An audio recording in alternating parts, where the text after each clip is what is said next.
The story begins with the protagonist of the story, the Baskerville family's hound, Victor Van Baskerville's head on a guillotine. He was a loyal hound for the family, but he had been sentenced to the guillotine for false charges of associating with the demon clan. As he faced his death, he made a vow that if he were to live again, he would not live as a hound again. Afterwards, Victor woke up in a cradle, disoriented and confused. He thought he might be in hell, as his surroundings were loud and his body felt heavy. It looked like Victor was currently at a nursery, as there were many children there, all of them crying. Meanwhile, the Baskerville family patriarch, Hugo Le Baskerville, was inspecting the children's cradle. He roamed around the room and noticed children crying, and he dismissed them as insignificant, and even referred to them as trash. However, when he approached Victor, he noticed that the child was quieter than the others. Hugo ordered for Victor to be moved to the Cradle of Swords, and his attendant obeyed without question. As Victor lay in the cradle, he looked up at Hugo with pure hatred in his eyes. He knew that Hugo was the main culprit behind his false charges and subsequent execution. Victor realized that he had been regressed to when he was a baby, and that he had lived his past life as a hound for the Baskerville family. Victor had been born into an illegitimate family and had received training in a poor environment. He had been raised to be a loyal hound, willing to do any dirty work that was required of him in order to make the Baskerville family the best of the 7 families. Victor had stayed loyal to the family and to Hugo because he had wanted to be acknowledged. But his loyalty had ultimately been repaid with a death sentence. The reason behind his execution was simple. He knew too much. Victor swore that he would never live that life again and that he would take his revenge. However, with his newborn body, he knew that he couldn't do anything. Being moved to the Cradle of Swords was a good opportunity for Victor to become stronger. Children born into the Baskerville family had to go through one trial called the Cradle of Swords. They were thrown into a maze of swords, and after going through that, they had to get to the Styx River to be examined for their talent. The Styx River was a legendary river that turned the bodies of children into iron. However, there was a limit to how many children it could affect, so being able to reach it faster was crucial. The only way to reach the Styx River first was to head straight out of the helix-shaped wall of blades, which was no easy feat. As Victor crawled through the Cradle of Swords maze, he couldn't help but think about his past life. He had been ousted by his siblings and couldn't receive the effect he so desperately needed. But this time, things would be different. He was determined to monopolize the Styx River's blessing for as long as he could. As he made his way through the maze, he suddenly fell into the Styx River. The water seeped deep into his body and bones through his cuts, causing him intense pain. But he knew that he had to endure it for as long as he could. He couldn't let this opportunity slip away from him. Outside the maze, Victor's attendants were shouting for him to come out. They were worried that he would die if he stayed underwater any longer. But Victor was determined to hold on for as long as possible. Meanwhile, Hugo watched with expectation in his eyes. He asked the Baskerville family head butler John Barrymore how much time had passed since Victor had gotten in the river. Barrymore responded that around 7 minutes had passed. Hugo laughed and said that Victor might die. The attendants looked at him with worry, requesting the patriarch Hugo to save Victor. Hugo called out to Victor, telling him that he could come out of the water now. But Victor was too busy absorbing the Styx River water to pay attention. He thought to himself that he couldn't give up this opportunity so easily. He needed to absorb as much as he could until the very end. But then he started to fall down as water entered his mouth. Despite the danger he was in, Victor knew that he needed to endure it. He kept repeating to himself to endure, endure, endure. It looked like Victor was about to drown, but Hugo pulled him out of the water with a smug smile on his face. He commented on how greedy Victor was, even drinking the water from the Styx River. He then noticed that Victor already had teeth, which surprised him. Hugo asked the head butler for Victor's name, and he learned that it was Victor Van Baskerville. Hugo smirked and said that a very greedy son had been born. Victor, who was still somewhat conscious, thought to himself that he needed to use this time to sharpen his canines in secret. He was determined to rip his master's head off when the time came, and he would do it with his own hands. The Baskerville family would disappear into history too by his own hands. Victor Van Baskerville was born as the bastard son of Hugo Le Baskerville, a renowned nobleman of his time. At the tender age of 8, it was apparent that Victor possessed an extraordinary intelligence that far surpassed his peers. However, within the Baskerville family, he was considered nothing but ordinary, as he did not possess the direct lineage of the family's prominent bloodline. As Victor grew older, he began to explore different fields of interest, eventually settling on the treacherous paths of assassination, espionage, and conquest. By the time he had reached the age of 20, he had already embarked on several missions that showcased his impressive skill set. But despite his achievements, Victor still felt inadequate in comparison to those of direct lineage. At the age of 30, the gate leading to the demonic realm had opened, signaling the beginning of a terrifying invasion by the demon clans. Victor, now a seasoned warrior, stepped up to defend his realm, engaging in battles that saw him slaughter monsters left and right. For the next 5 years, Victor endured through the era of destruction, fighting tirelessly to protect his people. And when the long war finally came to an end, it was the humans who emerged victorious. For his unwavering loyalty and bravery, Victor was rewarded by the kingdom. However, the reward he received was not what he expected. Instead of being praised and celebrated for his efforts, he was met with defamatory accusations and false allegations. These unfounded claims led to Victor's eventual execution by the guillotine's blade. Victor sat up on his bed, realizing that he was in a nursery. He looked around and came to the realization that he had successfully absorbed the Styx River. This was a major achievement, and he knew that he now had a better starting point in life than before. Suddenly, he heard the door open and a maid entered the room. The maid seemed surprised and murmured to herself, saying why Madame had asked to place this sort of thing on the bed of the young master Victor. Victor was surprised to hear the maid refer to Madame, as he never expected anyone in the Baskerville family to give him, a bastard, a present. The maid left after placing a box in Victor's bed. As Victor saw the box opening, he was shocked to see two bloody mambas coming out of it. He wondered if Madame had sent them to assassinate him. Victor knew that there were only a few people in the Baskerville family who would be referred to as Madame, and whoever it was, she was probably trying to reduce competition. As the mambas hissed at Victor, he realized that they could kill all of the babies in the nursery. However, Victor caught both the mambas with his bare hands. Filled with hatred, he thought that he would bring the entire Baskerville family down with his own 2 hands. The next day, the people of Baskerville were shocked to find the child sleeping peacefully next to the dead vipers. All the nannies who had been on shift that night were executed after torture, but the reason for the vipers' appearance remained unknown. Only the young hound Victor knew the truth. 8 years later, Victor was back in class, listening to his teacher discuss the levels of swordsmanship. The teacher explained that if one cannot yet imbue their sword with mana, they are considered a sword beginner. The next level is the sword expert, where one can infuse the blade with a little bit of mana. When the blade emits mana in liquid-like aura form, it is called sword graduator. Lastly, the level at which the aura is solid and the form can freely be changed is called sword master, which is the highest level of swordsmanship.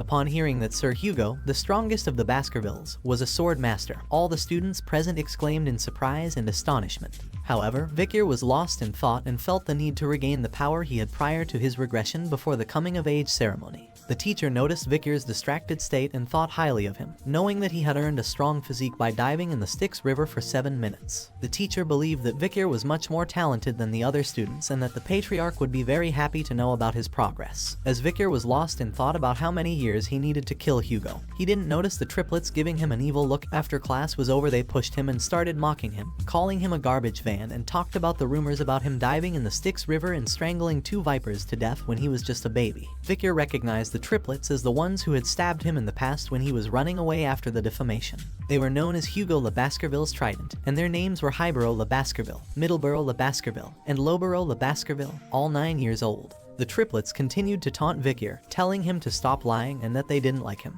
Victor thought to himself that they were going to be a real pain in the ass in just 10 years and that it might be a good idea to put them in their place now. As Victor stood before the triplets, one of them brandished a knife and taunted him with a rumor he had heard, that if you stayed in the Styx River for long enough, your body would become like steel, and you would be impervious to injury from blades. The other 2 triplets eagerly echoed their agreement, while the third gave the order for one of the others to hold Victor still. The triplet caught Victor from behind and covered his mouth with one hand and said, "I'll eat my hand if he can endure this for 3 minutes." Victor was not afraid, and even played along with this cruel game for a moment. The triplets attempted to harm him with the knife. 1 minute passed, 3 minutes passed, 10 minutes passed, but Victor remained unscathed, and the triplets began to realize that the legend they had heard was true. They grew bored with their game and began to release Victor. As the triplet holding Victor released him, he noticed blood on his hand and realized that his finger was missing. Victor then spat out the triplet's finger from his mouth. The triplet was shocked and asked Victor what he was doing. With an evil smile on his face, Victor reminded the triplet of his promise to eat his own hand. Meanwhile, the other 2 triplets were trying to calm down the situation and suggested that they go to a priest to put the finger back. But Victor was not interested in that and instead asked who let them go. The triplet then attacked Victor with a knife, calling him a bastard and reminding him that they were a year older than him. Victor did not dodge the attack and allowed the knife to stick into him, but to the triplet's surprise, it could not pierce his skin. Victor twisted the triplet's hand and reminded them that they had forgotten that they were dealing with a Baskerville, where power and talent overcome age. With an evil look on his face, Victor suggested that they continue playing until the end. Victor twisted the triplet's hands mercilessly, causing him to cry out in pain. He declared in a low, menacing voice that they were in Baskerville, where age doesn't matter as long as you have strength and talent. The triplets, terrified, looked at each other in shock. Victor suddenly punched the triplets, knocking him to the ground, while the other 2 watched in disbelief. The third triplet attacked Victor in a fit of anger, but he quickly kicked him in the face, sending him crashing down. The room fell silent as the triplets lay there, battered and broken. Victor stood over them, looking cold and unfeeling. He then told the triplets that they would get better with treatment.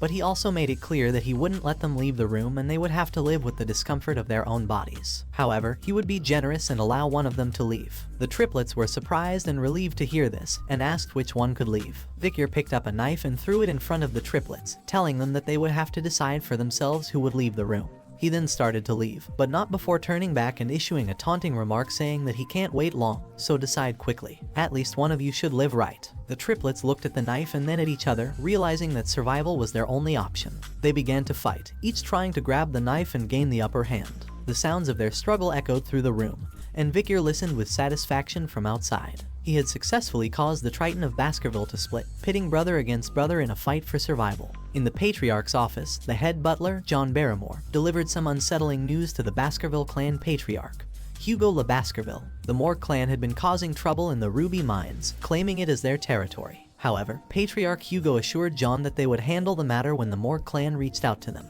John then reported on the interim evaluation of the juvenile fortress and informed the Patriarch that Master Victor had scored the highest on the written exam. The practical exam was scheduled in 5 days, and the Guardian Knights had vacated the premises in preparation. However, John hesitated before informing the Patriarch of a recent incident at the juvenile fortress. John informed the Patriarch that there had been a big fight amongst the young masters at the fortress. Patriarch Hugo was concerned and asked how many of them had died. Butler John informed Hugo that there were no casualties, but Master Highborough's teeth had been completely damaged, Master Mid-Lebaro's jaw had been smashed in, and Master Lowborough's left index finger had been amputated. While they had recovered their health since being treated, the psychological damage done to them seemed significant. Patriarch Hugo was taken aback and remarked that they wouldn't have fought amongst themselves since they were so close. John then revealed that there was some friction with another young master, an 8-year-old named Master Victor, who had wounded the 3 young masters and who also had the highest scores on the written exam. After Patriarch Hugo expressed his concern about the incident at the juvenile fortress, he summoned Victor to his office. Victor arrived with a smile on his face and Patriarch Hugo commented on how much he had grown since they last met. Patriarch Hugo then brought up the issue of Victor disabling the 9-year-old triplets in his senior class. Victor responded that the brothers had received proper medical treatment since then. However, Patriarch Hugo pointed out that he was not talking about physical disabilities, but the disability of the heart. He explained how the incident had torn the brothers' relationship apart, and asked Victor if he thought what he did was wrong. To this, Victor responded with a question of his own asking what did he do wrong. Patriarch Hugo pointed out that he had turned his brothers into a total mess. Victor, with a confident look in his crimson eyes, replied that he was stronger, and how could the stronger person be wrong? Patriarch Hugo then revealed Victor's brothers had forgiven him, yet he still didn't feel an ounce of guilt. Victor seemed surprised by this news and asked they forgave me. Victor suddenly recalled a memory before his regression. The youngest daughter of a family that was ruined by the Baskerville clan came to pay Hugo a visit. She had become a nun after many years, and she forgave Hugo despite his clan being responsible for the ruin of her family. Victor repeated the same line that Hugo had said to the nun, that forgiveness is an excuse made by the weak who cannot seek revenge due to their lack of strength. As Victor talked about the importance of strength, Hugo showed his approval by nodding and his eyes glowing with agreement. He then turned to the head butler, Barrymore, and instructed him to allow Victor to take any snack he wanted from the food storage, enough for him to carry on his own. Victor expressed his gratitude by requesting chocolates. As Victor was leaving with head butler, Hugo addressed him as his son, urging him to perform well on the upcoming evaluation and not to lose to the direct descendants. Victor acknowledged the advice, but his face was filled with hatred. Victor and head butler made their way to the storage room. The head butler began to inform him about the chocolate. He explained that it was the highest quality chocolate that the Moore clan had obtained with much difficulty, and that it was enjoyed by their gourmands. However, Victor quickly interrupted him and stated that he didn't want anything that was processed. The head butler was taken aback by this and asked for clarification. Victor then requested cacao beans, ones that had a rich aroma. The head butler was confused but complied and had the beans brought to Victor. As Victor put one of the beans in his mouth, the chef informed him that they were the bloody beans known for their rich aroma and that with just one bean,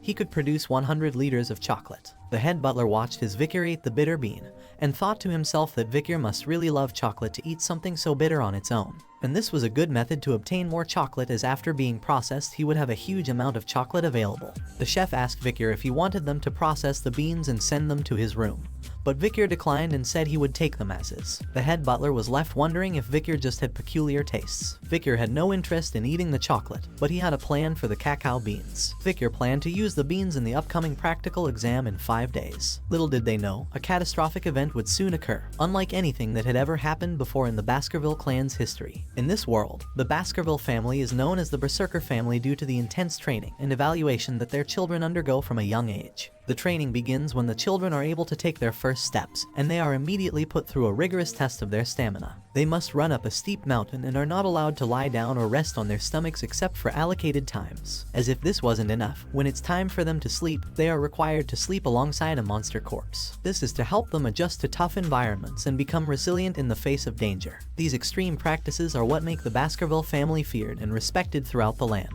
After this period of grueling training, the children reach the age of 8, and the real test begins. The young hounds, as they are called, must undergo a deadly evaluation. This is the defining moment that has earned the Baskerville family its notorious reputation. Now, on the outskirts of the territory, there is a mountain known as the La Rouge et La Noire Mountain. It is filled with monsters, and it is here that the young hounds gather to undergo their evaluation. The instructor of the Baskerville family, Shadow Dog Pavlov van Baskerville, stood before the young masters and explained the rules of the test. They needed to survive for a month in the area and hunt large and strong monsters. He went on to explain that the points for being successful in surviving were 10 points, and if the young masters survived without becoming disabled, it was 30 points. If they failed other young masters and survived, it was 50 points. If they defeated a monster and survived, it was 70 points. And if they fulfilled all the above conditions, they would receive 90 points. Pavlov also told the young masters that if they stole the badge that was given to them from someone else, additional points would be given. However, if they died, they would receive 0 points. He emphasized that there were no 100 points and reminded them of Sir Hugo's lesson that a swordsman dies the moment they become arrogant. The instructor also cautioned against leaving the designated area, as La Rouge et La Noire Mountain was a restricted area with many undiscovered things. He recommended that the young masters move within the given space where the monsters had already been subjugated. He informed them that during the exam, shadow dogs would be hiding and grading them. As the young masters waited for the start of the practical exam, some of them noticed Vikir and began discussing his past feats. Despite their comments, Vikir remained composed and thought about the La Rouge et La Noire Mountain, which he had visited before. Meanwhile, the triplets standing near Vikir were visibly nervous, sweating with fear. Shadow Dog Pavlov addressed the young masters, wishing them good luck before the bell rang, signaling the start of the exam. As soon as the bell rang, all the young masters started running towards different parts of the mountain to occupy advantageous areas. One of the young masters had a plan and thought about going to a place he had seen in the last year's exam, hoping to gain an edge. The young master behind him thought he could not survive alone and decided to follow him, with the intention of taking it from him. Meanwhile, the triplets were arguing amongst themselves, each wanting to do things their own way and come out on top. Shadow Dog Pavlov observed as the exam began, knowing that it was important to keep casualties to a minimum. Although killing was not prohibited, it was discouraged, and any contestant who did kill would have points deducted. Pavlov and the other shadow dogs were determined to do their best to prevent any unnecessary deaths. One of the shadow dogs that was assigned to follow Vikir was surprised to see him heading towards a restricted area. He wondered where Vikir was going and if he was the rumored genius who had distinguished himself since childhood. The shadow dog was intrigued and looked forward to seeing the skills Vikir would display. Vikir approached a large tree and wondered if this was the right spot. He thought that the soft ground would be suitable for him to set up camp for a while. Vikir then considered taking a break, which left the shadow dog following him confused. While other participants were busy fighting each other for points or facing monsters, Vikir gathered wood and practiced with a wooden stick. Later on, he slept peacefully under the tree. The shadow dog who had been watching Vikir grew impatient and started to question his actions. He wondered how long it had been since Vikir had taken a break and observed that he spent most of his time digging holes, hunting for food, or collecting equipment. The shadow dog started to doubt the rumors about Vikir's supposed genius, wondering if he was planning on hiding instead of actively participating in the exam. At last, the shadow dog decided to leave and find something interesting elsewhere. As soon as the shadow dog left, Vikir's face lit up with a smile. He was happy that he could finally relax and thought to himself that camping outside reminded him of the old days. Vikir recalled a conversation with his group mate about using cacao beans to make fish smell less fishy. He threw some bloody beans into the fire and remarked that the interfering shadow dog was finally gone and he had finished all his preparations. He wondered if he should start his hunt now. A few days later, Vikir entered the restricted area and recognized it from his scouting days. As he was roaming around, he noticed a burning smell and burnt tree roots. He knew that the habitat of the monster he was looking for was around there. Suddenly, he spotted burning stool and realized that he had found it. There was only one monster around there that produced that kind of dropping, a hellhound. The Hellhound stood in front of Vikir with flame erupting from its mouth. The Hellhound was a dog from hell that brought horrific disasters to those who encountered it. It had a risk rating of B+ and was 3 meters in size. Its sulfuric flames that came out of its mouth and eyes were extremely gaseous and could trigger sparks. If it bit someone, they could not survive. The living things used as firewood would burn and not go out until they completely disappeared. Vikir knew that he was in trouble when he saw the towering figure of the lookout monster that swallowed the hellfires of the oil world, the Hellhound. The beast was known to be one of the most dangerous monsters in the land, and Vikir had barely survived his encounter with one when he was just 18 years old in his past life. Now, as an 8-year-old, Vikir knew that it would be impossible for him to defeat the Hellhound alone. But he remembered a way to take on the beast that even a child could manage. As the Hellhound lunged towards him, Vikir quickly dodged to the side, remembering the first weakness of Hellhounds. They could only move in straight lines. They found it difficult to suddenly change directions. Vikir quickly dropped some water on the ground, and as the Hellhound charged towards him, he shouted out the second weakness of lookout monsters. They were unable to cross water. Because of the water Vikir dropped, the Hellhound took a longer route to reach Vikir, giving him more time to dodge. Vikir knew that even a shallow depth of water could slow them down significantly, exposing the weakness common to all canine monsters, opening their mouth while running. Vikir found himself in another life-threatening situation as the bloodthirsty Hellhound attacked him. But Vikir was prepared, and he threw a bloody bean into the monster's mouth. After landing, the Hellhound suddenly started to whimper in pain and become unable to move. Vikir explained that chocolate was poison to canines, and with the bloody bean's power to make 100 liters of chocolate with just one bean, it was obvious what it would do to a canine monster like the Hellhound. He drew his sword and aimed for the Hellhound's weak spot where the ribs were not present, the kidney. With a swift and decisive strike, Vikir pierced the Hellhound's kidney, killing it easily. As he absorbed the energy called XP or karma from the defeated monster, Vikir felt his body getting stronger. He swung his sword and felt it becoming lighter, knowing that he was catching up to where he was before his regression before he even reached the age of 15. Vikir couldn't help but wonder what kind of expression Hugo would make when he brought back a monster with a risk rating of B+ as an 8-year-old child. Vikir stood there, ready to take the head of the Hellhound he had just defeated, feeling confident in his abilities. He knew he had already secured first place in the practical test, and was eager to claim his reward, something he never would have dreamed of in his past life. But his moment of triumph was short-lived as a group of Hellhounds approached him, likely seeking revenge for their fallen comrade. Vikir remained calm and collected, already knowing the weaknesses of these creatures and how to defeat them. As the Hellhounds drew nearer, Vikir took out his sword and prepared to take them on. He had plenty of bloody beans left and was ready to use them to his advantage. With a smirk on his face, he cut the dead Hellhound's head and taunted the Hellhounds, knowing they were no match for his skills and knowledge. He had already defeated one of their kind and was prepared to take them all down. The Hellhound suddenly started whimpering, which immediately caught Vikir's attention.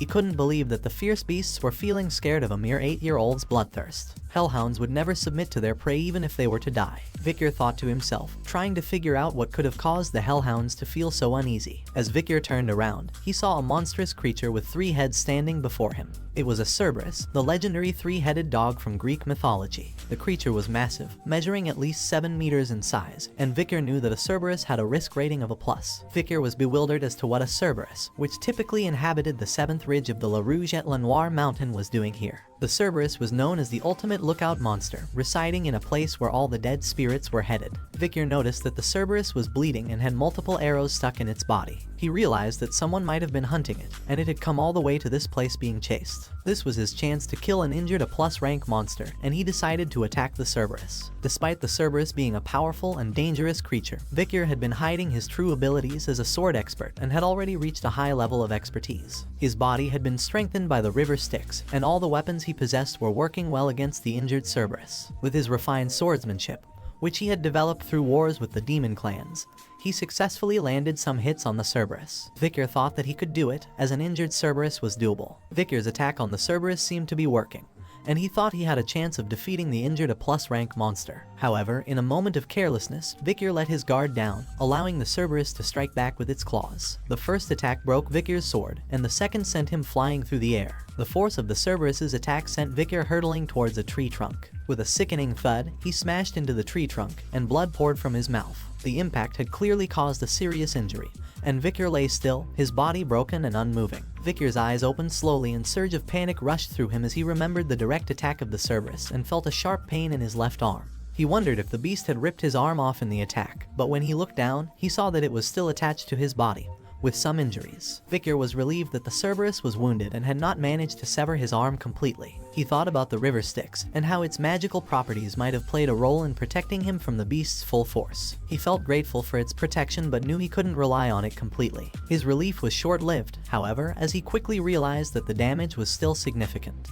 He knew he wouldn't be able to take another hit from the Cerberus, and so he dodged as the beast attacked him once again. As an experienced hunter, he knew that he had to find the best way out of situations like this. The best possible decision right now was to run, with his tail tucked between his legs. As he ran, Victor's mind raced with thoughts of survival. He knew that he had to find a way out of this situation, and fast. His eyes darted around, looking for an escape route. That's when he saw it, an iron fence just a few yards away. Victor's heart leaped with hope. He knew that if he could get past that fence, he would be out of the restricted area and closer to safety. He pushed himself harder, running with all his might. With a burst of adrenaline, Victor pushed himself through the gate, his heart pounding with relief. He had made it out of the restricted area, but he knew that he was not out of danger yet. He had to reach that place, the safe haven he had prepared for himself before embarking on this dangerous mission. As he ran, he searched for something in the woods nearby, his heart racing with the fear of being caught by the hellhound. Finally, he spotted what he was looking for, a pit he had prepared beforehand. He jumped forward, narrowly avoiding Cerberus's jaws, and the hellhound fell into the pit full of wooden spears. Victor couldn't help but smile to himself, knowing that he had prepared well for this battle. He had smeared the wooden spears with the bloody bean essence that acted as poison for the cannid monsters. Cerberus growled and foam started oozing from its mouth, but Victor remained focused and prepared for the next phase of the battle. He knew that Cerberus was a high-ranking demon and that this fight would be one of the toughest of his life. Victor prepared a wooden spear and he threw it at Cerberus, hitting the hellhound's side. But the Cerberus was still alive and walking towards him, ready to attack. Victor counted the hellhound's steps as it approached him, one by one. As soon as Cerberus took the 7th step, it stopped abruptly, falling to the ground right in front of Victor. Victor let out a sigh of relief, realizing that the rumors were true. The wooden spear he had just thrown was not like the others. It was a spear laced with the venomous fang of the deadly bloody mamba snake that prevented its victim from walking more than 7 steps once they were bitten. Victor had hidden it away when he was younger, knowing that it could come in handy one day. The energy emanating from Cerberus' body entered Victor as he stood over the 3 lifeless heads of the beast. He marveled at the power he now possessed, but his mind quickly turned to the concern of how he was going to transport the massive body back. He knew that the cause of the Cerberus's death would be obvious to anyone who saw it, and he began to consider who might be his witness. Perhaps the guardian knight who had seen him carving the wooden spears could be of help. But then, Victor's thoughts turned to something else entirely. The Cerberus was a gatekeeper, which meant that it was guarding something. A dungeon, most likely, that could be nearby. Victor's heart quickened at the thought of the treasure that might be hidden within. He knew that dungeons were often the lairs of powerful monsters. Victor was determined to explore the dungeon, but before going there he took a handful of Cerberus feces and applied it to his body. Victor knew that by doing this, he could avoid any small monsters that might be lurking in his path. Victor's keen senses were on full display as he tracked the steps of the Cerberus through the forest. He noted the dried soil, the rotten leaves, and the moist roots, following the trail with a single-minded focus. As he backtracked the path, his eyes widened in recognition. This was the dungeon that the Cerberus had been guarding, and Victor realized that he had been here before. He knew that this dungeon would be discovered in another 10 years, but he was certain that it would be completely empty by then. Right now, however, he could feel the mana beneath the rotten surface. Victor cautiously approached the dungeon. He looked around, but he didn't see any light, and he realized that the dungeon must be deeper than he initially thought. But Victor was undaunted. His crimson eyes glowed with excitement as he stepped inside the dungeon. He couldn't help but wonder what kind of treasures were waiting for him inside. As Victor made his way through the dark dungeon, he saw ruby minerals that were scattered throughout the area. He was certain that these veins must be connected to the nearby Red All Mountain. Suddenly, he saw a glimmer of light shining from within the dungeon, and he couldn't help but wonder if it was the entrance he had been searching for. Eager to explore further, he quickened his pace and soon found himself standing in a brightly lit room. As his eyes adjusted to the light, he was struck by the sight of a massive ruby placed on a pillar in the center of the room. He couldn't help but marvel at the beauty of the gem, and he realized that it must be infused with mana to produce such a bright glow. However, his moment of awe was interrupted when he spotted a nearby skeleton lying on the ground. As he approached, he noticed signs of violence, including deep stab wounds and dried brown bloodstains. He realized that someone had been here before him, and it had been quite some time since their untimely demise. Curious, Victor picked up a letter that was lying next to the skeletal remains. The writer of letter began by introducing himself as Cain and explaining that he didn't want to dirty the pure white paper with his name. As Victor read on, he realized that the handwriting was that of a Baskerville, and he wondered if the writer was a member of that Baskerville family. The letter went on to describe how Cain and his brother Abel had stumbled upon the legendary stone chamber that had been talked about within the family for generations. The two brothers had managed to navigate countless trials and kill many monsters in their quest to reach the chamber. However, the final assignment they found within had tied them there for 3 long years. Victor couldn't believe the sacrifice they made for the treasure within the dungeon. He wondered what kind of treasure could possibly be worth such a sacrifice. His attention was drawn back to the present as he gazed upon the magnificent ruby at the center of the chamber, realizing that it must be the key to unlocking the final assignment of the dungeon. Victor read the puzzle on the monument out loud. When entering, it's 1, but once inside, it's 2. When leaving, it's 1. He couldn't make sense of it, but he remembered reading in the letter that Cain and Abel had also struggled with it. According to the letter, the two brothers had contemplated over the ominous text for a long time before coming to a conclusion. Cain had written that he and Abel were twins who were separated at birth. In order to obtain the treasure of the dungeon, they needed to become one again. That meant only one of them could leave with the treasure. Cain had ended up killing his own brother in a fierce battle, but despite that, there was no change. They had definitely gone from 2 to 1, but Cain couldn't take the treasure. After moments of regret, Cain had decided to leave the place and warn others not to come. He had written in the letter that there was nothing to obtain from this devil's den that only serves to taunt humans. Victor read the letter carefully as Cain recounted their journey to the dungeon. They had faced countless challenges to get there, but now they were left with nothing. Victor couldn't help but think about the assignment he had been given, and the fact that it was the same as Cain and Abel's despite the fact that he didn't have a twin. He knew that Cain and Abel had misinterpreted the text, but what did it mean?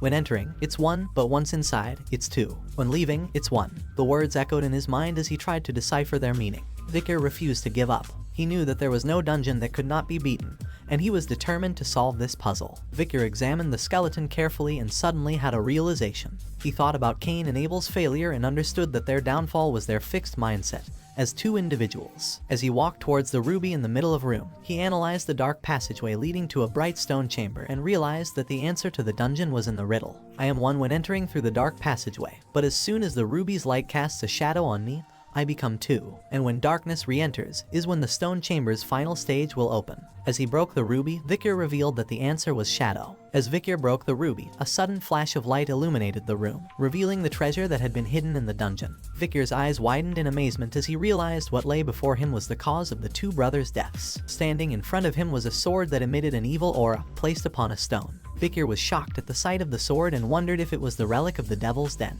As he examined the sword, his eyes fell upon the text inscribed on the stone beneath it. It stated that only those with Baskerville's blood would be able to take Beelzebub. He was surprised and shocked to learn that the sword Beelzebub originated from this very place. At the mention of sword Beelzebub, his mind raced with memories of a childhood long gone. He recalled a picture book he had seen as a child, which depicted the gluttonous fly Beelzebub, an unprecedented great monster that had invaded the continent in old legends. He remembered that Beelzebub was part of the Devil's holy constellation, also known as the Seven Calamities, and that the heads of the 7 families had stepped up to stop them. Victor recalled that the first Baskerville patriarch had fought Beelzebub, and the remnants of its power had been stored in the lands of Baskerville. The demonic energy of Beelzebub was said to have lured monsters, and although the legend was dismissed by most as a mere myth, Victor knew that it was true. The sword in front of him was proof of that. Victor also recalled that the blade in front of him had been taken by the demon clans, resulting in countless deaths among humans on the battlefield. As Victor tried to pull the sword out, he declared that it would never fall into the demon clan's hands again because it was his now. Suddenly, he felt an energy entering his hand and he exclaimed in surprise. He held the hilt firmly in his hand, and suddenly, the sword disappeared from sight. A moment later, it reappeared, fully fused with Victor's hand. As Victor extended his hand, the sword Beelzebub emerged from it, emitting a faint aura. Victor gazed at the blade with wonder, knowing it was made from the corpse of a Devil's holy constellation. He felt lucky to have received such a powerful weapon. With a grin on his face, Victor wondered how much stronger he would become in this life with Beelzebub at his side, and the anticipation filled him with excitement. After exploring the dungeon and realizing that there was nothing else for him to obtain, Victor made the decision to head back. However, as he was leaving, he suddenly felt something strange happening to his body. He fell on his knees, feeling dizzy and hungry. As Victor looked down at his hand, he heard Beelzebub's voice echoing, and Victor realized that it was not he who was hungry, but the sword itself. As Victor walked out of the dungeon, he clutched his stomach with a painful expression. The hunger that had gripped Beelzebub had taken a toll on him, and he wondered if his sense of smell had been heightened as a result. Suddenly, Beelzebub began to pull Victor towards a certain direction.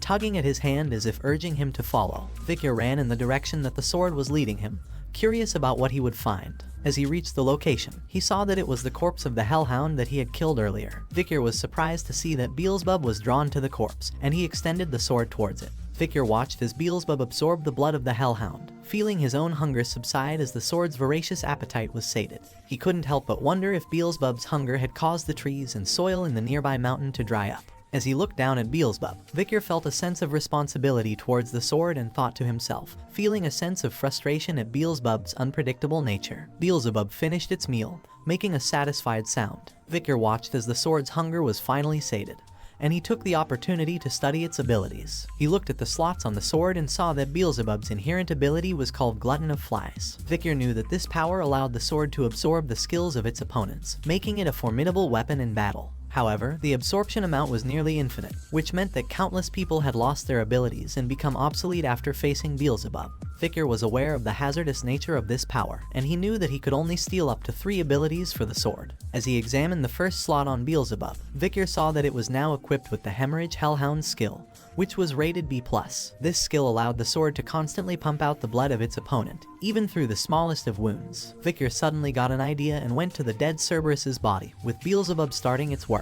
However, Victor tried to stop it, saying that it couldn't devour all of it, as he wouldn't be able to explain it during the autopsy if it was too damaged. Victor lightly tapped Beelzebub on his hand and said, "Enough." Beelzebub cried out in pain like a little child. Afterward, Beelzebub now had all 3 slots full: Burn Injury Cerberus A+ rank, Hemorrhage Hellhound B+ rank, and High-Speed Regeneration Norvegicus Sewer Rat F rank. Victor was surprised to see the high-speed regeneration ability, and noticed a dead rat under the Cerberus. He realized that Beelzebub had consumed the sewer rat that was crushed underneath the Cerberus. Victor thought it was a great achievement to have acquired the burn injury skill from the Cerberus, as thermalgia is one of the worst pains a human could experience. It would be much worse than the Hellhound's hemorrhage. Now that they were done preparing the monster to submit for the practical exam, Victor suggested waiting there until it was over. The young hounds had completed their practical examinations and returned to Baskerville, where they eagerly awaited their evaluations. As the evaluations were done, the young hounds received a shield, sword, or necklace as their reward produced from the parts of the monsters the hounds had hunted during their exams. But one young hound who had hunted one particular monster had left a lasting impression on the Baskervilles who were present. Hugo, the patriarch of the Baskerville family, sat in his office, looking surprised as he asked his head butler a question. "Who caught what?" The head butler responded, informing him that Master Victor Van Baskerville, an 8-year-old hound, had hunted the Cerberus and a ranking monster who had accidentally crossed over to the restricted area during the practical exam. Hugo was surprised that Victor hunted a high-ranking monster that even the family's guardian knights tended to avoid. The head butler went on to explain that the monster had been wounded by the barbarian tribe and that Master Victor had applied poison to his wooden spear, but there was no further information on what kind of poison it was or how he obtained it. Hugo was intrigued, but the head butler could only report what was written in the hunting journal. He had planned to ask Master Victor about it, but the young hound had returned to his dorm, stating that he was quite tired. Hugo was amused, remarking that the little brat was already so sly. He believed that information was power, and power was worth something. The head butler couldn't help but express his shock, saying that he was surprised that a hound named Van, rather than Lower La, was so talented. Hugo responded, saying that he did not discriminate based on a hound's bloodline. He raised hounds based on their talent and spite, not their lineage. This meant that even mutts could come from royal bloodlines. The head butler was left wondering if Hugo was concerned about his second son, who was preparing for isolation training. However, he didn't voice his thoughts aloud and simply apologized. Hugo dismissed his apology, but said that he needed a mood booster, and head butler responded by saying that he will summon Master Victor. Victor stood in front of Patriarch Hugo, looking composed and confident. Hugo asked him about his success in catching the Cerberus during his practical exam, and Victor calmly replied that he had used chocolate on his wooden spear, as it was a lethal poison for cannid monsters. This surprised Hugo, who then realized the reason why Victor had asked for chocolate before the hunt. The head butler, who was present in the room, was taken aback by the lack of a proper greeting between the two, wondering if this was really a conversation between a father and son. But the conversation continued, with Hugo asking Victor why he had not responded properly when the butler had questioned him about the hunt. Victor explained that the butler was not his master, and when Hugo asked who his master was, Victor simply said that as he belonged to the clan, The master of the clan was his master as well. Hugo smirked as he congratulated Vicar on his successful hunt, telling him that as a reward, the monster's corpse would be his alone to claim. And as the highest scorer, he had the privilege of making a wish. Vicar's eyes lit up at the opportunity, and he knew exactly what he wanted. With a determined expression, he spoke his wish aloud, requesting access to the 10,000 Epistle Library. 10,000 Epistle Library was one of the largest libraries in the Empire, located deep within the heart of the Baskerville clan. Hugo raised an eyebrow in surprise at the request, reminding Vicar that only the Patriarch and second-in-command, along with their direct descendants, were permitted to enter the library. Undeterred, Vicar stated that he was willing to give up if it wasn't allowed, but secretly he was already planning to sneak in. To his surprise, however, Hugo granted him permission to enter the library. Vicar was shocked, but it didn't end there. Hugo instructed him to read the Baskerville 6th technique, which was located within the 6th restricted zone deep inside the library. Vicar was taken aback as he heard that Hugo was allowing a child with the Van middle name to read the Baskerville 6th technique. It was unheard of for an illegitimate child to be allowed to go beyond the 4th technique. However, Vicar tried to stay calm and rationalize the situation. After all, it was only the 6th technique. But despite this, Vicar remained determined. He knew that Hugo was currently at the Baskerville 7th technique, and before his regression Hugo was able to bear 9 fangs. But he hadn't forgotten about the discrimination he had faced as an illegitimate child, and he was determined to rise above Hugo's level. His goal was to obtain the greatest essence of Baskerville, the textbook of swordsmanship containing the teachings of the first patriarch who was able to subjugate the 7 great disasters. He knew that this book would be the key to his success, and Hugo will be the one to hand it over to him. As Hugo smiled faintly and wished Vicar good luck, Vicar bowed and thanked him. He knew that Hugo had no idea of the true value of the random book he was handing over, but that didn't matter to Vicar. He was confident that he would make the most of this opportunity and grow stronger beyond everyone's expectations. Vicar arrived at the 10,000 Epistle Library for the first time and gazed around in amazement. As he browsed through the books, he read out their names to himself: severing incisors, grinding molars, piercing canines, snaggletooth that embeds twice, wisdom teeth that lay down, and other books on swordsmanship. These were the books on swordsmanship that he had desperately wanted to learn in his past life. However, Vicar knew that no matter how much mana an illegitimate child of Baskerville had, they could not learn any swordsmanship that was superior to the 4th technique. The Baskerville family had implemented this as a defense mechanism to ensure that the children who became hounds did not bare their teeth towards their master. Vicar eventually arrived at a place where a book was locked with chains with a lock in the middle. He wondered if this was it, the book on the 6th technique. He couldn't believe that Hugo had offered him the book on the 6th technique. Vicar knew that if it was before he regressed, he never would have dreamt of this opportunity. As Vicar unlocked the lock, he thought to himself that of course Hugo had allowed this, thinking that an 8-year-old child wouldn't be able to memorize the contents of the book in a day. But before Vicar's regression, he had already learnt the theory behind the 1st to 4th technique until he got sick of it. He had done this in order to deduce and speculate the theory of the 5th technique. Vicar had a realization that after drawing the 4th tooth, he needed to have stopped the flow of mana. Perhaps that was why he couldn't make the 5th tooth. The Baskerville swordsmanship had a unique trait where, depending on the stage of the sword, it's 1 tooth for the 1st technique, 2 teeth for the 2nd, and so on. And when you draw teeth, a special trait, a red sword energy, appears. Despite getting a chance to read the book on the 6th technique, Vicar didn't care about it. He had come to the 10,000 Epistle Library for a different reason: to find a stage that was higher than the one he was currently at. Vicar walked out of the swordsmanship books section of the library, catching the guards by surprise. They questioned him in disbelief that was he done reading books already. The guards offered to get him more books, mentioning that there were other swordsmanship books deep within the library. But Vicar declined and assured them that he had finished what he came for. The guards were amazed that Vicar was done so quickly and suggested that he stay longer to browse other books. Vicar assured them and said that he was thinking of reading other books before leaving.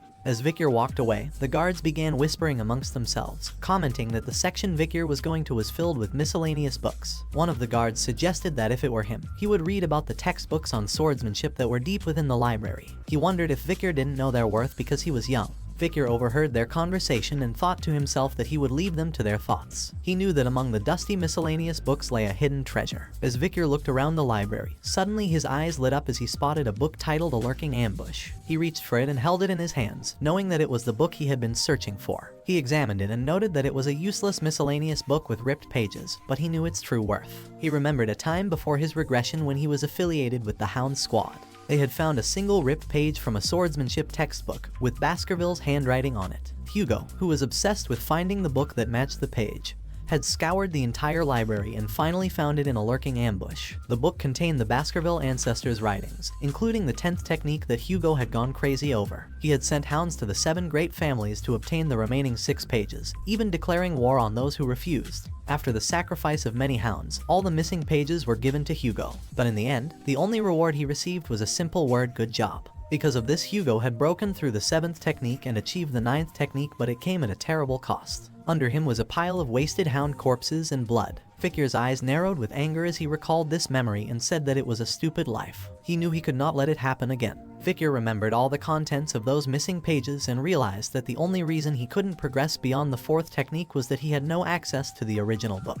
He knew that those missing pages held the key to mastering the techniques. Without them, the book was nothing but a collection of random and useless techniques. After reading the book for a while, he said aloud that if other people read this book, it would seem like a miscellaneous book that didn't make any sense. But the moment you use the missing pages and fill in the blanks, the false and misleading information turns into an amazing masterpiece of a book. Victor had reached the highest level of graduator aura and the highest level of the 4th technique before he regressed. He knew he could do it again, but this time, he wouldn't make the same mistake. He made a vow to himself that before he turned 15, he would reclaim the power he had lost. Victor was deeply engrossed in reading the book, and time seemed to pass quickly. When he finally closed the book, he realized that the night had turned into day. He was amazed at how much he had achieved during this time and felt proud of himself for memorizing the entire book's contents. As Victor stood up, he took notice of his surroundings and realized that the Guardian Knights were nowhere to be seen. He knew that he could not draw 10 teeth with a young body, but he was confident that currently he had the potential to achieve the 5th technique that he couldn't reach in his previous life. Victor entered a focused and determined state with the statue before him.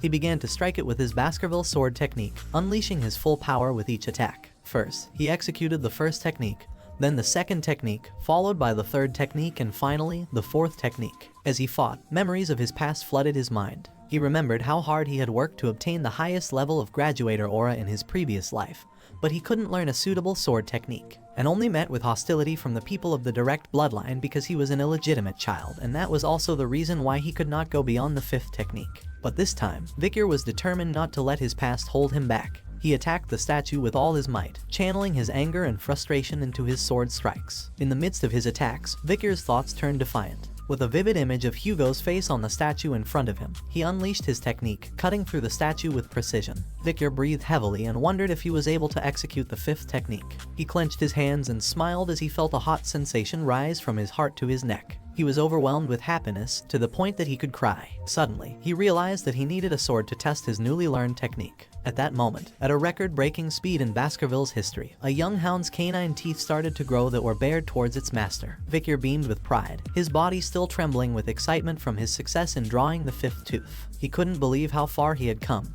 and how quickly he had managed to do it. He marveled at the strength of his mana, now able to support him at a level he had only achieved after years of hard work in his previous life. As he looked at the liquid aura flowing within him, a sign of his newfound status as a graduator, he couldn't help but feel a sense of awe. Graduators were on a completely different level from sword experts, and he was now one of them. It was a point that had taken him 30 years to reach in his previous life, and yet here he was, only 8 years old. The solid aura within him had transformed into a liquid state, with increased density that allowed him to use it more freely. Victor felt confident about his new skills and abilities, and he knew that he could achieve much more. He was determined to master the lurking ambush sword technique and use it to its full potential. He realized that with this technique, he could smoothly transition between offense and defense, making it the perfect technique with no limitations. Victor carefully placed the book near the window and took a moment to reflect on his progress. He knew that he had come a long way since his regression, and he was now stronger and more skilled than ever before. He felt that he could challenge a mid-class graduator if he put his mind to it, and he was confident that he could win using his new skills. However, Victor also knew that he couldn't reveal too much of his strength to Hugo. He needed to give Hugo something to look forward to, so he had enough time to take everything he needed. Victor took out a magnifying lens and placed it carefully near the book. The sun's rays converged onto the pages of the book through the lens, and a little fire started burning it. With an evil grin, Victor commented that the destruction of the book would make it difficult for Hugo and the hounds to reach the 10th technique, although Victor himself would have no such difficulty. Suddenly, the guards, who had been nowhere to be seen, arrived in the library. The smell of burning paper had caught their attention. They were startled to see Victor there and demanded to know what had happened. Victor's expression quickly changed to one of apology, and he explained that he had accidentally left the magnifying glass around, which had caused the fire. He offered to inform the butlers of the incident. The guards knew that they could be punished heavily for this, and after a brief pause, one of them spoke up that this was not something that he needed to apologize for. It was their fault for not looking after him properly, and they were just glad that this was an area with only useless books. Vicar asked if they were busy with the Moor clan regarding the ruby mines. He thought they wouldn't have time to deal with small problems like this, especially since they weren't even there to begin with. The guards agreed to keep it a secret, as long as Vicar was willing to do the same. As he started walking away, Vicar suggested they keep the incident between themselves, and he apologized for taking up their time. As Vicar walked away, the guards spoke to each other about how nice and considerate he was towards the workers. They believed he deserved to be respected. Little did they know, Vicar had a mischievous grin on his face as he left them behind. As Vicar stood in Hugo's office, Hugo asked him if he had learned something enlightening in the library. Vicar responded that he had learned of something warm and sharp, yet soft and viscous. This statement shocked both Hugo and the head butler, who realized that Vicar might have achieved the aura. Aura was a sign of officially entering the world of the sword. Even geniuses must train without rest until the age of 15 to reach the level of low-class sword expert. Hugo was excited, but then realized that Vicar was only 8 years old and denied the thought of Vicar reaching that level. He then asked Vicar if he could show his father what he had learned, to which Vicar responded affirmatively. In the Colosseum-like structure, Vicar stood with a sword in his hand as many young hounds watched with confused looks on their faces. Head butler asked Hugo how he planned on testing Vicar's skills, to which Hugo replied that he was going to release a monster for Vicar to deal with. Head butler was shocked at the idea of releasing a monster, and Hugo confirmed that he had prepared a hungry and feisty one. The gate in front of Vicar opened and a guard brought in the chained orc. The orc was a massive, green-skinned creature with bulging muscles and razor-sharp tusks protruding from its mouth. Its beady eyes darted around the Colosseum, sizing up its opponents. The young hounds in the audience looked on in shock and awe at the sight of the fearsome creature. Some whispered to each other in disbelief, questioning whether it was really necessary to send an orc to face an 8-year-old. They wondered if the Guardian Knights would have to intervene if things got out of hand. Despite the audience's doubts, Vicar remained calm and collected, ready to face the orc with his sword. Hugo gave permission and the guard opened the orc's chains. The orc let out a loud roar and charged towards Vicar. However, Vicar remained calm and waited for the right moment to strike. As the orc approached him, Vicar swung his sword with lightning speed, cutting off the orc's arm in a swift motion. The audience, as well as the orc, were shocked by Vicar's sudden display of strength. But Vicar didn't waste any time and quickly swung his sword again, cutting off the orc's leg cleanly. The orc fell to the ground, growling in pain. Vicar, on the other hand, remained composed and analyzed the situation. He realized that the orc must be surprised that it was bleeding for the first time and that its distinctive skill, high-speed regeneration, won't activate either. Vicar knew that C-class monsters won't be able to stop the hemorrhage caused by a B-class hellhound. The audience was in disbelief at what they had just witnessed. They couldn't believe that an 8-year-old could be that strong. Some wondered if it was even possible to do that without collecting mana. Vicar looked at Hugo, but the latter's face remained calm and collected, and no expression could be seen on his face. Vicar knew that Hugo was still trying to determine what he had learned inside the library, and decided to show him what he wanted to see. Suddenly, Hugo's eyes began to glow, and the head butler exclaimed in shock, questioning if that was Aura Blade. Vicar's sword began to glow with a bright red light as he charged towards the orc, who was attempting to stand up. With a swift strike, the aura blade sliced through the air and blasted off the orc's head. Hugo, who was seated on a nearby chair, couldn't believe what he had just witnessed. The head butler immediately recognized the glow emanating from Vicar's sword as the aura of a low-class sword expert. He congratulated Hugo, exclaiming that they had just witnessed the birth of a genius, and that there would never be another like him in all the families of the Empire. However, Hugo's attention was drawn to the orc's blood, which continued to flow despite its reputation for rapid regeneration. He told the head butler that Vicar had only won because the orc was weak. But just then, Vicar's voice reached Hugo's ears, and he turned to face his son. With an innocent smile on his face, Vicar asked, "Is there anything stronger than this orc?" The audience, filled with young hounds, was surprised when Vicar requested a new and stronger opponent. Vicar had his own motivations for wanting to face a stronger opponent. He hoped to impress his father, Hugo, and demonstrate his progress in front of the audience. He believed that by doing so, he could be acknowledged and possibly separated from his father, like being dispatched to a remote area or admitted to an academy. Hugo, who was watching from the sidelines, commented that the orcs he had brought in from afar were not enough to satisfy his son's hunger. He agreed with Vicar and suggested that he should be facing more challenging opponents at his age. He turned to his head butler and asked him if there was a creature they had captured during a barbarian raid for experimentation. The head butler confirmed that there was just one creature left, and Hugo ordered for it to be brought in. Vicar and the audience were surprised as they watched a troll being led into the arena. Vicar stood in the arena, facing a fearsome troll that was twice his size. Vicar asked for Hugo's approval to start the fight. and as Hugo gave his approval, the troll's chains were released, and it lunged at Vicar with a powerful punch. But Vicar was quick and agile, and he managed to dodge the attack with ease. He swiftly moved behind the troll, taking advantage of its momentary confusion. In the audience, someone exclaimed that this was the perfect moment to attack and questioned why did Vicar missed it. Hugo on the other hand nodded and explained that trolls had excellent regenerative power, so only fatal attacks were worth it. And that's why a plan was needed in order to hunt a troll. As the troll charged towards Vicar, he gracefully dodged each of its attacks with ease. The audience watched in amazement as they saw Vicar evading the troll's attacks effortlessly. However, they couldn't help but wonder why Vicar wasn't fighting back. They speculated that maybe he was trying to tire the troll out or that he was a genius who had a plan up his sleeve. After a while, Vicar realized that the fight was becoming tedious and decided to take action. He knew that if he used his full strength, he could easily kill the troll, but that would put him in a tough spot. He needed to make it seem plausible, and so he decided to use the troll's power against it. As the troll attacked again, Vicar seized the opportunity and swiftly attacked its arm, almost detaching it from the troll's shoulder. The audience gasped in amazement as they saw Vicar's quick and decisive move. They thought he had slayed the troll, but they soon realized that it would recover in an instant unless the wound was fatal. The troll's wounds began to heal at an alarming rate. Vicar realized that the only way to kill it was with Beelzebub's hemorrhage skill. However, he also knew that using such a technique would be meaningless. Hugo advised Vicar to stop before things got out of hand, but Vicar ignored the advice and replied that he was almost done. He continued and told that he was near an epiphany, and if he could not kill Troll with his next attack he will give up. As the troll growled menacingly at Vicar, he couldn't help but ponder over how much of his true power he should reveal. He knew that he had already decided on an answer. He wanted to show a scenario where he had leveled up from an epiphany during the fight. However, he was also curious to see how Hugo would react to this. His sword glowed red as he prepared for a powerful attack. As his sword struck the troll's head, it was cleanly sliced off without any resistance. Everyone, including the head butler and the audience, was shocked by what they had just witnessed. It was unprecedented for an 8-year-old to achieve the second technique of the Baskerville clan, which was normally attained at 18 years of age. Vicar was overjoyed by his victory and had an innocent smile on his face as he declared that he had done it. However, Hugo was left in shock and couldn't believe what he had just seen.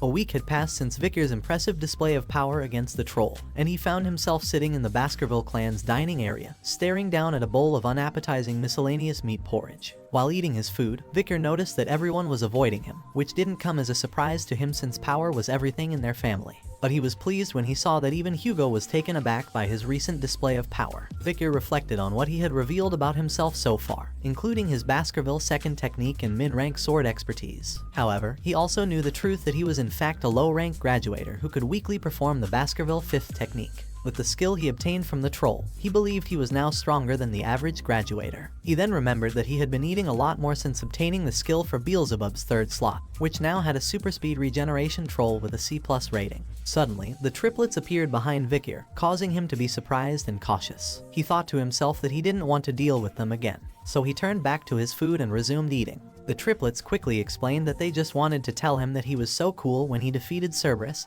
and the troll. Vicar was so surprised that he spat out his porridge. The triplets asked him if he was okay, but Vicar was suspicious of their motives. He thought to himself that it might be some kind of two-faced technique or deceitful policy. He considered beating them up before thinking about it more, but before he could act, the head butler, Barrymore, appeared behind him and called out his name. Vicar was surprised to see him and wondered why he was here. Barrymore then informed him that he should hurry to the Patriarch room, and Vicar wondered why Hugo had summoned him. In Baskerville clan's Patriarch office, Patriarch Hugo sat on his chair as someone entered and greeted him. It was Morg clan Patriarch by proxy Adolf Morg. Hugo acknowledged that it had been a while, and Adolf noted that he hoped the annual event would go smoothly. Hugo assured him that the joint training had always gone without a hitch. Adolf brought up the incident from last year when 2 children were seriously injured, one from each family. Hugo tried to downplay it, saying it was but a scratch and that Morg's children seemed to be quite dramatic.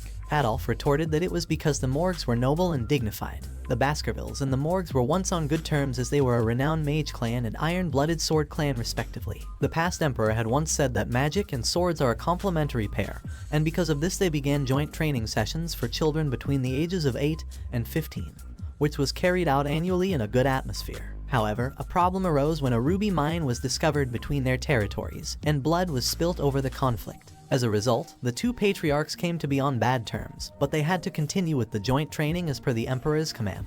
Adolf had come in his brother's stead to ensure that the event went smoothly. Adolf mentioned to Hugo that he had heard news about a supernova appearing in the Baskerville family, which was a great blessing to the Empire. He explained that a rare genius, who was perhaps only born once a century, had been born to the Baskervilles. However, Hugo responded with pride, saying that it was not that big of a deal. Adolf noticed Hugo's reaction and was surprised that Hugo actually received the compliment.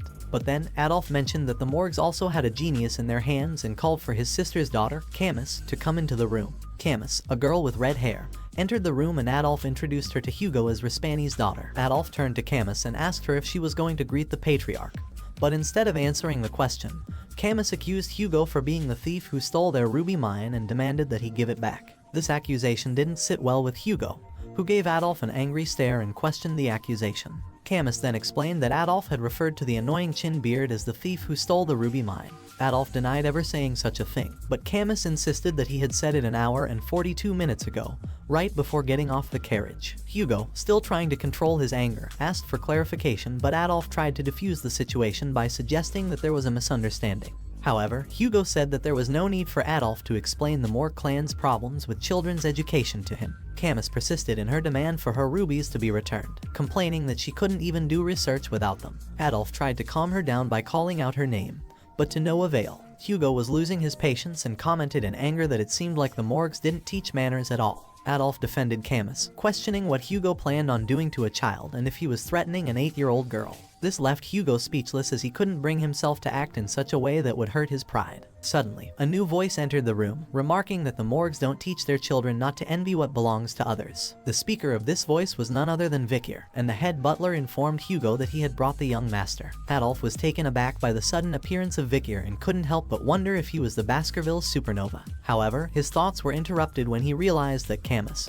who was sitting right next to him, had disappeared. Camus, on the other hand, had approached Vikir and demanded to know what he had just said. Adolf called out her name, trying to stop her from causing a scene. Meanwhile, Vikir was analyzing Camus, wondering if she was the Morg clan's iron-blooded empress, Camus Morg. Vikir recalled Camus' reputation as the genius of geniuses within the Morg clan, who had raised countless great mages. At her peak, she had killed all the monsters and barbarians in the Le Rouge et Le Noir mountain by herself, burning them to death on spears and creating the famous border of blood and ashes. In addition, her beauty was captivating, and she was able to manipulate even the imperial family. As a result, she was called the Fire Goddess of Authority. Vikir noted that this was all in the far future and that she was just a child right now. Camus interrupted Vikir's thoughts and aggressively questioned why the ruby mine belonged to Vikir. Vikir remained calm and collected, even going as far as to call Camus out on throwing a tantrum. Camus then began to cast a spell, but instead of attacking, she created an ice sculpture to illustrate her point. Vikir was surprised by Camus's use of spell as an ice sculpture instead of an attack, as was expecting a fight to break out between the two. As Camus pointed to her creation and began to explain, Camus pointed to a nearby cave and began to explain the situation regarding the ruby mine. She stated that the mine was situated on the border between Morg and Baskerville territories and was called the Joint Security Area. Camus continued, saying that while the entrance to the mine was on Morg territory, the mine itself ran underneath Baskerville territory, preventing the Baskervilles from claiming it all for themselves. Camus emphasized that the ruby mineral vein belonged to the Morg clan, but the Baskervilles were claiming that it was trespassing and interrupting their mining activities. Camus further explained that the Morgs had offered to pay rent for the territory, but the Baskervilles had rejected the offer. Adolf seemed pleased with this explanation, but Hugo was becoming annoyed with the situation. Vikir then mentioned that rubies were commonly used for magic ingredients and that the Baskervilles didn't need to mine them. However, he also pointed out that it was unfortunate that the Baskervilles weren't fools who would open their territories just for few pennies. Camus was surprised and confused by this statement, pointing out that if the Baskervilles didn't need rubies, then why not rent their land? Vikir explained that the Baskervilles were only interested in their land and didn't want anyone else to profit from it. He warned Camus not to come into their territory, as they were the only ones who would lose out in the situation. Camus, however, was not satisfied with this explanation and decided to take matters into her own hands. She claimed that she had possession over the ruby mineral vein, and she placed her arm over the sculpture in the Baskerville territory, asking whose arm it was. Vikir caught her arm and responded with a smile, saying that it was his arm, as it was in his land.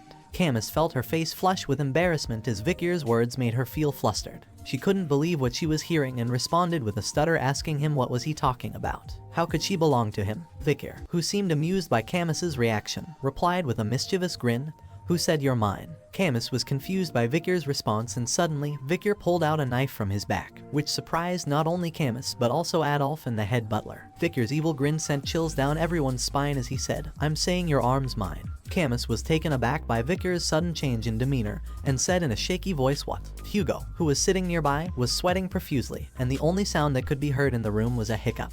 As Victor began to move the knife towards Camus' hand, she screamed in fear and called out for help from her uncle. Adolf appeared behind Victor with a fierce expression and demanded that he back away from his niece. Camus seized the opportunity to escape from Victor's grip and ran towards Adolf, seeking comfort from her uncle. Adolf was enraged and demanded an explanation from Hugo, asking what was going on. Hugo looked at Victor and acknowledged that he had gone too far with his joke. Victor then revealed that the knife was only a toy, something that was commonly played within the Baskerville family from a young age. Adolf was shocked and upset that such a dangerous toy was given to children, and he demanded an apology from Victor. Victor humbly apologized to Adolf and assured him that he had no intention of making Camus cry. However, Adolf was still angry and accused Victor of not taking the situation seriously enough. But Hugo intervened and said that adults shouldn't meddle in affairs of children and attempted to diffuse the tension by changing the subject, suggesting that they focus on discussing the ruby mines and complete the friendly duels first. Adolf was hesitant at first, but eventually agreed to hear Hugo out. Camus, still upset and tearful, warned Victor that she would not forget what had happened. Victor simply smiled faintly in response, seemingly unfazed by the situation. The day of the friendly duels had arrived, where all the children between the ages of 8 to 15 had gathered to show off their skills. While the younger children engaged in theoretical battles or displayed their mana sensitivity, the older children stole the show with their live battles. But this year all eyes were focused on the battle between two renowned clans, the Moore clan and the Baskerville clan. The two geniuses of their respective clans, Camus Morg and Victor Van Baskerville, were to showcase their skills in a practical training match. Camus instructed Victor to get ready, emphasizing that once she was prepared, she wouldn't hold back. Without wasting any time, Camus began casting a spell, leaving the audience in awe. One spectator couldn't help but exclaim, wondering if Camus was casting quadra spells. The fact that she was able to cast 4 spells simultaneously was impressive, even more so since she was only 8 years old. Another spectator praised her, acknowledging that Camus was the genius mage of Morg, and such feats were expected of her. Camus launched an attack on Victor, casting 4 different spells at once. However, Victor managed to dodge all of them with ease. With a hint of criticism in his voice, Victor suggested to Camus that instead of trying to impress with flashy spells, she should focus on mastering one. Camus sneered at Victor, wondering why he even cared since he was just an idiot who didn't understand magic. She retaliated by using a sand wall spell, causing a wall of sand to appear between them. But Victor easily broke through the wall with a swift kick and commented on Camus's harsh words. Camus was surprised at Victor's strength, wondering if this was the power of someone who had bathed in the river Styx. While she was lost in thought, Victor launched an attack that Camus realized was impossible to dodge. She closed her eyes, thinking that she had let her guard down, but to her surprise, she didn't get hit. When she opened her eyes, Victor was flicking his finger on her forehead. The flick sent her flying backward. Adolf, who was watching, couldn't believe that a mere flick had such power. Camus tried to ease the pain on her forehead with her hand and demanded to know why Victor had flicked her. She accused him of going easy on her and vowed not to let him get away with it. However, Victor just smiled and pointed to his forehead, suggesting that they should end things before they got out of hand. Camus, with almost tears in her eyes, refused to give up and casted another sand wall spell. This time, she created 2 walls and proudly exclaimed that Victor wouldn't be able to get through them. However, Victor wasn't impressed and thought that it was pointless since he could just go around them. But he decided to play along and prepared to punch the walls. With just one punch, Victor's hand pierced through both walls, creating a hole. Camus was surprised seeing this, and then Victor asked a question while making a flicking gesture with his hand. He wondered whose arm had crossed the wall. As he once again flicked on Camus' forehead, he answered the question himself, saying that it was the stronger individual. The flick on Camus's forehead caused her to fall down and growl in pain. Despite this, she continued attacking Victor, who managed to dodge her attacks. Victor thought that dealing with children was much harder than he thought, and that he could easily crush her neck in 0.1 seconds if he put his mind to it. However, he knew that it would cause an entire issue, and wondered what he should do to calm her down. Just then Victor noticed that 2 other contestants were having a duel in the arena behind him. He thought it might be better to let others deal with Camus. As he turned his attention to the other contestants, he saw a swordmaster cutting a mage's spells with a sword. Victor thought that they might be useful in executing his plan. Meanwhile, Camus was getting angrier by the minute. Her attacks were not landing on Victor, and she couldn't understand why. She demanded that Victor stop running away and face her. As the mage behind Victor started casting a spell, Victor knew it was the perfect time to strike. Victor warned Camus to have a defensive spell ready. Camus was confused at first, but then she saw the mage's attack coming from behind Victor. Adolf, who understood Victor's plan, shouted in surprise. And then a powerful blast covered the whole arena. As the spell engulfed the arena, the audience reacted with gasps and shouts of surprise at what they were seeing. Lady Camus heard her Uncle Adolph's voice in the chaos and wondered what she should do. She had avoided injuries with the help of a defensive spell, but the flame spell had burned her clothes. Tears welled up in her eyes as she imagined the shame of being seen after the smoke cleared. Suddenly, Vicar appeared before her and offered his jacket to cover herself. Camus was shocked by his kindness, unable to understand why he was helping her despite being her enemy. She protested weakly as Vicar insisted on giving her his jacket. Camus anxiously said that he would be exposed if he gave her his only jacket, but Vicar seemed unconcerned about his own well-being. Camus couldn't understand why Vicar was taking care of her, despite their enmity. Camus noticed that Vicar was bleeding from a scratch on his arm and pointed it out to him. Vicar was surprised to see a scratch on the body strengthened by the river Styx and realized that the sword of the idiot swordsman must have had some remaining aura on it to cause the wound. As the dust cloud began to clear, Camus and Vicar were revealed to the audience. Adolph was relieved to see that Camus was okay, and the audience observed that the Lady of Morgue was on the floor.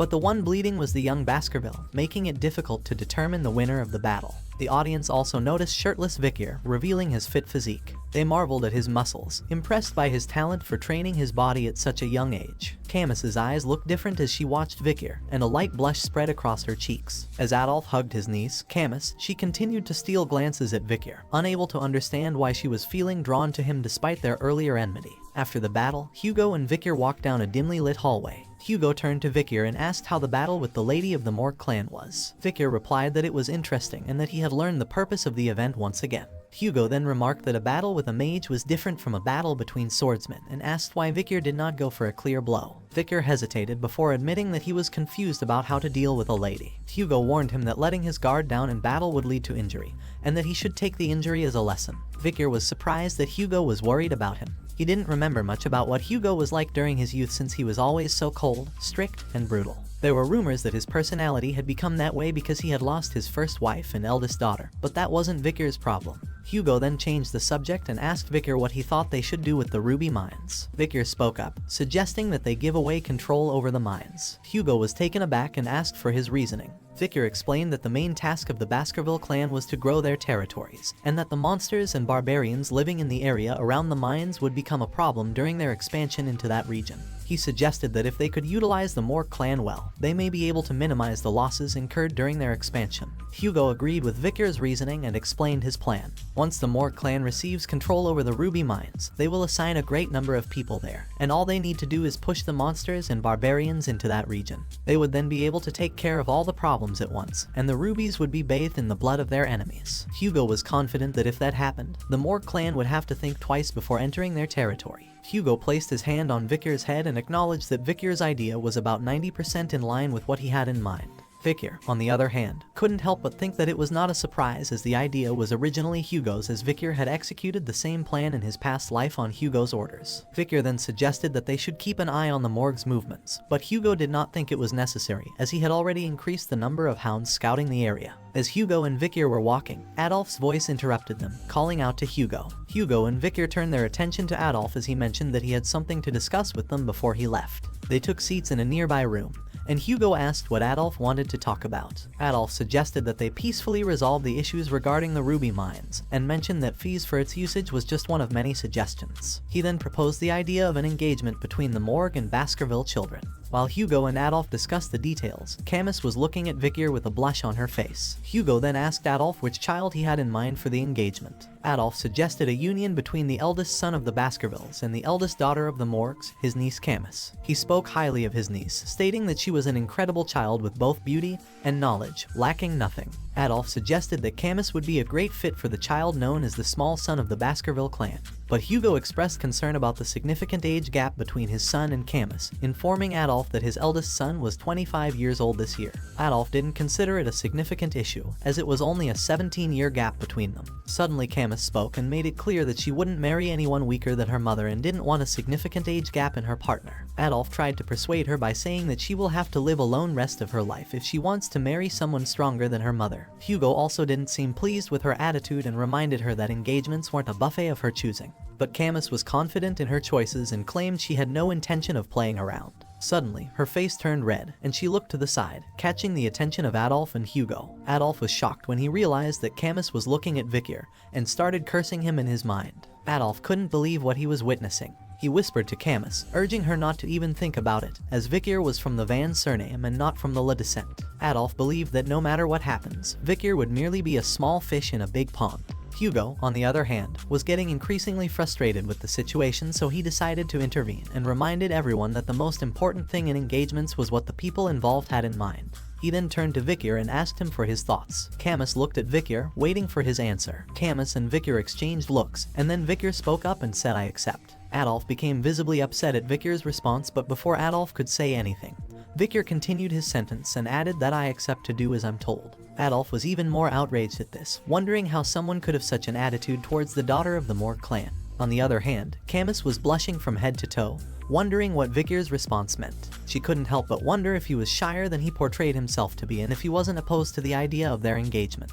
Hugo stated that names and titles had no meaning in the Baskerville household, and that great people come from those of Van descent, not just those of Le descent. However, Adolf seemed skeptical about this statement, especially when it came to Vikir. Adolf stood in front of Vikir, examining him closely. Vikir, in turn, looked back at Adolf and thought about his reputation as a sixth circle master and one of the strongest mage within the renowned clan and supporter of his niece. Adolf then spoke up, saying that he didn't think it's quite wise to tell Vikir this, but they couldn't have just anyone become Camus' husband. Vikir thought about how engagement was merely a suggestion between clans and wondered if Adolf was not satisfied with even the genius of the Baskerville clan. Adolf then placed his hand on Vikir's shoulder and tried to press him down, but Vikir didn't budge. Adolf was surprised by Vikir's sturdy body. Adolf then asked Vikir why he wasn't answering him and was he even listening to him, and Vikir replied that he hadn't been listening to him since he said it wasn't wise to tell him something. Camus was shocked at Vikir's reply, especially since he said it to her uncle, who was one of the strongest mage. On the side, Hugo tried to control his laughter in the midst of the tense situation.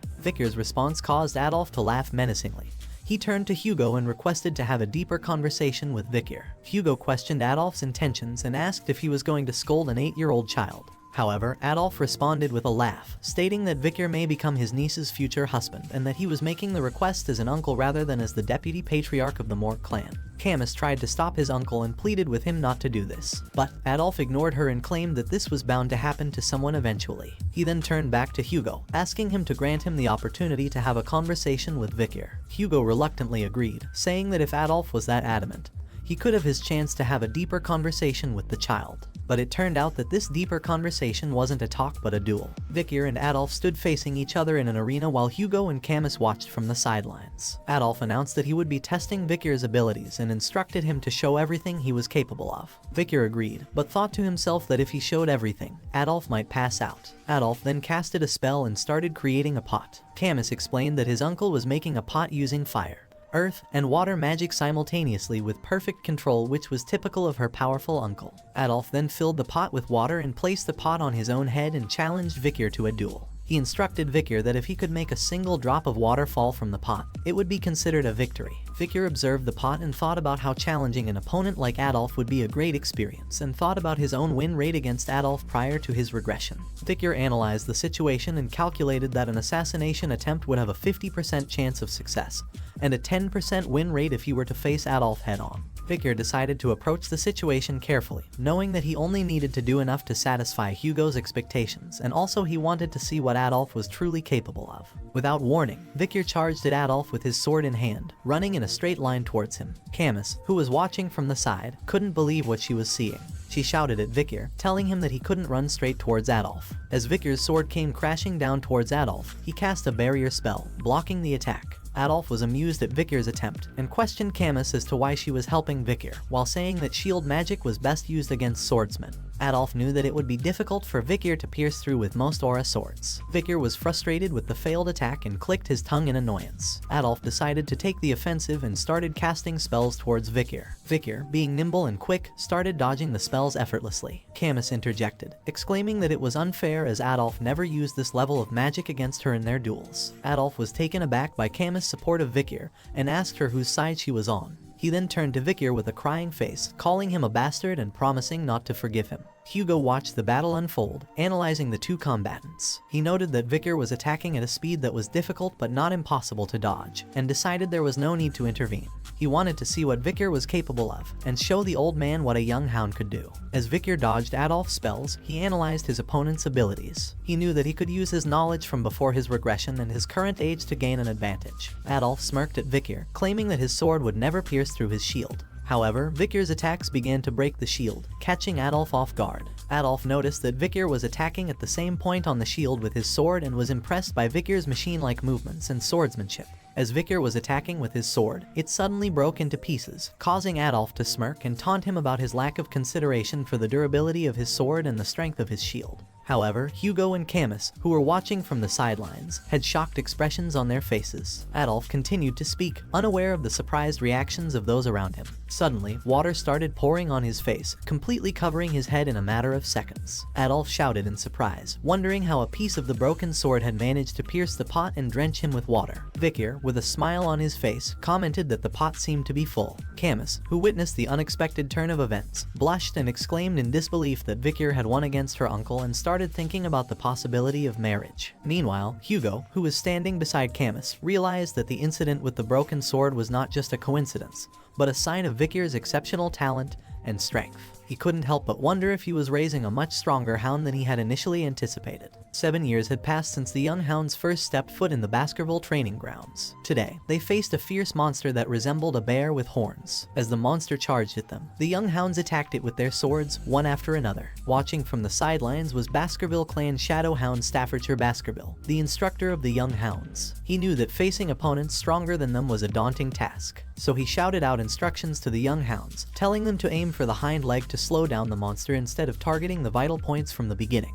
The triplets among the young hounds coordinated their strikes, leaving the monster exhausted. Staffordshire was impressed and thought to himself that their dark crimson aura was very suitable for the Baskervilles. After the triplets had weakened the monster, the other young hounds resumed their attacks and finished it off. Staffordshire applauded the young hounds and congratulated them on becoming low-rank sword experts and masters of the first Baskerville technique. Staffordshire reminded the young hounds that they were facing a caged monster and that the wild ox bear on La Rouge et Lenoir mountain would be quite different. He warned them that death could occur much more easily than they thought, and they must use their bloodline to overcome it or build their experience to survive somehow. With that, the instructor concluded the 7-year training and congratulated the young hounds on their graduation. He wished them good luck in their future endeavors. After the successful completion of their training, the young hounds started chatting among themselves. 2 hounds were discussing their preferences for the various night orders within the Baskerville clan. The first hound mentioned that he preferred the Wolfhound order, while the second hound shared his choices, Doberman, Pitbull, and Rottweiler. There were 7 night orders in the Baskerville clan,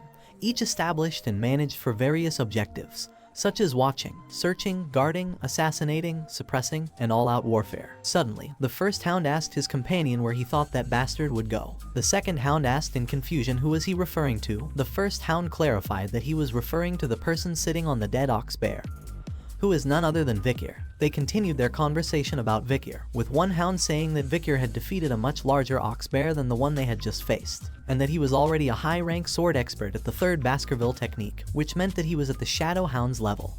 Vicar sat on the dead ox bear, lost in thought. He knew it had taken longer than he had anticipated to reach his current level, which was graduate intermediate rank at the 5th Baskerville technique. While his swordsmanship had improved greatly, he felt his growth was much slower than he had hoped for. Suddenly, head butler Barrymore appeared behind Vicar and addressed him as Master Vicar. The butler informed Vicar that the Patriarch was looking for him and that his assignment had been decided. Vicar, with a serious expression on his face, replied with a simple "all right." Vicar entered the Patriarch's office and greeted Hugo. However, he only received a grunt in response. Vicar noticed a cut on Hugo's nose and asked him what had happened. Hugo replied that he had been subjugating barbarians on La Rouge et Lenoir mountain, and that one of the archers had gotten the better of him. Vicar asked if he had captured them, but Hugo replied that he had not. However, he did manage to give the archer the same scar on her face. After a moment of silence, Hugo congratulated Vicar on graduating. However, his tone was ominous when he added that it was only going to get harder. Vicar wondered if Hugo was going to talk about the assignment now as he reminisced about his past before his regression. He had been a junior knight of the Pitbull Order, and was sent to the treacherous La Rouge et Lenoir mountain to face death non-stop for 21 months. He had been like an expendable mutt, immediately dispatched into battle upon his arrival. He remembered that the Baskerville children were categorized as either elite or expendable once they reached the age of 15. The expendables were sent to die in battle, while the elite were educated about politics and administration. Through numerous brushes with death, the experienced expendables eventually became guards to the elite, while the elite matured over time through practicing politics and administration. Victor knew that the fifth Baskerville technique existed to let the elite catch up to the expendables' long hours and experiences with real-life battles. However, his swordsmanship had not been able to surpass the fourth technique prior to his regression. There was no way that Hugo, the one in charge, would let him, an illegitimate child, take a course for the elite. Victor's thoughts were suddenly interrupted by Hugo. Hugo suggested that Victor should try the lower house of parliament. Not fully understanding what Hugo meant, Victor asked for clarification. Hugo explained that the lower house of parliament assisted the Baskerville clan's regional administration, legislature, and law enforcement, as well as inviting businesses and looking after the region as necessary. Simply put, they managed both small and large matters of the clan. Victor was surprised that Hugo had selected him, an illegitimate child, to take the elite course. Hugo continued, saying that Victor's achievements were greater than any child who was referred to as a genius by 10 years. So, he would treat Victor as such. The position that Victor would be taking was the deputy consul of the underdog city. Currently, both the consul and deputy consul positions were vacant. Hugo asked Victor if he would like to try it. After considering Hugo's proposal, Victor decided to accept the position of deputy consul of the underdog city. However, before proceeding, he wanted to discuss an incident involving the Morg clan and the Ruby Mines. Hugo seemed to know about it already and referred to how Victor screwed over Adolf Morg. Victor confirmed this and asked if he could borrow his reward once. Even though what Victor wanted to borrow was still not revealed yet, the head butler who had an idea about it was shocked at Victor's bold request. But Hugo didn't seem to mind. He stamped a paper and assured Victor that he trusted him not to do anything foolish. With confidence, Victor promised he wouldn't make Hugo worry, but he couldn't help but think how strange it was to be called son by Hugo, something that would have been unimaginable before his regression. As head butler and Victor walked down the hallway, the head butler spoke in a serious tone.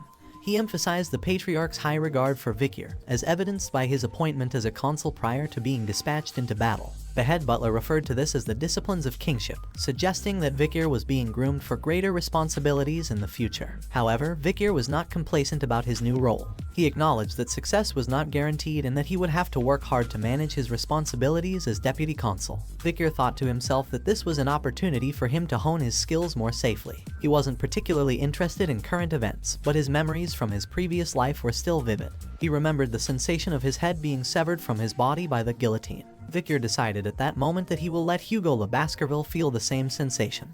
In the Baskerville territory, underdog, in a large villa, a bald man gave orders to 2 workers, instructing them to ensure that the place is perfectly clean by the next day, as a new deputy consul from the Baskerville family was coming. The workers acknowledged his orders and said yes sir. Later on, one of the workers wondered what kind of person the new deputy consul would be and hoped that he would have experience in business. However, the other worker told him that the new deputy consul was only 15 years old. While they were talking, a young boy was approaching the villa, and the second worker noticed him. He placed his hand on the kid's shoulder and wondered whose child he was and if any employee had brought him. The worker then told the boy that he couldn't just enter the villa freely. It turned out, the young boy who had approached the villa was none other than Victor. With an angry look on his face, he ordered the worker to remove his hand from his shoulder. Then, he pulled out a paper and showed it to the worker, who was surprised to see that it was the document verifying Victor's position as the new deputy consul. The workers were confused as to why he had come a day early, but Victor was not concerned about that. He ordered the workers to prepare food and drinks for a party he was going to have. As Victor entered the villa, both workers had questioning looks on their faces and wondered why the new deputy consul was planning a party. Soon, the party began, and the whole villa was filled with food and drinks. Many nobles were in attendance, enjoying the festivities and talking with one another. Chihuahua Baskerville, the general secretary of the city of Underdog, was pacing back and forth in his office, clearly agitated. He looked out the window and couldn't believe what he saw. The new deputy consul, a young man who had just started working for the city, was holding a party at the workplace. Chihuahua was already having a hard time because all of his predecessors had been dismissed for accepting bribes. And now, this guy was drinking and partying on the job. Chihuahua couldn't believe the audacity of this troublemaker. As he was about to express his frustration, Victor suddenly appeared behind him and asked if he was the general secretary. The sudden interruption startled him and he almost jumped out of his skin. He was surprised to see Victor and wondered how long he had been standing there. Victor introduced himself as Victor Van Baskerville, the new deputy consul, and Chihuahua introduced himself as Chihuahua Baskerville. Victor repeated Chihuahua's name, noting that he didn't have a middle name. Chihuahua thought to himself that it was going to happen again. He knew that a lack of a middle name signified that he was from outside the family and that he was employed rather than a blood member of the family. Chihuahua had to deal with discrimination from deputy consuls because of this. He was tired of being looked down upon and treated unfairly because he wasn't born into the family. But Chihuahua was surprised by Vicur's response. Instead of mocking him, Vicur placed his hand on Chihuahua's shoulder and simply said, "Nice." This threw Chihuahua off guard, and he responded with a confused look. Vicur went on to explain that he had scanned through Chihuahua's personal information on the way there, and had noticed that he was from Underdog. Chihuahua agreed with him, saying that he was born and raised in the current place they were in. Vicur acknowledged this and mentioned that he knew how hard people like him had to work and that he didn't intend to interfere with how he did his job. Chihuahua was still a bit confused but responded with an awkward okay. Chihuahua couldn't help but think that was this some new form of harassment, and wondered why Vicur was even there in the first place when he was the one who asked for the party. But Vicur continued, mentioning that while the personal law system itself didn't have a problem, there were many strange things about the judicial system. Vicur continued speaking, explaining that the problem with Underdog was that many illegal business owners were successful, and as a result, the underground held the power above the law. Simply stopping the illegal businesses wouldn't resolve the problem. The heads of the underground businesses needed to be removed. As a deputy consul, his job was to make laws and execute them, and while he respected all the laws that were already in place, he intended to add a new one. Chihuahua exclaimed in surprise as he heard the word new law. Vicur nodded and explained that he would make sure the underground economy was in shambles within a week. However, he needed a cause in order to make and execute this law. Chihuahua couldn't understand why Vicur needed a cause for getting rid of illegal businesses. Vicur explained that he was still young and a newly appointed deputy consul. He needed a performance in order to make it more convincing. Chihuahua still didn't fully understand Vicur's plan. Vicur looked out of window as his expression turned into an evil grin, and he said that to put it differently, I will lay out poop for the flies. Chihuahua couldn't help but wonder what Vicur was planning. The next day, Vicur arrived at Doorsmile Street in downtown Underdog. A huge crowd had already gathered there and people were chatting among themselves. Vicur stood on the stage with a stake in his hand. Chihuahua and his companions wondered what the deputy consul was planning to do. They commented that there were a lot of people there, and that the deputy consul had been standing there since the crack of dawn. Suddenly, Vicur stepped forward and announced that he was the newly appointed deputy consul. The crowd was surprised to see such a young man as the deputy consul, and wondered what he was going to do. Some of them murmured that he was cute while some questioned what a young man like him could do. Vicur ignored the crowd and said, I believe you have all seen this notice. These are laws that have been in place for a while. Even if the deputy consul has changed, the Baskerville family's laws are still strict as before and will continue to be upheld. However, the crowd did not seem to have any faith in Vicur's words. They muttered among themselves, questioning his ability to carry out laws at such a young age. Some even commented on the corruption of the higher-ups and thought that Vicur would soon fall victim to it. Chihuahua, who stood by Vicur's side, could no longer remain silent. He shouted at the crowd, demanding that they show respect to the new deputy consul. The crowd fell silent, but some still doubted Vicur's ability to uphold the laws, and they thought that Chihuahua might be a better choice for the position of deputy consul. Suddenly, Vicur's actions had the entire crowd in a state of shock. As he pulled up the stake, whole crowd fell silent, and all eyes were fixed on him. With immense power, Vicur then plunged the stake into the ground with such force that the earth around it seemed to shake. The crowd could hardly believe what they were seeing. They were amazed at the sheer strength that Vicur had displayed. But then, Vicur announced something that took everyone by surprise. He said that he would announce a special law,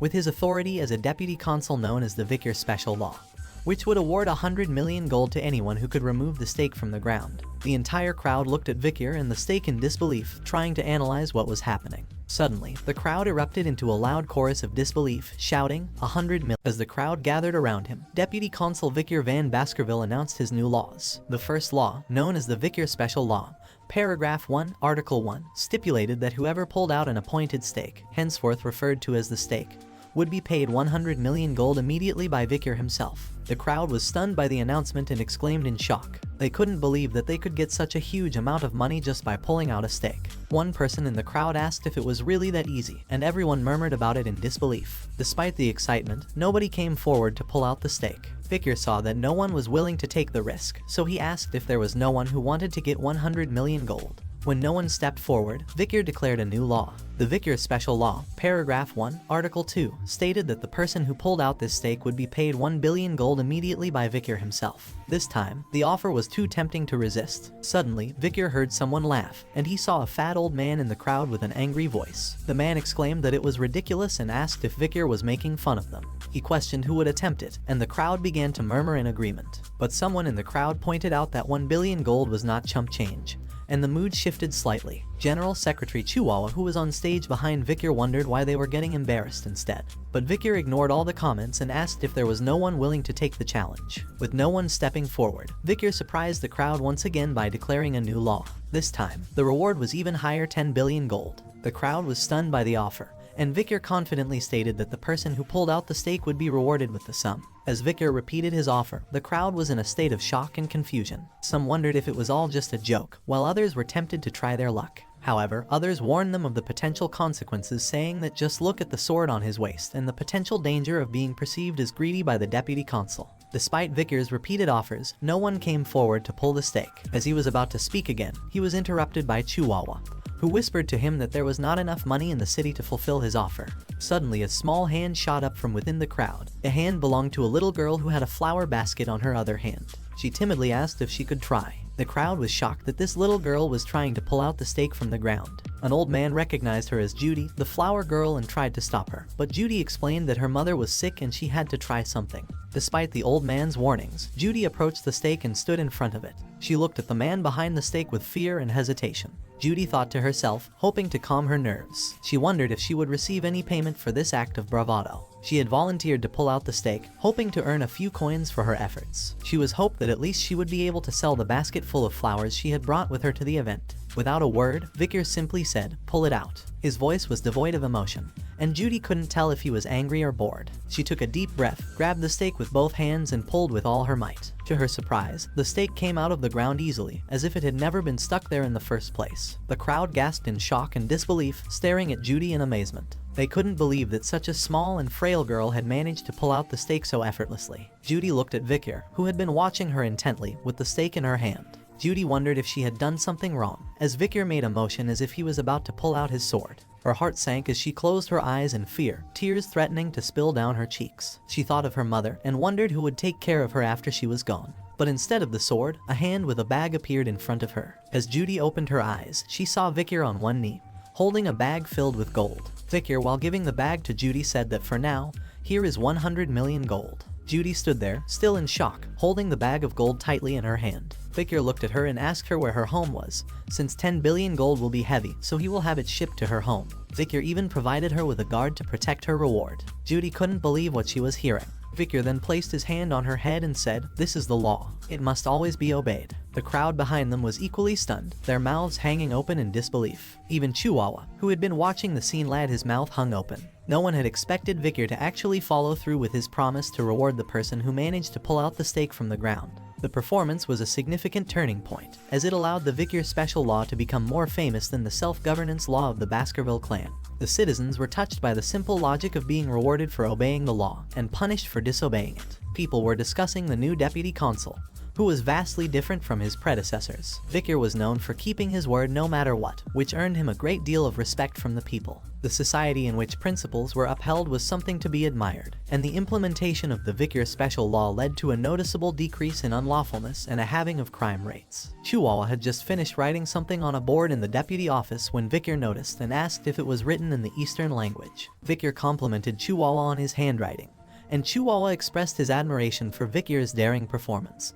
That left him touched for the first time after 20 years of working there. Victor explained that ruling citizens with wrath when they belittle the law and do not trust it is not the way to go. He shared how he thought hard about how to get the attention of the citizens and leave a lasting impression, and that was the result. Chihuahua was moved to tears and pledged to follow Victor for the rest of his days. Victor tried to calm Chihuahua down. Victor's mind wandered as he thought about the recent performance he had orchestrated. He couldn't help but compare it to the one that Camus Morgue would have presented years from now. While Camus had managed to reduce the crime rate to 1%, but she was never really liked by the citizens due to the fear she instilled in them. Looking down at the map on the table, Victor noted that the problems were only just beginning, since the reward of 10 billion gold had been used, and they needed to find a way to get it back. After marking some locations on the map, he explained that the locations marked on the map were where there were potential illegal groups, or where they may hide in the future. Victor was determined to maintain these locations and confiscate their dirty money. Chihuahua looked at the map in surprise and asked Victor how he knew where the criminal businesses were located. Victor pointed to his nose and claimed that he could smell them. In reality, he had already surveyed those regions before his regression and knew them like the back of his hand. Chihuahua was impressed by Victor's flawless investigation skills and wondered just how much he had already investigated. Suddenly, a staff member burst into the room, interrupting the conversation between Chihuahua and Vikir. The staff member addressed Deputy Consul Vikir, informing him that the Village Hall's Youth Autonomy Association had requested a meeting. Chihuahua, seemingly unsurprised by the news, commented that it was probably time for such a meeting to take place. Vikir, on the other hand, referred to them as arrogant bastards and questioned why they would want to see him. Chihuahua proceeded to inform Vikir that the Youth Autonomy Association was made up of various clans, including the Mant Blanc, Pure, Luovi, Channel, Ferragamo, Hermes, and Pradar clans. He explained that the organization was founded by the second and third generations of the 7 native families of Baskerville. Chihuahua went on to describe the Youth Autonomy Association as a promiscuous social club, despite its name suggesting otherwise. He speculated that the young masters of the group likely had something to say about the Vikir special law. Vikir said in a questioning tone, "The dung flies have started to smell the shit." This statement surprised both Chihuahua and the staff member. Vikir smirked and suggested that they should start annihilating the pests that are eating away the city.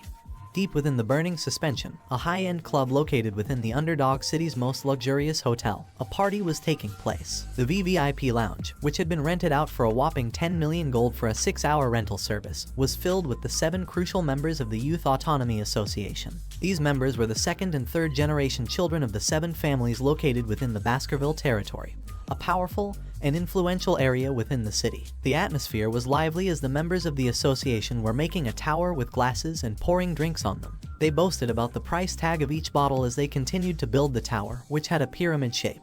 The blonde guy in the club turned to the waiters and instructed them to drink the spilled wine on the table. The waiters obediently lapped it up like dogs, thanking him for the opportunity to enjoy such a precious drink. As he sat down on a sofa, he boasted about his wealth, remarking that no matter how much he spent, his money always replenished itself. One of the blonde guy's companions attributed it all to the Baskervilles, who only cared about territorial expansion and not about the demand for slaves. He remarked that it was easy to kidnap barbarians and sell them as slaves, thanks to the Baskervilles. The companions agreed that this was all thanks to the Baskervilles, and that it was great because they didn't have to worry about the imperial family. Another companion chimed in, remarking that the Baskervilles were also protecting them, making them even safer. He compared the Baskervilles to their personal hunting dogs, pointing out that they were always at their beck and call. The blonde guy scoffed at the idea, stating that the Baskervilles were nothing more than sword-wielding idiots who were easily manipulated. He mentioned the incident with the Mesimaginero clan, where they were able to push the blame onto the Mesimaginero clan, which was one of the most loyal clan, and watch as the Baskervilles decided to massacre them personally. As the group continued to talk, one of the companions mentioned a new deputy consul named Vikir,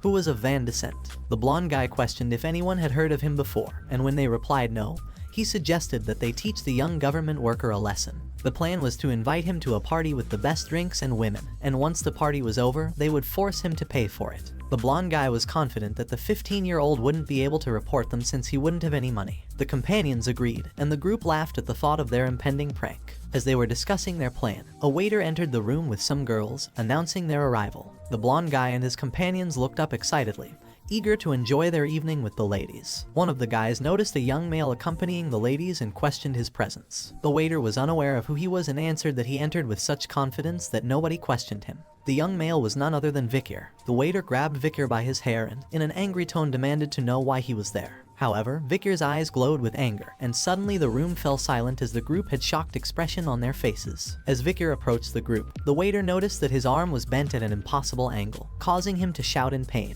One of the guys who had initially pointed out Vikir expressed his surprise at the sight.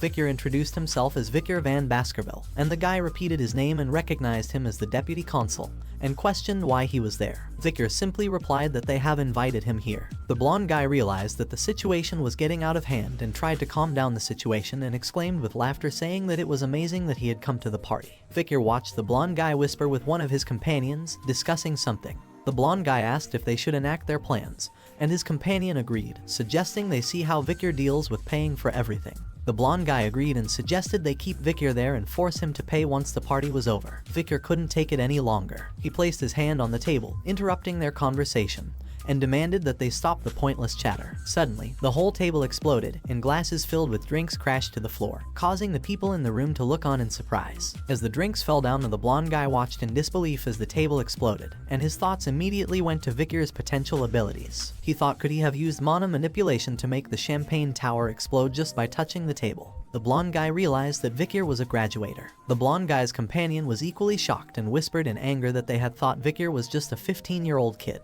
The blonde guy snapped back, telling his companion that they were a middle-class expert and should do something. But the companion was too scared, knowing that they would lose in an instant if they tried to fight Vikir. Suddenly, Vikir placed his hand on one of the guy's shoulders and addressed him directly. The guy was so scared that he blurted out that they were going to pay for the drinks. Vikir questioned whether they were planning on forcing him to pay for everything, and the guy realized that he had made a huge mistake. Another companion spoke up, asking who would dare do such a thing. The blonde guy tried to calm the situation, saying that they only wanted to test Vikir, as Underdog City had become corrupt. They wanted to ensure that Vikir wouldn't be enticed by the city's offers. The blonde guy's companion agreed, saying that it seemed like Vikir had what it takes to lead them, and they would be sure to follow. Vikir suddenly attacked the guy sitting closest to him with a palm strike that was more like a claw attack. He clutched the guy's stomach tightly and delivered a stern message. An owner can test their dog, but a dog should never test their owner, no matter the situation. As he looked at the rest of the group, Vikir questioned whether they were unmoved by his actions because they had money and power. He warned them that they had never seen anything truly frightening before. Vikir threw the guy he had been holding to the ground and stepped on his face. He then looked at the rest of the group and asked if they knew why he had done this. If they didn't, it seemed like they would meet the same fate. The blonde guy's face was stricken with fear as he stuttered out a response, saying that they were well aware of why Vikir had taken such actions. But Vikir kicked the man's head on which he was stepping on, and told them that if they really knew, they would understand what he would do next. The group became angry seeing this, and blonde guy called Vikir a bastard, while another questioned if he thought he could get away with it. Suddenly, Vikir appeared right in front of the second guy and accused the group of committing crimes such as abduction, kidnapping, illegal slave trafficking, and insulting Baskerville. The rest of the group had a shocked expression hearing Vikir mention the crimes that they had done. Vikir then punched the second guy and told them that animals don't learn until you teach them. Vikir's face turned into an evil grin as said that now he was prepared to teach the disobedient creatures a lesson. In a dimly lit prison cell, two men stood with contrasting expressions. Vikir, the deputy consul, appeared unfazed while Chihuahua, the general secretary, looked on with a mix of shock and concern. Before them stood a blonde man with a beaten-up face, who was screaming and shouting at them, calling them all sorts of names. The man continued to yell, accusing Vikir of pulling some kind of stunt that would result in his father retaliating against them. He threatened to kill both of them once he was released, promising never to forgive them for what they had done. Chihuahua was visibly distressed by the situation and turned to Vikir, asking why the man had been beaten so brutally. Vikir asked if he thought he had overdone it, to which Chihuahua responded with a resounding yes. He expressed his disbelief that anyone could inflict such serious injuries on another human being, comparing the victim to a meat bag. But Vikir didn't seem to care. He walked towards the cell with a cold smile on his face, assuring Chihuahua that he hadn't even started yet. Chihuahua, on the other hand, looked shocked and disbelieving. He asked Vikir what he was planning to do, to which Vikir replied that he was going to execute all the wicked civil servants who had mutated into a hideous organization. He claimed that he could tell from their arrogant expressions that they lacked proper education, and that they had even overlooked the authority of the Baskerville clan. Chihuahua still couldn't believe what he was hearing. He asked Vikir if he was serious, to which Vikir replied in the affirmative. The blonde guy and his companions were now begging for their lives, promising to give Vikir everything they had if he spared them. Chihuahua then voiced his concern about the repercussions of Vikir's actions. He asked him if he was aware that the families of the executed men would not just sit idly by. They were cowardly, yet daring, and they would use whatever methods possible to avenge their loved ones. Vikir's confident smile remained as he reassured Chihuahua that there was no need to worry about the families of the executed men. He claimed that these corrupt officials were tied to the criminal organizations of Underdog City, and that their families would not be able to complain. Chihuahua, however, seemed to be concerned about the evidence against these officials, to which Vikir replied that he had his ways of finding evidence. He thought to himself that if he couldn't find any evidence, he would make his own. Vikir didn't seem to care about the events that would take place after this. He believed that the world was soon going to experience a sudden change, and he would most likely be dispatched into battle very soon. Even if that wasn't the case, he knew that he would have to leave this place once he enrolled at the academy. Vikir stood in front of the prisoners, his eyes cold and unfeeling as he gazed at them. Vikir listed out their crimes, his voice flat and monotone. Human trafficking, kidnapping, bribery, blackmail, threatening, assault through a third party, and murder. The blonde guy immediately denied their involvement in any of those crimes and asked for evidence. However, Vikir just smirked and asked if they would accept punishment if there was evidence. After hearing this, the blonde guy looked down, his guilt written all over his face. It was like he was saying, "I'll never cause damage to the family, even if I were to die here." Suddenly, a man appeared to be walking towards him, carrying a bag. The man had a bald head, called out to Vikir. Vikir turned around, not surprised to see the man there. The bald guy placed the bag in front of Vicar and informed him that his custom order was ready. Vicar expressed his gratitude for the timely delivery of his order, and the bald guy just chuckled in response. Vicar opened the bag to reveal an assortment of tools, which he arranged carefully on a cloth. As Vicar was setting up his tools, the bald guy suddenly spoke up, saying that he had never seen some of these tools before, despite having been torturing people for 30 years. He asked Vicar how he had come up with such scary tools. Vicar shrugged and replied that he didn't invent them himself. They were common where he came from. The bald guy was taken aback and asked if Vicar had come from hell. Vicar just chuckled and said that it was something like that. And then he asked the bald guy if he would like to learn it. The bald guy quickly declined, saying that he might vomit everything he had eaten if he saw Vicar work with those tools. Vicar just nodded and looked at his tools, lost in thought. He missed the days of the era of destruction when even the demon clan's prisoners of war would spit out everything during torture. By torturing the demon clan, the torturing methods had evolved significantly. Vicar opened his coat and revealed his tools, causing the blonde guy to squeal in fear. Vicar looked at the prisoners and asked where their expressions were from before when they had claimed they wouldn't admit to anything no matter what. He then tied the buttons on his wrist and said, "Please don't say anything. I want to cherish the memories of my past for once." The blonde guy couldn't hold back the flood of tears that streamed down his face. Rumors of the arrest of the 7 wicked gangs quickly spread throughout Underdog City. As long as there was a gathering of more than 3 citizens, that rumor continued to circulate. In a nearby tavern, patrons were discussing the incident. One of them expressed relief that the arrested gangs were the ones who treated civilians like pests. Another patron doubted that the new deputy consul would release them anytime soon, considering their history. A third person chimed in, noting that the 7 arrested individuals were the 2nd generation of native families, and that the deputy consul would likely just embarrass them before releasing them. However, another individual added that the charges against the 7 suggested that they may be executed. This sparked a conversation about whether the children of native families would really be put to death. One person claimed that the new deputy consul had a reputation for being ruthless, citing the fact that he had burned a 10 billion gold with one stake. Despite this, another person thought that executing the 7 individuals would put the deputy consul in a difficult situation. The citizens of Underdog City had believed that the arrest of the 7 notorious gang leaders was just a political power play between the new politician and the native authorities. They had predicted that once the local powerhouses bent their wills, the situation would be over and the imprisoned gang members would be released unscathed. As expected, the Mant Blanc clan, Pure clan, Luovi clan, Channel clan, Ferragamu clan, Hermes clan, and the Pradar clan delivered an apology to the new deputy consul. But things didn't go as predicted. The 7 heads of the gang leaders were hung in the middle of the center square, preserved with salt and displaying expressions of agony as if they had experienced excruciating pain until their last breaths. The public notice above the heads explained the punishments they received prior to their executions in detail. The Baskerville Family Autonomy Constitution was known for its strict laws and harsh punishments. The first clause was about the banning of illegal brothels. The penalty for this offense was a tattoo on the face of the criminal, with the symbol for sex being tattooed all over the face. The punishment was executed according to the governing law above. The second clause was about the banning of illegal gambling, and the penalty for this offense was wrist amputation. The punishment was carried out according to the law, with both wrists being amputated, taking into account the number of times the law was disobeyed. The criminal's wrists were amputated 72 times at regular intervals. The third clause was about the banning of illegal private loans, and the penalty for this offense was the removal of eyes. However, in consideration of the pleas of those who had been affected by these criminals, the punishment was not executed.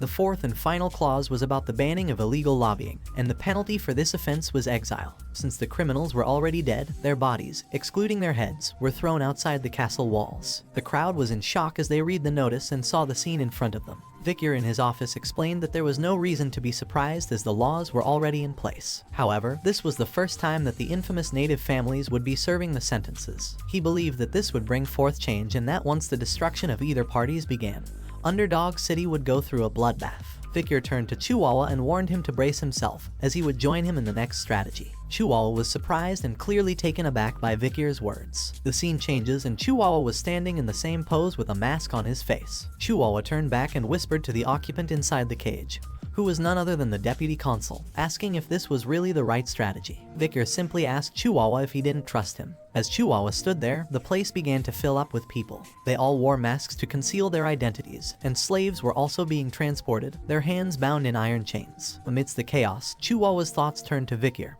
who sat quietly in one of the slave cages. Chihuahua wondered if Deputy Consul being sold as a slave was a good strategy. Underdog City, located in the outskirts, was known for its unlawful events, and one such event was the slave auction. In the middle of nowhere, a huge tent was set up, and luxurious carriages started to gather around it. The products being sold were kidnapped barbarians, nobles, and commoners, all waiting to be auctioned off to the highest bidder. The Baskerville family was unaware of this unlawful event. The auctioneer, standing in front of the crowd, greeted them and welcomed them to the circus. The auctioneer noticed the arrival of Chihuahua's group. He greeted them with a smile, recognizing their signature trait as an exclusive feature of the Mont Blanc clan. He looked at their identification paper and saw that they were there as sellers. He expressed his concern that the Mont Blanc clan did not like the slaves they had purchased in the last auction, as they were precious customers who always purchased a large number of slaves. Chihuahua replied that they were satisfied with the quality of the slaves sold here. The auctioneer's attention was drawn to Vikir, who was in a cage with black hair and red eyes, a rare product. He promised to take responsibility and sell it at a good price. Chihuahua agreed and left it to him. The auctioneer bid farewell to Chihuahua Mont Blanc, hoping that he would enjoy his time at the circus. Inside the tent, the auctioneer stood on the stage as the crowd murmured amongst themselves. Some discussed the trend of mysterious-looking slaves, while others preferred pretty and good-looking slaves. Some were attracted to the tragic backstories of fallen nobles or kidnapped nobles. But everyone agreed that they hoped for many good products that day. The auctioneer then introduced the first item, a secret embezzlement by the Baskerville family's knights. It was a rank monster known as the Merciel, a cow species found in the depths of hell and said to inhabit another world. It was said to possess 19 hearts and keep attacking until all of them stop. The auctioneer listed its uses, from leather to meat, bones, and intestines, stating that nothing goes to waste. The bidding started at 100 million gold, and bidders quickly raised the price to 140 million, then 200 million, and finally 250 million gold. The auctioneer announced that they had hit 250 million gold and asked if anyone else wanted to bid. When no one else spoke up, he slammed the hammer and declared the item sold. The auction continued with more items, each with their own unique qualities and uses. The crowd eagerly bid on each product, hoping to score a valuable purchase. And so, the slave auction at the circus continued, a dark and unlawful event that remained hidden from the eyes of the law. As the bidding for various products continued, the auctioneer urged the bidders to move on to the next product. However, a worker whispered something in his ear, and the auctioneer appeared surprised. He announced to the crowd that a rare item had arrived, picked up by the slave businessman from a deep jungle, from a warrior tribe in the La Rouge-et-Lenoir Mountains jungles, the barbarian of Balak. A girl who appeared fierce was brought onto the stage, and the auctioneer encouraged the bidders to try and tame a wild slave, as it would be a chance to put their training techniques to the test. However, despite the auctioneer's efforts to start the bidding at 5 million, nobody placed a bid. After some time, the auctioneer lowered the initial bidding price to 3 million, but still nobody placed a bid. Eventually, the auctioneer was forced to give up and offered the girl for just 1 million gold, but still nobody wanted to buy her. The crowd began to lose interest, and the auctioneer realized that the girl was not going to sell. He asked the guard to take her away and bring out the guaranteed products instead. Suddenly, the girl tried to break free, but the guard knocked her unconscious with a punch to the stomach and took her backstage. The auctioneer then apologized for the minor incident and promised to bring out the best product of the day as compensation for the unsatisfactory auction. The best product of the day was none other than Vikir. The auctioneer introduced Vikir, describing him as a purebred boy with black hair and red eyes who only required minimal restraints. A lady in the crowd was clearly impressed by Vikir's beauty and physique and immediately placed a bid of 600 million. The auctioneer was surprised and amused by her eagerness to bid without even announcing the starting price. Another bidder, a man, placed a bid of 800 million, which angered the lady who questioned why a male would want to take Vikir. The man replied that it was none of her business and that he wanted to use Vikir as a gladiator. Suddenly, another bidder placed a bid of 900 million. And then a bidder with the number Placate 99 raised the bid to an astonishing 6 billion. The auctioneer was surprised and asked if anyone else wanted to bid. The crowd looked towards the bidder, a masked man who was recognized by some as Baron Gambino from the granary. The people commented on his deep pockets and recent increase in wealth due to taking over underground funds. The Baron had just spent 6 billion to buy a slave, and his attendant expressed concern that he was spending too much. However, the Baron was confident that he could resell the slave for a higher price in the capital, and still make a profit. The attendant raised another issue, telling that he would only profit if the slave's body remained unscathed. This angered the Baron, who lashed out at her and reminded her that he had taken her in when she had nowhere to go and now she was arrogantly biting the hand that fed her. The auctioneer announced that customer 99 was the winning bidder for the slave, Vikir. As Vikir was brought before Baron Gambino, the Baron examined him closely and thought to himself that Vikir looked even better up close. Addressing Vikir, Baron Gambino declared that he now belonged to him and assured him that he was not a bad person, urging him not to be nervous. However, his next words and perverted expression left Vikir uncomfortable as the Baron spoke of the many ways he could play with him and how he was already looking forward to it. Suddenly, Vikir placed his hands in front of the Baron, who was puzzled and asked if he wanted him to undo his handcuffs. But before the Baron could react, Vikir broke the handcuffs with ease, stunning both the Baron and his attendant. Without hesitation, Vikir kicked the Baron, sending him flying down to the ground. Vikir then grabbed the Baron's back with his hand and proposed a game, which he named Spear and Shield. As he squeezed the Baron's back, Vikir explained that he would be the spear, and if the Baron, as the shield, could endure his attack, he would win. The Baron shouted in pain and called out to Cindy for help, but before she could move, the Baron had already lost consciousness. Vikir looked at the Baron and declared that he had fainted, meaning that he had won the game. He then took off the fake hair he was wearing, revealing his true identity as Vikir van Baskerville. Cindy Windy, the Baron's attendant, instantly recognized him and exclaimed his name. However, Vikir ignored her and instead turned to the Baron, asking if he was dead. The crowd was shocked to see Vikir there and started murmuring amongst themselves, wondering if Vikir was here then who was the underdog city's new deputy consul. Someone even questioned why a Baskerville hound was present here. Meanwhile, Chihuahua, who was among the crowd, thought to himself how the deputy consul had turned the situation into something big. Vikir then looked at the crowd and remarked that the circus was a suitable name for this place. His eyes and smile turned menacing as he warned everyone not to think they could leave in one piece. Vikir stood in the middle of the auction room, unarmed and surrounded by guards. The atmosphere was tense as everyone watched in worry, unsure of what would happen next. The auctioneer was clearly unhappy with the situation and shouted at the guards to just kill Vikir, not caring about his status as the deputy consul. The guards started attacking Vikir. However, before they could reach him, Beelzebub emerged from Vikir's hands and his sword reached them first and sliced through them with ease. The auctioneer was terrified by the red and horrific aura emanating from Vikir and realized that Vikir was no ordinary person. As one of the guards prepared to swing a metal ball attached to a chain towards Vikir, he quickly ran towards him and sliced through both the ball and the guard effortlessly. The auctioneer's thoughts were racing as he tried to make sense of what was happening. He couldn't believe that Vikir was a graduator, that too at such a young age. Graduators were the ultimate weapons that represented a nation's strength. He knew that they didn't stand a chance at winning if Vikir was their opponent. Suddenly, Chihuahua spoke up, revealing that he had never expected the deputy consul's swordsmanship skills to be so irregular. However, he was soon shocked by something he saw. As Vikir continued to fight, he suddenly heard a laugh coming from behind him. He turned around to see the auctioneer holding a knife to Chihuahua's throat. The auctioneer demanded that Vikir drop his weapon and surrender, threatening to kill Chihuahua if he didn't comply. Vikir remained calm and stood his ground, causing the auctioneer to become even more agitated. Chihuahua, whose throat was still being held by the knife, reassured Vikir that he was alright and urged him to look after himself. The auctioneer was angry at Chihuahua's words and tried to stop him from talking, but Chihuahua remained steadfast in his loyalty to his superior. Vikir laughed at Chihuahua's words, impressed by his dedication, and assured him that he had received a trump card from the patriarch Hugo. Vikir revealed a flute attached to his leg, causing the auctioneer to become confused and ask what he was planning to do with it. Chihuahua also saw the whistle and thought about its significance. Vikir, with the flute in his hand, stepped forward in front of the crowd. Without any warning, he put the flute in his mouth and blew it with all his might. The sound was so loud that it echoed throughout the entire room. The people in the crowd covered their ears with their hands and shouted in pain, trying to protect themselves from the deafening noise. When Vikir finished playing the flute, everyone looked at him in silence, trying to understand what had just happened. The auctioneer, who was in charge of the event, realized that everything was fine. He seemed to be relieved that nothing had happened and laughed it off as a scare tactic and said that even a graduator can't do anything here. However, the situation took a deadly turn as the auctioneer's throat was pierced by a sword from behind.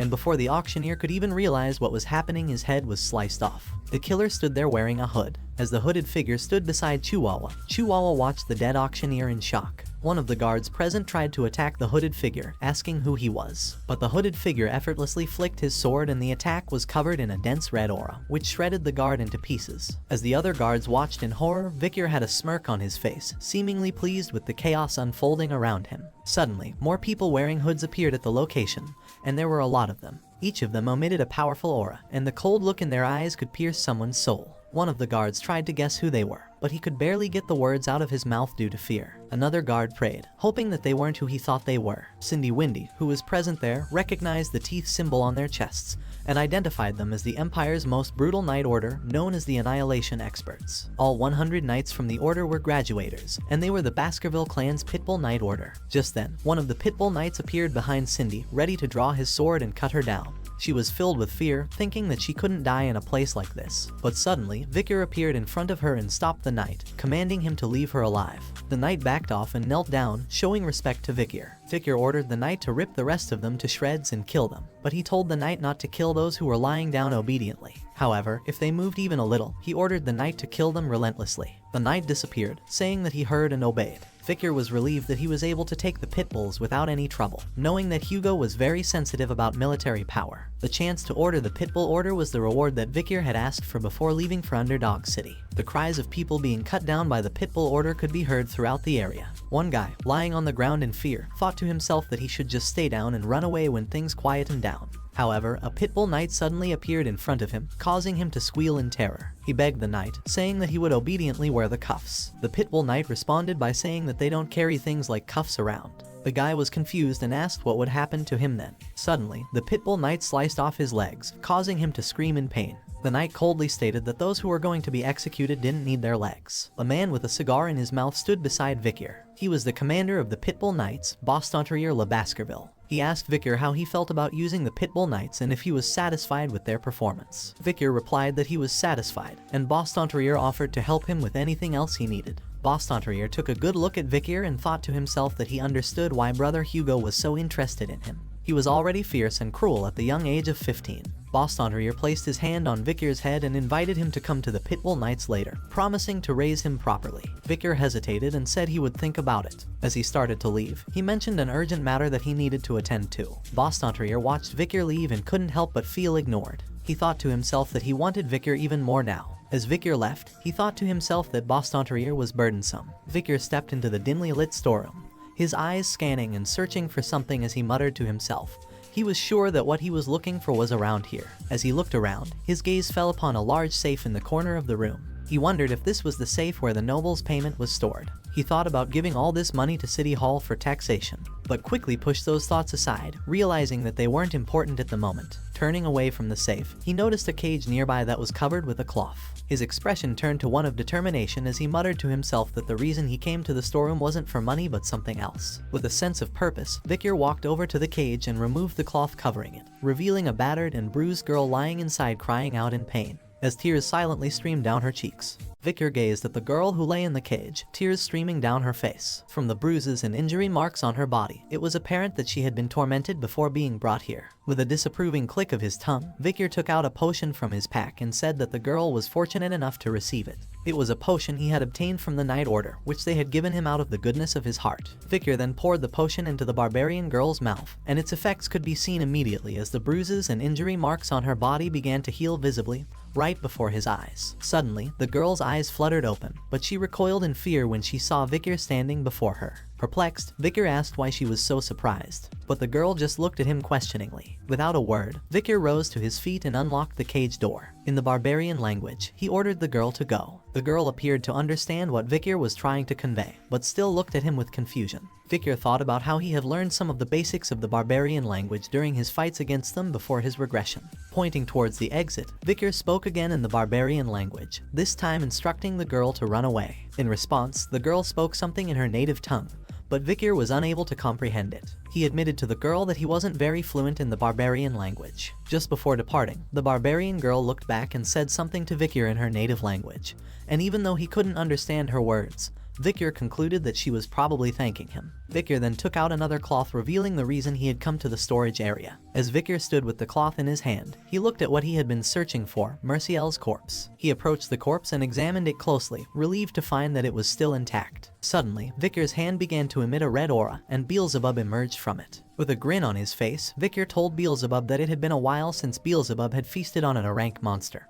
but it would be allowed to eat it soon. He reminded Beelzebub that the Pitbull Order was due to arrive shortly, and therefore it needed to finish its meal quickly. In response, Beelzebub made a pleased noise, expressing gratitude to Vicar for this incredible feast. The news of the new deputy consul's actions against the criminal organization spread like wildfire. As the sun rose, rumors circulated that the nobles and others involved in the illegal slave auction were now prisoners in the Underdog City prison with their limbs torn off. The den of the large demon in Underdog City, burning suspension, burned down and vanished completely. The heads of the club's VIPs were put on display, creating more awareness of criminal activities. The 7 original clans, who lost their children, sent written protests to the administrative office, but Vicker's reply was firm. He stated that the death penalty was the only punishment for those involved in the imperial family's most forbidden act of illegal slave trading. Bank drafts, ledger books, and information about the criminals' cash transactions were all taken into custody. The Baskerville clan was currently investigating the incident, and was going to report its findings to the imperial family. After hearing that, the written protests from the 7 families eventually came to a halt. The patriarchs of each of the 7 families personally came to the administrative office, marking an unprecedented situation where they had to plead with their enemy who had killed their sons. Vicker's response was simple. The black ledgers that were inside burning suspension had already been investigated. In accordance with the Baskerville self-governing dominion, the 7 families' assets would be confiscated, and, on the charge of treason, 3 generations would be destroyed. Due to the new deputy consul being appointed, the floors of the execution ground were filled with the dirty blood of the city's corrupt vermin. As a result of this, public officials and related subcontractors needed manpower, which led to a decrease in unemployment rates in the Underdog City. The collapse of the illegal underground auction led to a surge in tax revenue, and the welfare of the Underdog City was restored. Vicker's stock price increased daily because of the citizens of the Underdog City. Chihuahua stood holding a coffee cup as he approached Vicker, the consul, and said that he had brought coffee. Vicker responded by telling Chihuahua that he didn't need to bring him coffee since he was the office manager. However, Chihuahua insisted that it was his way of thanking Vicker for saving him from a potential stabbing by the clown during the slave auctions. Vicker smiled and joked that Chihuahua was being stingy by giving him coffee in exchange for saving his life. Chihuahua responded by explaining that he had put 2 spoons of sugar, creamer, and a little bit of water in the coffee. Chihuahua then changed the topic and asked about Vicker's transcribing training.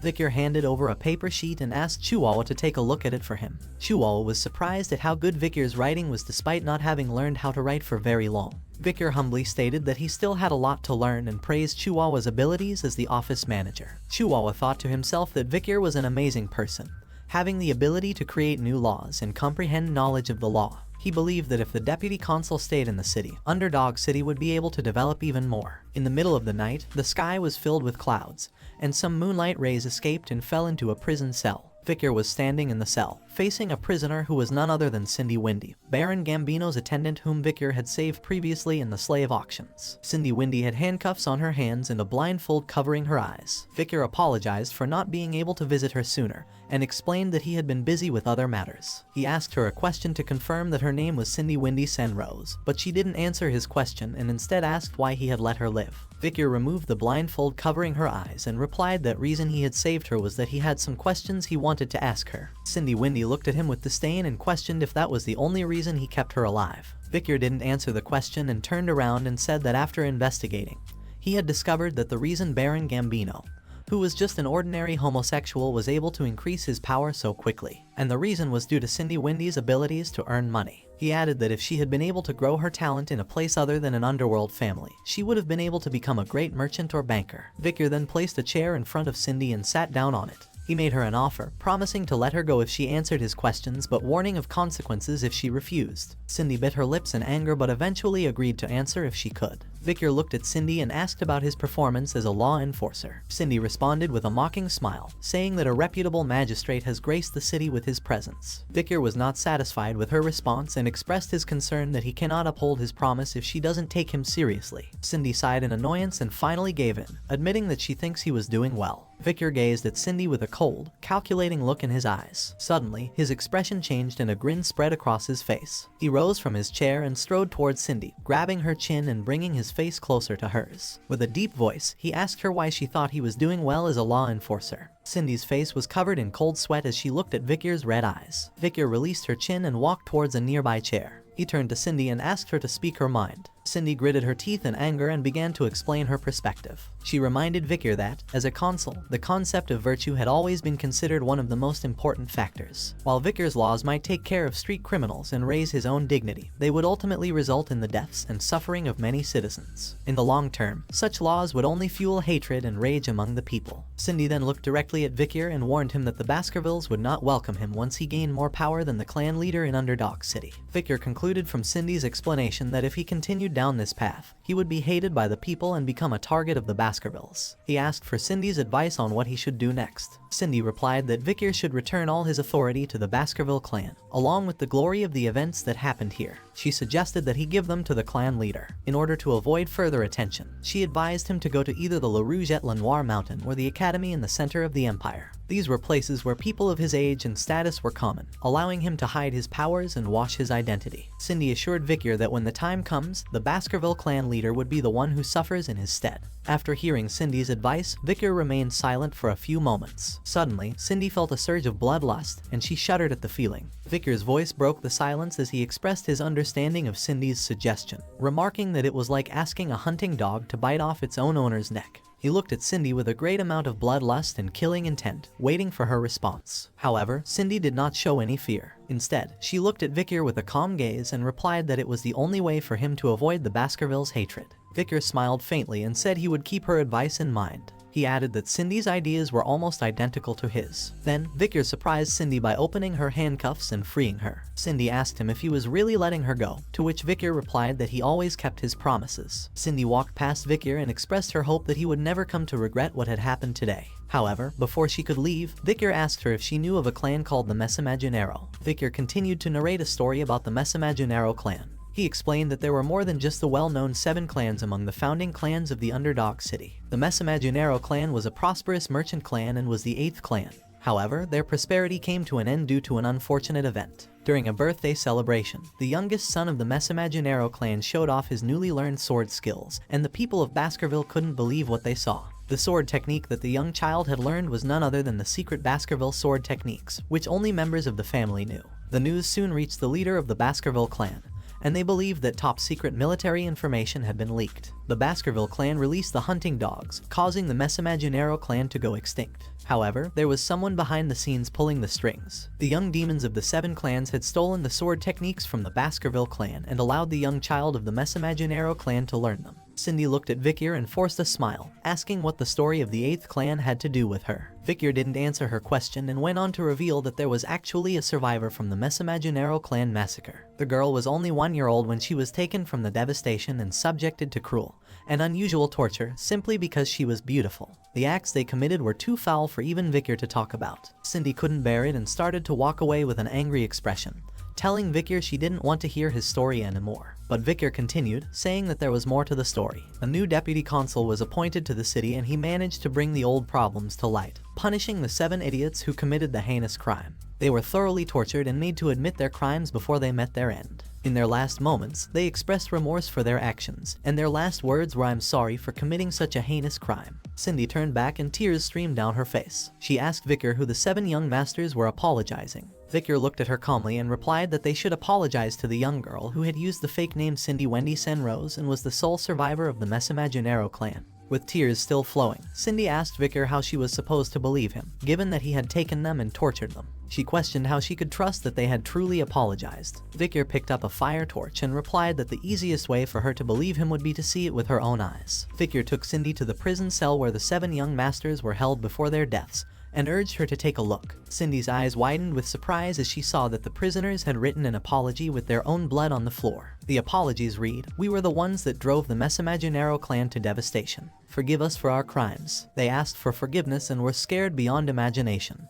pleading to be spared. Cindy's tears continued to flow as she looked at the apologies. She suddenly felt nauseous and started vomiting after seeing the gruesome scene. Victor walked towards her and said that even though they had all died painful deaths, the Messimaginero clan's vengeance was not yet over. He informed her that there was still one more clan to deal with. Victor then urged Cindy to despise the Baskervilles and to remember that she had more than enough right to do so, being a member of the Messimaginero clan. Cindy wiped her mouth and tears continued to stream down her face. She asked Victor why he was helping her, given that he was a part of the Baskerville clan. Victor looked at her with a smirk and replied that she was asking the wrong question. As Cindy got up and started to walk away, she stated that she understood what he was trying to say. She then turned back and addressed Victor by his full name, Victor Van Baskerville, and promised to repay this debt. As she walked away, she promised that no matter what he did with the rest of his life, she will ensure that he would never have to worry about money again. Victor watched her departing figure, and after some time, he said that he would remember her promise. Chihuahua rushed to Deputy Consul Victor's personal room, eager to inform him that it was time to get ready for work. However, as soon as he opened the door, his words got stuck in his mouth as he saw Victor sleeping peacefully amidst blood-stained sheets and dead bodies scattered around the room. Victor woke up and rubbed his eyes, greeting Chihuahua with a pleasant good morning. Chihuahua couldn't help but ask about the corpses lying around the room, to which Victor casually replied that he wasn't sure and that it seemed like he had killed them in his sleep. Chihuahua was taken aback and asked if Victor was serious, to which Victor simply laughed and told him that it was just a joke. As they walked down the hallway, Chihuahua asked Victor about his childhood experiences. Victor responded by asking if Chihuahua didn't find his earlier joke funny. Chihuahua clarified that it wasn't about the joke being funny or not. Victor then made a thoughtful expression and thought aloud about the recent inconveniences he had faced. He remembered being hit by 2 poison arrows, drinking poison drinks 4 times, facing acid, snipers, arson, getting run over by a cart, and various other dangerous situations. Scratching his ear, Victor questioned if he had gathered someone's attention. Chihuahua responded by saying that he thought Victor had gone insane. Victor contemplated the skills stored in Beelzebub, the sword summoned from his arm. He couldn't help but be impressed with the effectiveness of the Hellish Buffalo's Tough Life skill, which he had obtained during the last illegal auction. The skill had a risk rating of A, but it had proven to be even more effective than he had initially thought. All 3 of Beelzebub's slots were filled with skills: Burn Injury Cerberus, Hemorrhage Hellhound, and Tough Life Hellish Buffalo. With the enhancements of the River Styx and Tough Life enhancing his body, even Graduator Class Assassin has been unable to pierce his skin. Despite his satisfaction with the power of his skills, the continued attempts on his life had started to become bothersome. Victor knew he needed to investigate and put an end to the assassinations. Chihuahua smiled in agreement with his decision. Suddenly, Victor and Chihuahua noticed a carriage in front of them. They both recognized the flag on the carriage as Baskerville's and expressed surprise that the Baskervilles had arrived there. Victor looked serious and guessed that they had likely been sent by the main family. As the carriage door opened, the guests began to walk down from it. Chihuahua, who was standing with Victor, started to sweat profusely as he looked at the guest. As the guest looked at them, Chihuahua stood at attention and wondered if the guest was who he thought he was. On the other hand, Victor looked calmly at this new guest. This new guest was none other than the head butler John Barrymore. The butler greeted Victor with a smile, remarking on how it had been a long time since they had last seen each other. Victor acknowledged his greeting, complimenting the butler on how much better he looked now. The butler approached Victor, jokingly asking if he really thought so. He then remarked that he had believed Victor would do well ever since he had left the main residence. Victor replied modestly, saying that he had just been lucky. As General Secretary Chihuahua stood by, he observed the head butler John Barrymore with a sense of awe. He recognized him as the best head butler of the Barrymore family, who had been serving the notoriously scary Baskerville family for 4 generations. He couldn't believe he was in the presence of his role model. Victor interrupted Chihuahua's thoughts as he asked head butler what had brought him all the way to their location. The head butler replied that the patriarch had praised Victor's progress and had ordered him to return to the main residence, seeming very happy about it. Victor couldn't believe that Hugo could be happy, and he imagined his smiling face in disbelief. The patriarch of the Baskerville clan, Hugo, was reading an article with the title "The Most Beloved Figure of the Underdog Citizens, Victor." The article detailed how Victor had won multiple awards, including being the most trusted among merchants, most loved among farmers, most respected among children and scholars, and the most targeted by assassins. Hugo then looked up at Victor and commented that the Baskervilles were only known for using weapons and not their brains. However, with Victor's actions, they could change that image. Hugo praised Victor, telling him that he had done well. Victor humbly bowed his head and placed his hand on his chest, saying that he had just done what he was supposed to do.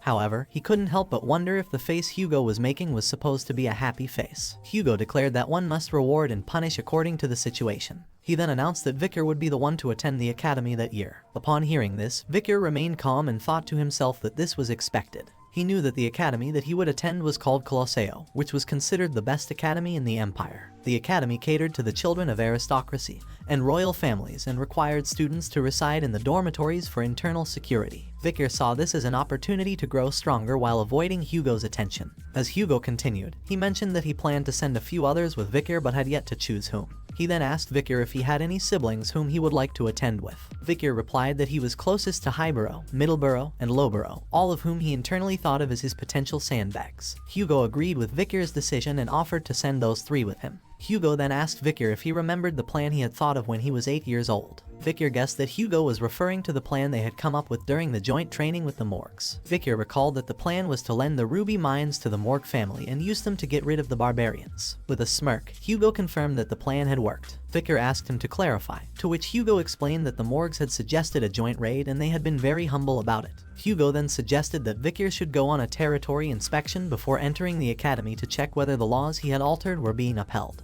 He added that it would be a good experience for Vicar. Vicar bowed his head in agreement and said that he would follow Hugo's orders. Soon Vicar and Chihuahua walked out of the gates as Vicar got ready to depart. Chihuahua waved goodbye to Vicar with tears in his eyes. He addressed Vicar as deputy consul and promised to do his best with the administrative work in the meantime.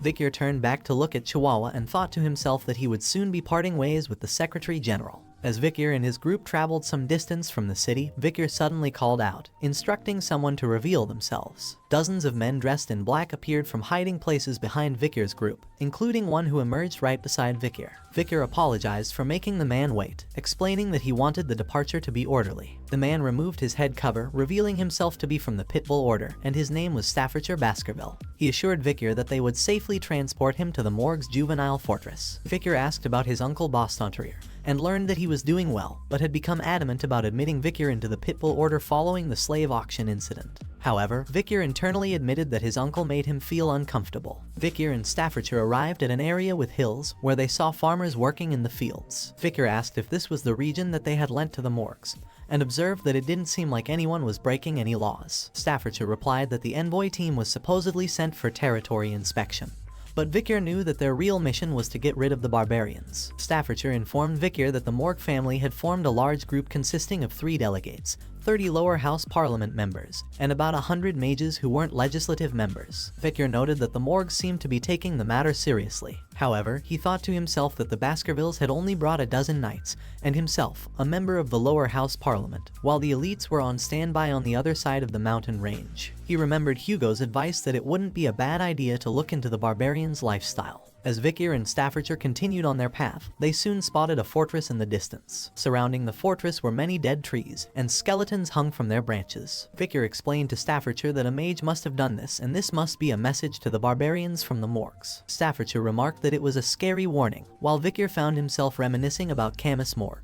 He wondered how much she had grown since they last met. As they approached the fortress gate, 3 figures appeared above it, and a voice demanded to know who they were. Vicar and Staffordshire looked up in surprise and saw 3 identical girls standing there, one of whom declared that no one could pass without their permission, while the other 2 repeated her statement in unison. Vicar recognized the 3 girls and realized that they were the Morg's 3 flowers, the triplets Hysis, Middleseas, and Losis. Their reputation for insanity was well known, and their combined madness was said to reach the heavens. Vicar introduced himself as part of the envoy team from the Baskervilles, who had come to inspect the territory and improve friendly relations. He demanded that the fortress gates be opened for them. However, Hysis refused and said that she needed to report to the person in charge before they could enter. She suggested that they would get a response about tomorrow. Vicar questioned their right to stop him from entering his own land, but the triplets just smirked. Hysis reminded him about the tenant protection law and mocked him for looking down on them because they were paying rent there. She continued to mock him, saying that the tenant protection law was made by his family. Vicar began to feel a headache and his hands started to glow with a red aura as he became increasingly annoyed by the persistent questions. However, he managed to control his anger and explained that he had made changes to the law to allow him to chase away tenants he didn't like. He reiterated his demand for the gates to be opened one final time, and a wave of killing intent and bloodlust emanated from Vicar, aimed directly at the Morg's 3 flowers, causing them to look upon Vicar with fear. Amidst this tension, Losis broke out in anger and cast a spell towards Vicar. She stated that she had heard that some psycho kid had taken charge of the underdog city, but they had dealt with enough of such individuals before and knew how to handle him. The spell landed near Vicar, causing his horse to jump to the side in fear. From high above the gate, Losis shouted at the group, demanding that they wait, fight and not enter the Morg's land without permission. She insulted them, calling them stupid swordsmen. She even threatened to test the strength of the rising star of the Baskerville family. In response, Staffordshire started drawing his sword and said to Vickers that he didn't think the situation could be resolved with words. Vickers agreed with Staffordshire's words, indicating that he was prepared for a fight. As Vickers and Staffordshire were about to react, one of Vickers' group members shouted that the girls didn't even know their place, calling their words absurd. Two other members echoed his sentiment, saying the words were absurd. Vickers heard the voices and thought that he had heard these voices before. The three sisters then spoke, with Hysis saying that the group members were just mere underlings, Middleseas questioning if they thought their ranks were higher than theirs, and Losis saying that they didn't even know their place. The three members of Vickers' group stepped forward to confront Morg's three flowers, denying their accusations by saying "not us" repeatedly. The three members removed their hoods to reveal their faces, and they were none other than the Baskerville triplets, Highborough, Middleborough, and Lowborough. They stood with confidence and pointed at Vickers while declaring in unison that he was the symbol of Baskerville. The triplets then turned to Vickers and smiled while saying "leave this to us," assuring him that they would handle the situation. Upon hearing their words, Vickers made a strange expression and exclaimed that his annoyance had increased to the power of 2. Vickers found himself questioning the identity and intentions of the individuals before him. Their strange behavior left him bewildered and curious. Highborough glanced back at Vickers, expressing his gratitude for recommending them to the academy. He indicated that Vickers should leave this situation in their capable hands. Vickers' thoughts raced as he began to piece together the situation. It became clear to him that their actions were motivated by their connection to the academy. However, he couldn't help but see them as mere sandbags. Vickers was aware that in the future, the triplets would become murderous soldiers. They lacked the intelligence to make independent judgments but could effectively carry out orders. Vickers believed that with his training, they would prove to be useful. Vickers smiled and expressed his intention to place his trust in the triplets while referring to them as his older brothers. Upon receiving Vickers' affirmation, the Baskerville triplets displayed signs of joy and satisfaction. Morg's three flowers, who had observed this exchange, expressed their disdain for the Baskerville triplets' close bond, labeling them as ignorant fools who relied solely on each other. Unfazed by the taunts, the Baskerville triplets responded defiantly, while showing their middle fingers, and asserted that it was Morg's three flowers who were the real fools. Morg's three flowers were fueled by anger and vowed to discipline the Baskerville triplets for their insolence. Vickers' thoughts shifted as he recalled his past knowledge. Before his regression, he had known the Morg triplets as powerful mages who possessed the attributes of water, earth, and nature. Their combination of highly compatible magic attributes exponentially enhanced the effects of their spells, earning them the title of the Morg's Three Flowers. As the Morg's Three Flowers combined their magical abilities, a colossal vine made of soil and plants emerged, forming a formidable barrier. Hysis, positioned atop the wall, burst into laughter, mocking the Baskerville triplets with her taunts. Middleseas and Losis turned to their adversaries, questioning if they could overcome the obstacle. Undeterred, Highborough readied his sword, dismissing the plant barrier as insignificant. With precision and skill, Highborough executed the Baskerville first technique, effortlessly slicing through the massive vines. Staffordshire marveled at his perfect execution of the first technique. However, before Highborough could fully recover, he sensed an incoming attack. He managed to block a whip-like strike from the vines with his sword, although the force behind it pushed him backward. Middleborough and Lowborough called out in worry as they witnessed Highborough's predicament. Losis wore a smug expression, mocking the Baskerville triplets and asserting that their swords were incapable of reaching them. The Baskerville triplets responded with intense anger, their expressions resembling hounds ready to hunt their prey. Staffordshire turned to Vickers and asked him if he found the situation enjoyable. Perplexed, Vickers questioned what Staffordshire was referring to. Staffordshire explained the ongoing clash between magic and swordsmanship, highlighting the long-standing debate about which is stronger. Magic utilizes surrounding mana to amplify and reproduce elemental powers, while swordsmanship channels the user's energy and mana for explosive and enduring strength. Staffordshire found pleasure in observing the potential and talents of the clans of mages and swordsmen who would shape the future. Vickers said that if viewed from that perspective, he was also a part of them. Staffordshire commented that Vickers had already surpassed others his age. Vickers, uninterested in the ongoing fight, expressed his frustration and wished for all of them to perish. He felt that it was a waste of time, as he had important tasks to attend to, having recently found a supervisor with a significant workload. Just then, someone arrived at the scene and began casting a fiery spell. Anger infused her voice as she questioned what the others were doing in front of her territory. Highborough, who was busy fighting, took the opportunity to attack Hysis, believing he had the upper hand. However, the situation quickly changed as they noticed a massive fire approaching them. They were taken aback and shocked by the unexpected turn of events. A tremendous explosion of fire engulfed the area, causing tension in Staffordshire but eliciting a smile from Vickers,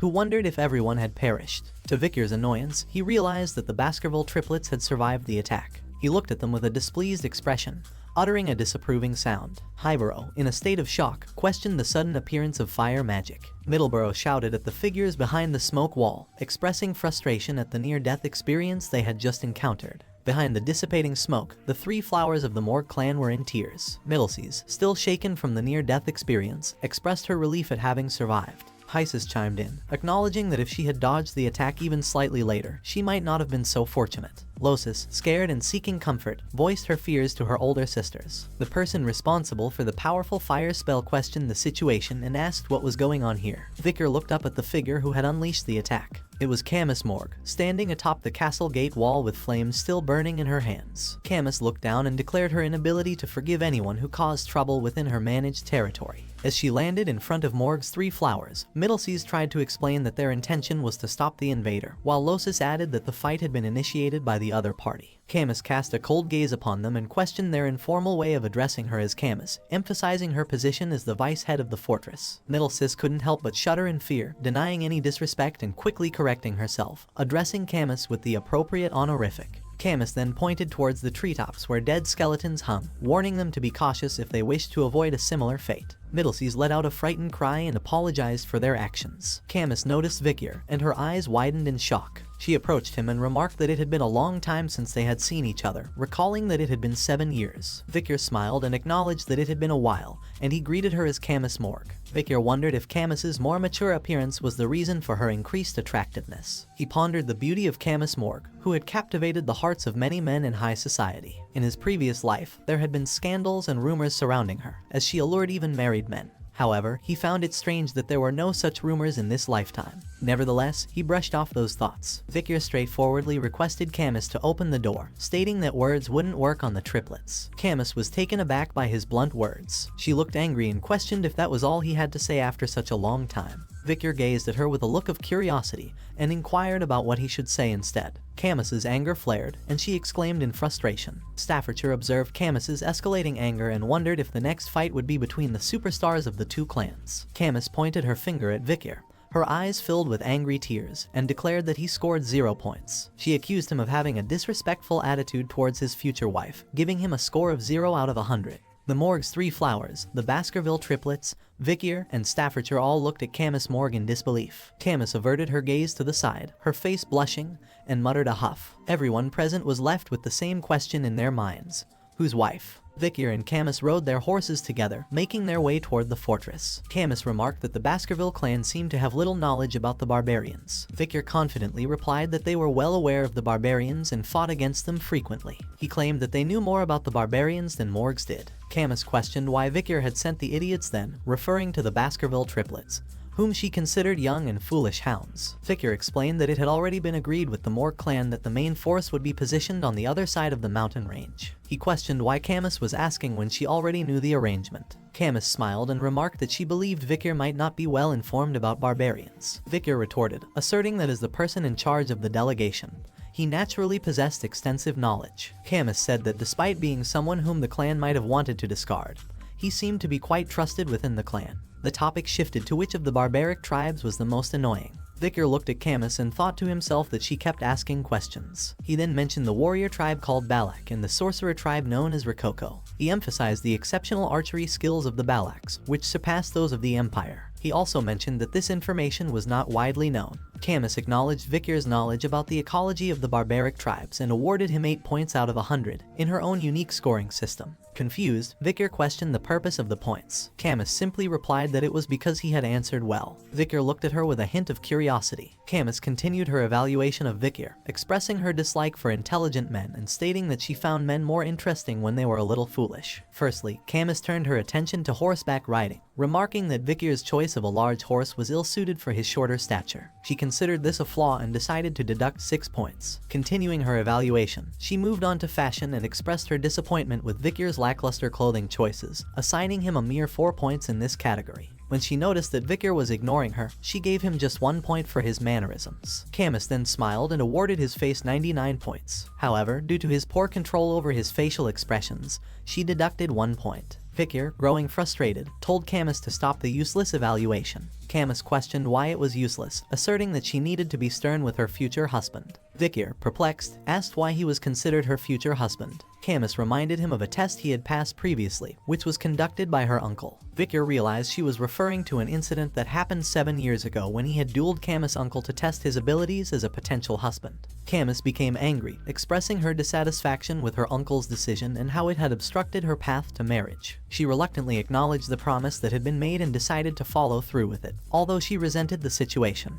While Camus was venting her frustrations, Vikir observed her and acknowledged her prowess as a great fire mage. Interrupting her, Vikir declared that he had forgotten about what happened that day, and that he would make it as if it never occurred. Camus's face flushed red after hearing this, and she threw a jacket at Vikir. She exclaimed that he couldn't simply reverse something that had happened and called him a dummy. She referred to herself as a genius and boasted that once she witnessed something, she never forgot it. Vikir looked at the jacket that Camus had thrown at him and realized that it was the same jacket he had given her during their duel 7 years ago when her clothes had burnt. Camus, with a red face, dismissed Vikir's words as nonsense. Vikir examined the jacket and wondered if she had returned it without washing it. As they reached the outskirts of the fortress, Camus informed Vikir that the barbarians had ambushed the ruby mine, either pillaging the indigenous slaves or the crops. She explained that they took slaves to sell them elsewhere. She pointed out a wall that had been built by both earth and iron mages over the course of a month. Impressed, Vikir acknowledged the skill of the morgue mages, noting that it would have taken several hundred regular people around a year to achieve the same result. Camus proudly affirmed his observation. Vikir noticed some large holes in the wall and asked if they were caused by the arrows shot by the Balaks. Camus confirmed that the arrows carried a strong aura and had caused numerous casualties during nighttime guard duty. She mentioned that the arrows were capable of breaking through 2 to 3 meters thick walls, showcasing the unmatched talent of the Balaks. She revealed that her uncle had suffered a severe chest injury from the arrows that breached the shield's magic, but fortunately, he survived, albeit with wounded pride. Vikir recalled that the patriarch of his clan had a similar experience and had injured his nose bridge. Curious, Vikir inquired about the talented individual among the barbarians, to which Camus responded that she believed it was a female.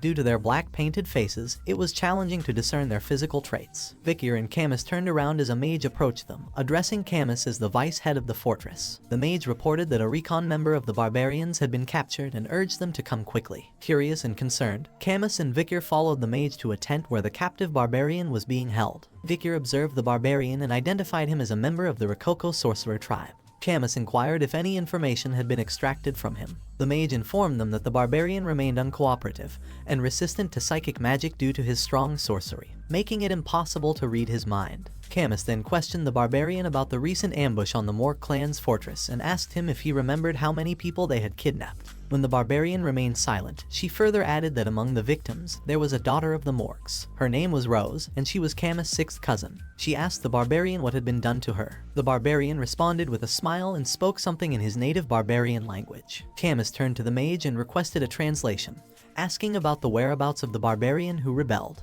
The mage reported that when the barbarians attacked, everyone at the fortress had either died or been taken away. Camus then asked if there was anyone present who could translate what the barbarian was saying, to which the mage replied that, at that moment, there was no one available. Suddenly, Vikir spoke up, stating that he knew a little of the Rococo language. Camus expressed surprise, questioning what Vikir didn't know how to do. Vikir clarified that he was not fluent and only had a basic understanding of the vocabulary. Camus requested Vikir to ask the barbarian about the whereabouts of her kidnapped 6th cousin, describing her as a 12-year-old girl with red eyes, red hair, and white skin. Vikir posed the question to the barbarian in the barbarian language, and the barbarian responded with an evil smile and gave him a short reply. Vikir closed his eyes and relayed the grim news to Camus: her cousin was dead. Camus's face filled with anger upon hearing this. She declared that since the senator of the audience hall was currently being treated and the senator of the temple was away on an inspection, the decision would be made by her, Camus Morg, a member of the middle house and the vice head of the fortress. She declared the verdict: immediate execution. A spike pierced the barbarian's body,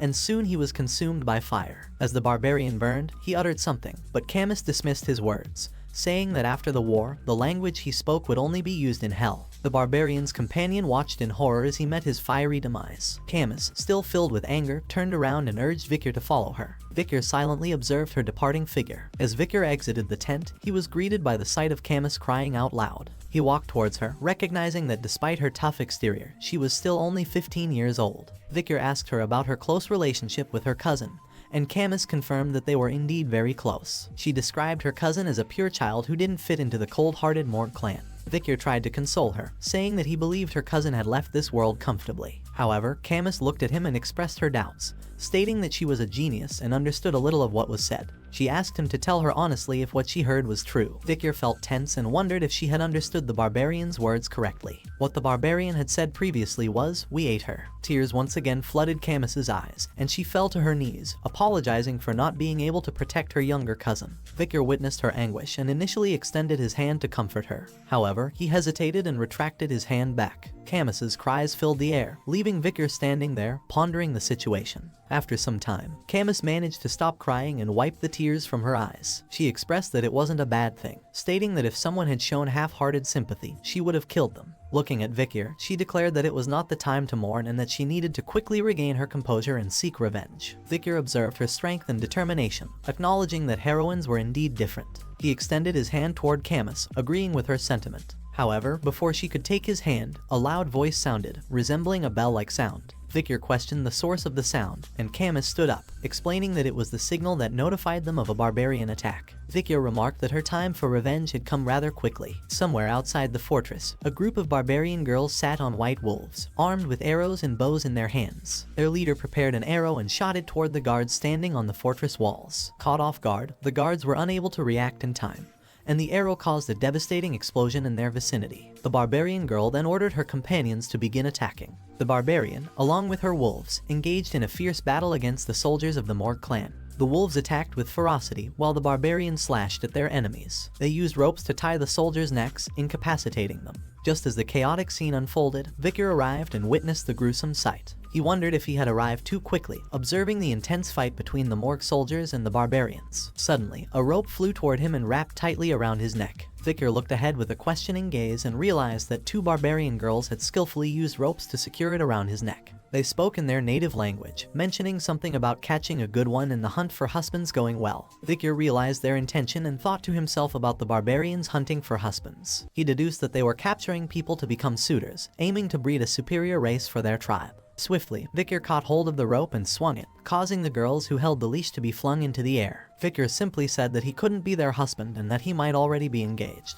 As the two barbarian girls slammed into the ground, the male barbarians watched in shock. They began preparing for an arrow attack, uncertain of Victor's affiliation. One of them questioned his companion if Victor was part of the enemy forces. Undeterred by the situation, Victor didn't back down. He boldly moved forward, heading straight toward the incoming arrows. In his mind, he recalled Hugo's eager request for him to avoid initiating a battle before joining up with the main force. He contemplated whether he should wait for the main force to arrive. With determination, Victor drew his sword and swiftly cut down the incoming arrows with precise strikes, showcasing his skill and agility. The barbarians were shocked by Victor's display of skill and expressed their disbelief. However, their surprise was short-lived as a sudden fire attack engulfed them, causing them to cry out in pain. Camus, who had used the fire spell, appeared behind Victor and expressed her anger towards the barbarians, declaring their demise. Victor observed Camus with surprise as he realized that she had turned the entire area into a sea of fire. Camus questioned Victor, asking if he had used liquid aura, implying that she recognized his abilities as a graduator. She stated that she knew he was the only man she could acknowledge. Victor confirmed that he had received an order from the Patriarch to avoid battles until regrouping with the main force. Undeterred, Camus began casting multiple spells and questioned if it was an order from Baskerville's Patriarch.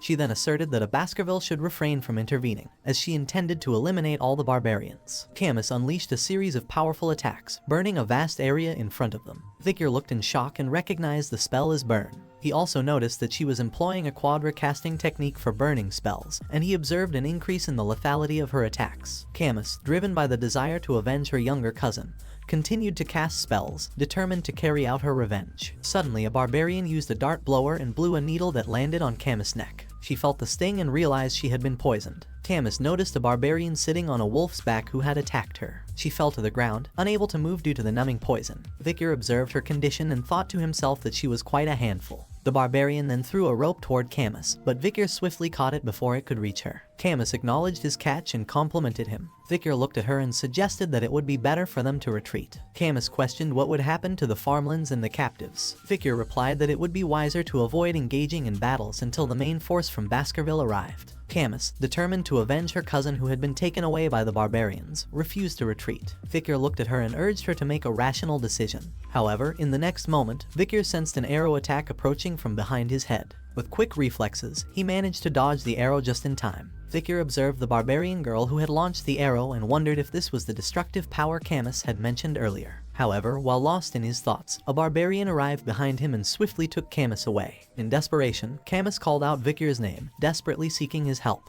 Vikir watched the scene unfold in frustration and contemplated the situation. He recalled a time in the past when Camus Morgue, still an adolescent, was held captive but returned after annihilating the barbarians. Despite her reputation as the Queen of La Rouge et La Noire, Vikir realized that he needed to do what was necessary. Suddenly, the barbarian girl lunged at Vikir, launching an attack. With remarkable agility, he swiftly evaded her strike, his senses sharpened. To his astonishment, he discovered that she had used a bow to attack him. The barbarian girl immediately followed up with a kick that sent Vikir sliding back. Vikir assessed the situation and thought that her movements were different from the other barbarians. He wondered if he needed to go all out against her. However, to his surprise, the barbarian girl attempted to speak in his language. She said, "You, me, we meet again." Vikir looked at her and realized that this barbarian girl was the one he had freed during the slave auctions. He couldn't help but call her a bastard in his mind. The barbarian girl looked at Vikir with a smirk and said, "We meet again." Vikir's memory flashed back to the slave auction where he had liberated her from her cage. He hesitated for a moment, then asked her if she intended to repay his act of kindness with revenge. The barbarian girl clarified that her vengeance was directed towards the Morgue clan, as they had captured her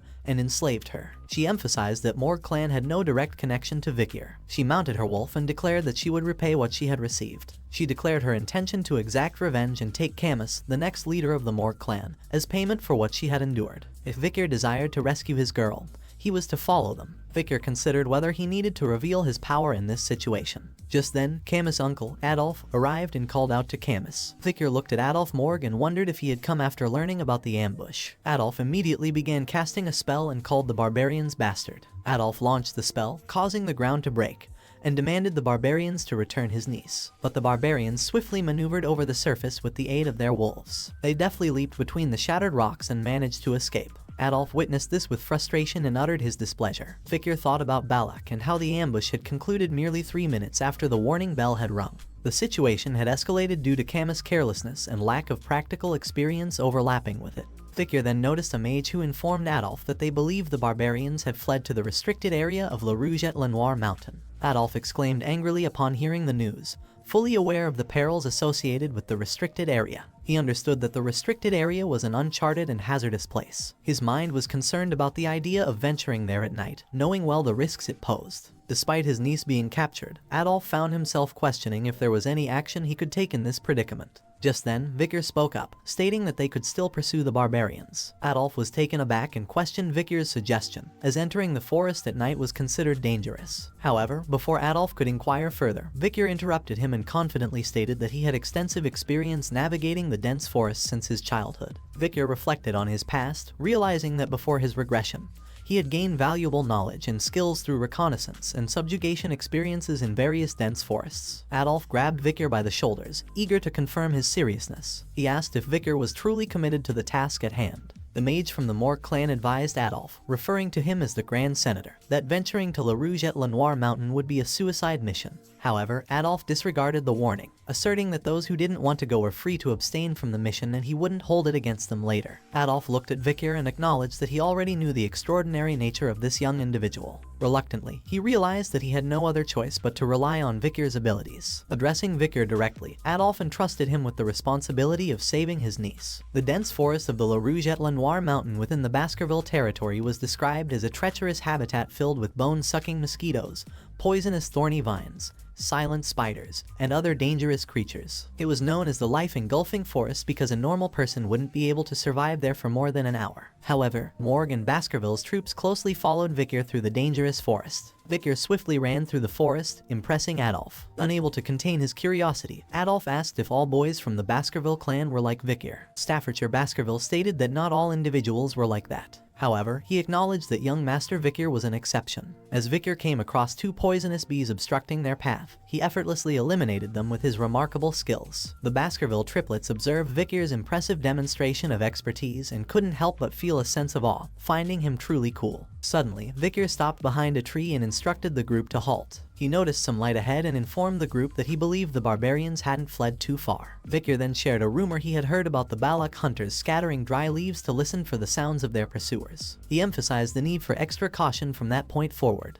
Unexpectedly, Adolf approached Vicar and cast a spell called Silence on him. Vicar looked at him with a questioning expression, and Adolf quickly explained that the magic would prevent Vicar from making any noise as he walked. Adolf smiled and declared that he would take over from that point onward, expressing his gratitude for Vicar's assistance. He referred to Vicar as his nephew-in-law, leaving Vicar puzzled as he wondered about the meaning behind this familial term. Not far from their location, the barbarians had set up their camp in the forest, with a fire burning in the middle. Camus, who was tied to a tree trunk with ropes, shouted at the barbarians, threatening to burn them all to death once she escaped. She boasted about her special fireball and warned them to prepare themselves. However, the barbarians paid no attention to her, most likely because they couldn't understand her language. The barbarian girls standing before Camus engaged in conversation. One of them expressed her liking for the guy they had encountered earlier, while her companion mentioned her failure in husband hunting. Camus observed their interaction and thought to herself, frustrated that they weren't even listening to her. She concluded that they had been discussing husband hunting and wife hunting since earlier. She wondered if this was the reason they had been ambushing their group.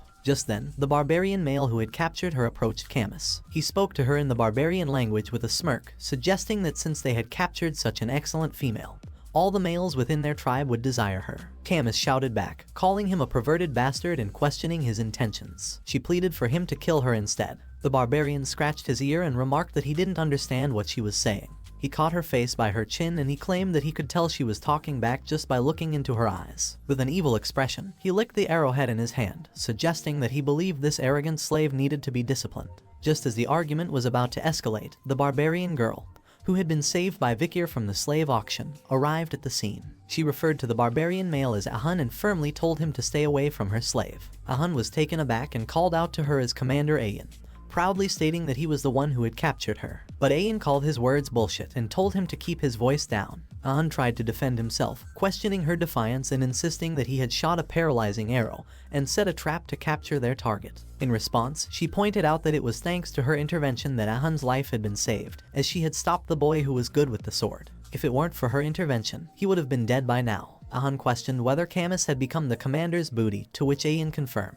Camus observed their argument and pondered if an internal dispute had arisen among the barbarians. With her limited understanding of the barbarian language, she deciphered the girl's name as Ayan and deduced her role as the commander. Ahun then stated the fact that Ayan was a female commander. Ayan retorted, asking him what difference it made. Camus realized that Ayan possessed the skill to go up against Vicar, who was a low-ranking graduator. If she wanted to escape, she knew she had to deal with Ayan somehow. Ahun pointed his finger at Ayan and declared that he wouldn't tolerate her stubbornness just because she was a commander. Ayan became angry, and a blue aura surrounded her. With a fierce look in her eyes, she warned Ahun that if he was pissed, he could come at her anytime, and she would turn him into a bloody mess. Fear struck Ahun, and his entire body was covered in a cold sweat. He raised his hands in surrender, acknowledging defeat. He conceded that he was not angry and told Ayan to do as she pleased. After Ahun left the scene, Camus looked at Ayan and thought that it seemed like the girl had won their dispute. Ayan then turned her attention to Camus and praised her for her good eyes and physique. She acknowledged that such qualities were expected of her as the future leader of the Morg bloodline. However, Ayan kicked Camus and revealed that she had been captured by the Morg bastards and sold into slavery. She was lucky enough and had managed to escape that fate with some kindness, but she warned Camus that she wouldn't be as lucky. Ayan vowed to tame Camus to the point where she would feel it in her bones and soul. She ominously mentioned that performing menial tasks, such as licking the space between her toes, would become a daily routine for Camus. Just then, a loud scream came from behind Ayan, and as she turned back, she saw a large fire. She questioned if it was an explosion. One of the barbarians was engulfed in flames and screaming in pain. Meanwhile, the other barbarians prepared their weapons and shouted that it was an ambush. A figure emerged before the fire and condemned the barbarians, vowing to repay them for what they had done. Camus's face lit up with a smile as she recognized the voice and shouted, "Uncle." Adolf Morg, who was responsible for the massive explosion, stood there with flames still burning in his hands, and in a stern voice, he demanded the immediate return of his niece.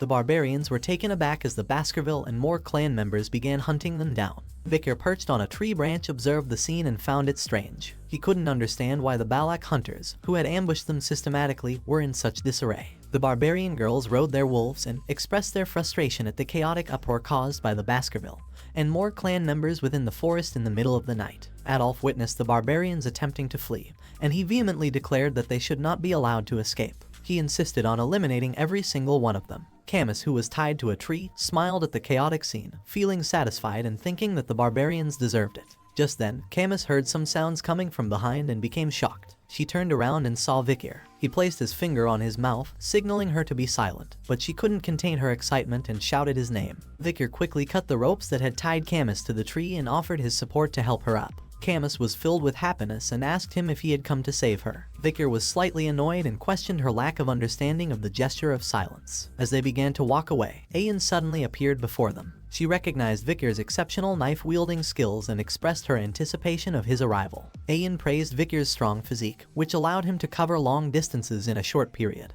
his level-headedness that guided him through the darkness of the forest, and his passionate and pure love that made him risk his life for Camus. With a smile, Ayan conveyed that she wouldn't inquire about Vikir's past and mentioned that he had passed. Vikir was left perplexed by Ayan's statement, questioning what exactly he had passed. Camus and Ayan locked eyes and engaged in a silent battle, conveying their intent through their intense gaze. Vikir tightened his grip around Camus and realized that it might be difficult to conceal his own abilities in this situation. He couldn't help but wonder why he couldn't recall anyone like her from his previous life. Vikir questioned himself whether Ayan was the one who scarred Hugo's nose bridge, the Balak archer known as the Night Fox. However, he concluded that she was still too young and inexperienced to be that person. He also considered the possibility of her belonging to the same bloodline as the Night Fox. Suddenly, a barbarian launched a surprise attack on Vikir with a dart, but Vikir managed to block the attack with his hand, causing the dart to break upon contact. It was the same barbarian who had kidnapped Camus, and he was shocked by how Vikir knew about the attack. Vikir then took Camus in his arms and informed her that things had become troublesome, and that he would take her to her uncle. Blushing, Camus agreed to accompany him. She was surprised by his use of formal language and concluded that it might be due to the effects of the poison. Moving swiftly from their current location, Vikir headed toward Adolf. Ayan looked disappointed and expressed her desire for Vikir to return obediently with her. Meanwhile, as Vikir carried Camus, he asked her if she was severely poisoned. Camus replied uncertainly, stating that she believed she might be. As they made their way, two barbarians fired arrows at Vikir, but he skillfully blocked both attacks, ensuring their safety. Ayan, on the other hand, prepared her bow and arrow, taking aim at Camus. With a cold tone, she questioned whether she should eliminate the girl from Morgue. Without hesitation, she released the arrow, which left a bluish aura trail as it traveled toward them. As the arrow approached them, Vikir looked back with his eyes glowing red and noticed the arrow aimed at Camus. Surprised by Vikir's sudden reaction, Camus turned her gaze backward and saw the arrow, which was dangerously close to hitting her eye. However, just as the arrow was about 2 inches away from Camus's eye, it froze in place, halted by a wall of ice cast by Adolf. The protective ice wall prevented the arrow from reaching Camus. Adolf expressed his worry, exclaiming about his niece's well-being, and Camus, relieved, called out to her uncle. Adolf took hold of Camus and cast a spell called Cure Poison on her. He explained that it was a severe numbing poison, making it challenging to completely remove. He suggested visiting the Divine Quo Vadis when they returned to seek further treatment. However, Camus pushed Adolf's hand away, requesting him to let go for a moment. Confused by her sudden request, Adolf complied. Camus then ran toward Vikir, jumping onto him and embracing him tightly. She expressed her gratitude, thanking Vikir for saving her once again. Adolf was taken aback by this unexpected scene, and in disbelief, he shouted Camus's name. He looked at Camus with teary eyes and attempted to explain that he had also done his best. However, Camus, with an angry expression, questioned why her uncle had only arrived at that moment. She declared her intention to tell everything to her mother, expressing her dissatisfaction. Just as they were moving forward, a rope suddenly flew towards Vikir and wrapped around his neck. It was Ayan who had thrown the rope, attempting to pull Vikir towards her. However, despite her efforts, Vikir remained steadfast and didn't budge. Ayan couldn't understand why Vikir was so strong,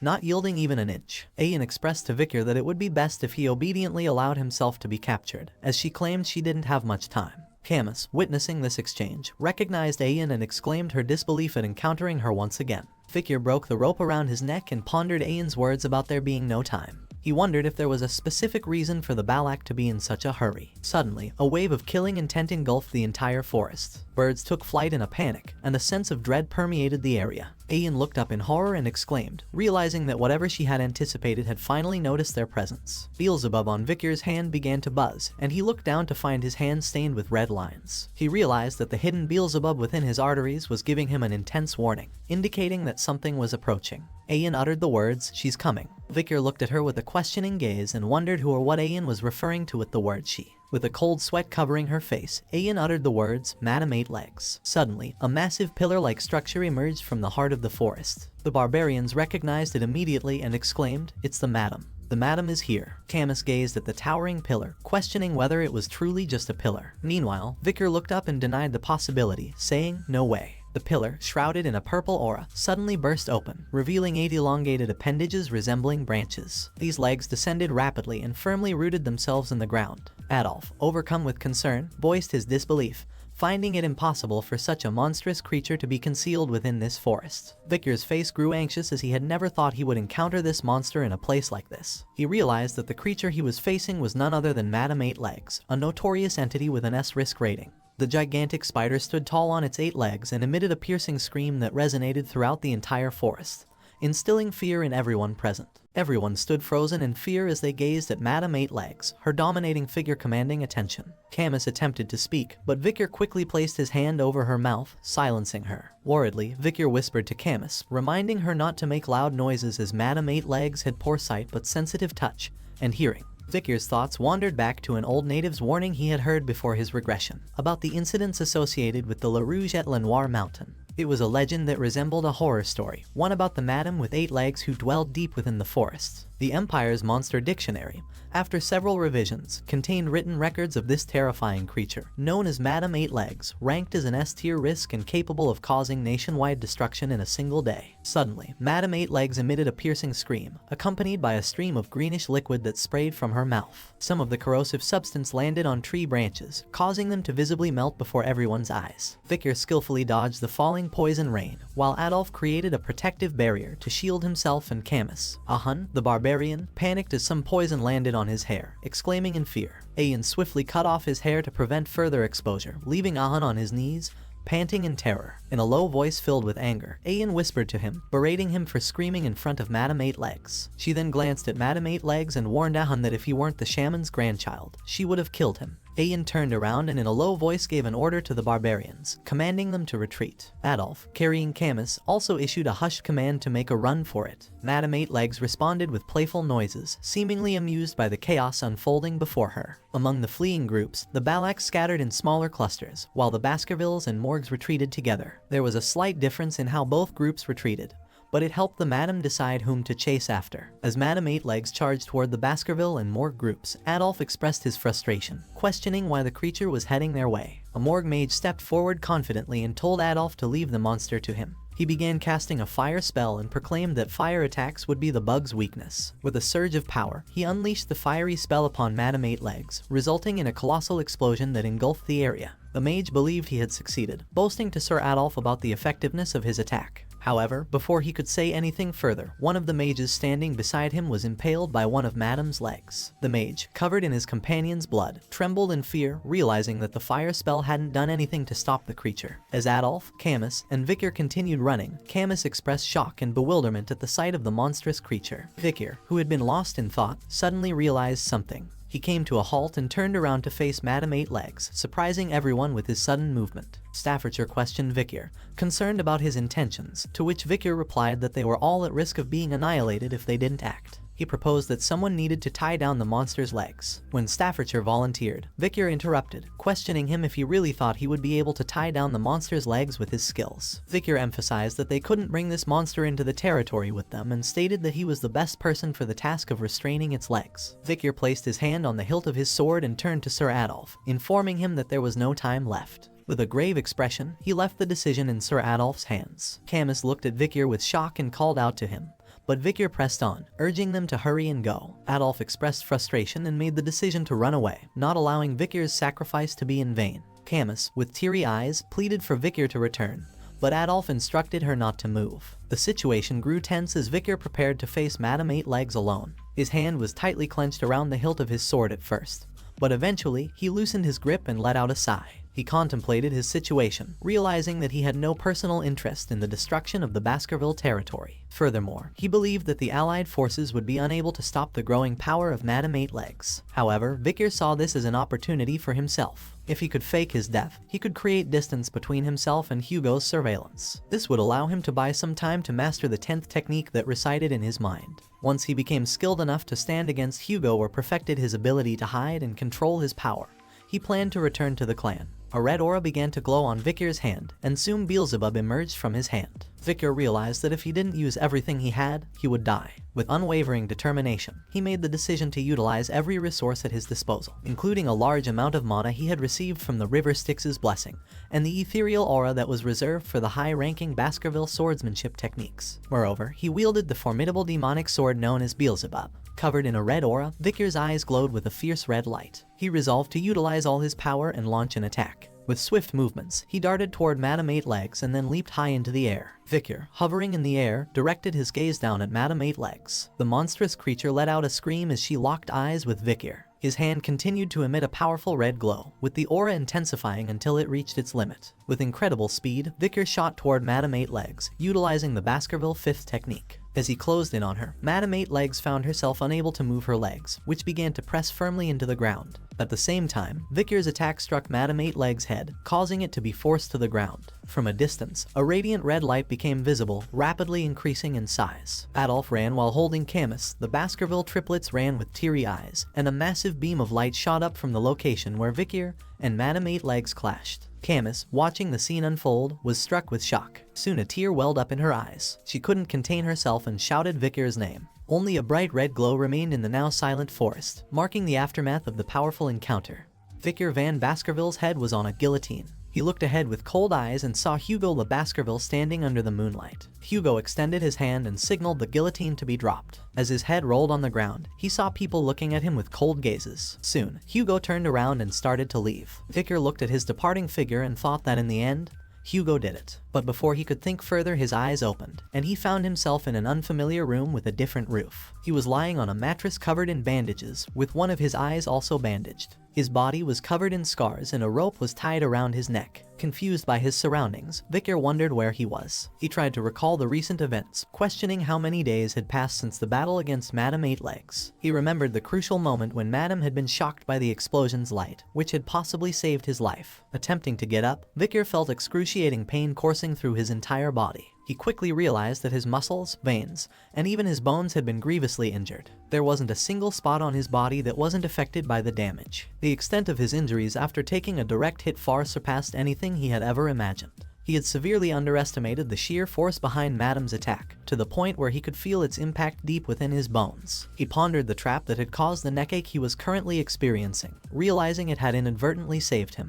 Considering the situation, Vikir contemplated whether everything was progressing according to his plan. He acknowledged his successful escape from Hugo's watch and the presence of witnesses, including Adolf and Camus, so he didn't need to worry about his death being proven. Vikir exited the room and surveyed his surroundings, observing barbarians strolling around and children learning how to use bows. Recognizing the place as the Balak's camp, known as Bulak, Vikir wondered if he was being held captive there. Realizing that he was amidst a camp belonging to the natural enemies of the Baskerville clan, Vikir grew concerned. He acknowledged his inability to escape with his heavily injured body. As he contemplated his situation, a barbarian girl ordered some slaves to hurry up, warning them about the danger of a wolf's bite. Vikir looked at the slaves and recognized some soldiers from the Baskerville and more clans among them. Perplexed, he wondered why he was not being executed like the others. Just then, a barbarian named Ahun approached him, mentioning his ability to speak Balak. Vikir recognized Ahun as someone from the past, one who had kidnapped Camus. Ahun informed Vikir that he should be thankful for not meeting the same fate as the others. With an evil smirk, he taunted Vikir, highlighting his despair due to his crippled body. Ahun sneered even further, asserting that if Vikir weren't the commander's pet dog, he would have boiled him without delay. Vikir repeated the phrase pet dog in his mind. The mention of being someone's pet dog triggered an image of Hugo attempting to chain him down, and a surge of anger boiled within him. Suddenly, Ahun was taken aback as an immense amount of killing intent radiated from Vikir, unsettling him. He looked at Vikir and was taken aback by the intensity in his eyes. Fueled by his emotions, Ahun threw a punch at Vikir's face, expressing his frustration and calling him an arrogant bastard. Vikir fell to the ground, and Ahun walked away in anger, instructing him to find his owner at the end of the rope. Vikir, lying on the ground, watched Ahun leave and vowed to remember his face. He resolved to make him pay once his body recovered. As Vikir followed the rope, he questioned the length of it, expressing his frustration as he walked without reaching the end. He wondered if his owner awaited him at the rope's end. Suddenly, the rope tightened, and Vikir realized he had reached the end. Surprised, he looked ahead and saw Ayan bathing in a small pond. Vikir stood at the edge of the pond, motionless and silent, as Ayan held the other end of the rope. Ayan smiled and told Vikir to lie down. Victor, shocked by her words, didn't immediately understand their meaning. Suddenly, she pulled the rope, causing Victor to fly forward, narrowly avoiding an arrow that would have struck him but instead hit a tree trunk. Ayan then shouted at the children nearby, reprimanding them and instructing them to practice elsewhere. As Victor lay on the ground, Ayan turned her attention back to him. She expressed gratitude for his role in setting her free at the slave auction. Pointing her finger at him, she explained the principle of returning kindness twofold and revenge tenfold. Since he had saved her once, she had saved him twice. Victor questioned her about saving him twice. Ayan explained that she had gone back just in case after the huge explosion, and if she hadn't, he would have died. She told him to be thankful that she was tenacious. Confused, Victor questioned her about the rope and her reason for keeping him alive. Ayan responded, implying that he held a high position within his party. This revelation startled Victor. Ayan continued, suggesting that she wondered how much his party would pay for his return. Victor was taken aback by her statement, realizing that he was in trouble. If hostage negotiations were initiated with the Baskerville clan, his plan to escape Hugo's watch would become meaningless. He pondered his options in this difficult situation. With a mischievous grin, Ayan looked at Victor and revealed her intentions. She told him not to hope for a return to his party because he would become her slave. Ayan proceeded to take out her dagger and cut the rope around his neck. Victor internally heaved a sigh of relief, thinking that his plan had not failed. She then pointed her dagger at Victor and suggested that they decide on their titles, with her preferring to be called Master. Victor stood with an emotionless face, remaining silent in response. Ayan, seemingly amused, complimented his rebellious eyes and expressed her anticipation of taming him. Before they continued, Ayan mentioned that there was a place they had to stop by. She urged Victor to start moving, prompting him to ask where they were going. With a smile, Ayan replied with a rhetorical question, implying that it should be obvious. She explained that it was customary to offer greetings when stepping into someone else's land. They were going to visit the village head, the matriarch. Inside the matriarch's tent, a throne adorned with the heads of bears, jaguars, alligators, and other dangerous animals could be seen. Each head had an arrow stuck in it. Atop this throne sat a woman who exuded a sense of pride. Victor and Ayan walked together, side by side, as they made their way toward the matriarch's tent. Ayan turned to Victor and spoke, sharing some insights about their way of life. She mentioned that if Victor didn't have a place to sleep, he could use a friend's hammock, and if he felt hungry, he could rely on the generosity of those who were more affluent. Ayan emphasized that this was the way the Balaks lived, creating a sense of familiarity and homeliness within their community. However, Victor expressed his observation, noting that it seemed the Balaks didn't prioritize private assets. Soon, they arrived outside a grand tent, and Ayan pointed out that they had reached the matriarch's dwelling. Ayan entered the tent and announced their arrival, addressing the matriarch as mother. This revelation startled Victor, causing him to contemplate the connection between Ayan and the matriarch. The matriarch rose from her seat and acknowledged their presence, remarking that she had brought the young boy who had been a topic of discussion. This statement surprised Ayan, who exclaimed her confusion, denying any involvement in such conversations. Meanwhile, Victor realized that Ayan was the matriarch's daughter and made connections in his mind.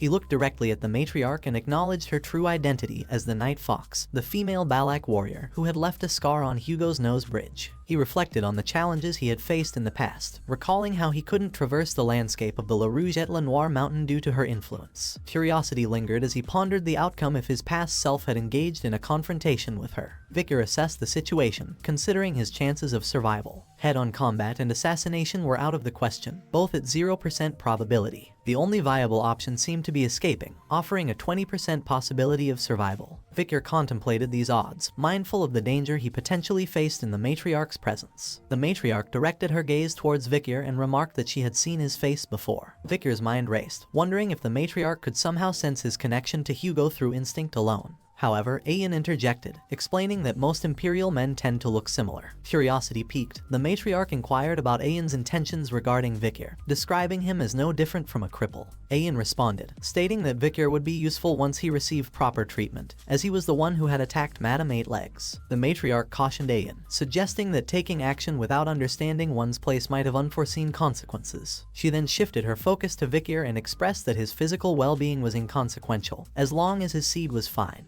Before the matriarch could elaborate, Ayan interjected nervously, revealing her true intention. She stammered that she planned to use Victor as a slave, deviating from her previous statements. Surprised by this sudden change, the matriarch questioned Ayan's inconsistent statements. Ayan hurriedly clarified, stating that she required a slave to assist her during hunts. The matriarch gently patted Ayan's head, acknowledging that it was the owner's prerogative to decide what they wished to do with their slave. Ayan, with a blush on her face, gazed at Victor. Meanwhile, Victor stood in the center of the tent, observing the beam that supported its structure, his thoughts momentarily shifting away from the unfolding conversation. After leaving the matriarch's tent, Victor initiated a conversation with Ayan, expressing his curiosity. He asked for her name, to which Ayan reacted in shock, berating Victor for daring to ask questions as a slave. Undeterred, Victor clarified that he had no intention of addressing her as master, hence his request for her name. With a blush on her face, Ayan reluctantly revealed her name as Ayan. Victor introduced himself as Victor and inquired about Ayan's instructions. Ayan shouted indignantly, protesting against a slave addressing her by name.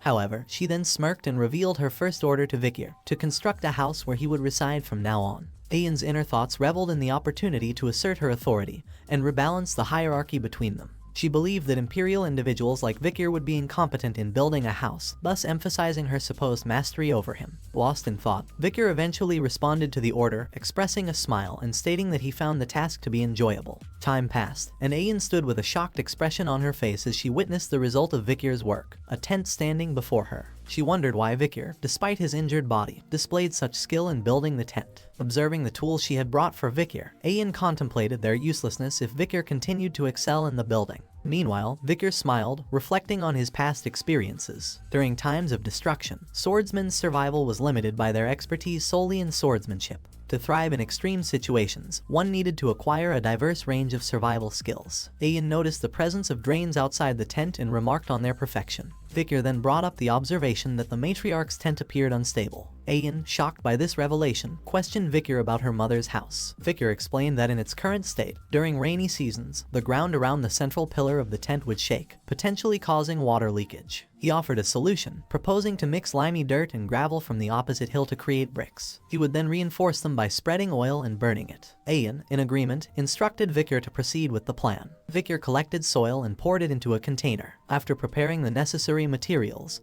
he used a cast to shape the bricks and dried them by heating them over a fire. Finally, Victor and Ayan arrived at the matriarch's tent, where Ayan explained their intentions to her mother. After the tent was fixed, the matriarch looked on in shock, expressing her frustration at previous failed attempts to repair the roof. She realized that the problem lay with the pillar. With a smile, the matriarch commended Ayan, acknowledging that her daughter had found a truly useful male. She then issued an order to Victor, instructing him to handle tedious matters like this around the barracks from now on. Sometime later, Victor was washing clothes near a water source when Ayan called out to him. She initiated a conversation, questioning whether he found it exhausting to slave away, and suggesting that he become an official member of their tribe. Victor responded that slaving away wasn't too bad, internally noting that this peaceful life was preferable to his previous experiences with the Baskervilles or living in the underdog city. Ayan acknowledged that Victor seemed disciplined and commented that it would be challenging for a slave to complain. Victor insisted that it really wasn't that bad, but Ayan disagreed, asserting that tough and tedious work couldn't be easy. As they began to head back, Ayan urged Victor not to have that attitude and to follow her. She offered to help him in terms of survival and adjusting to their tribe. If he performed well, she promised to untie the rope that bound him. Victor looked at her with interest and asked what he needed to do. Ayan smiled and said that he was finally being honest. She then challenged him to go on a hunt and capture a huge prey. Victor was intrigued by the proposition and questioned her about the hunt. Ayan explained to Victor that the tribe's warriors had been unable to catch large enough prey recently, resulting in the growing children going without meat. She emphasized that if Victor could bring in a huge prey, it would not be unrealistic for his title to change from slave to commoner. Playfully, Ayan slapped Victor's back and mentioned that he seemed capable of moving lighter objects,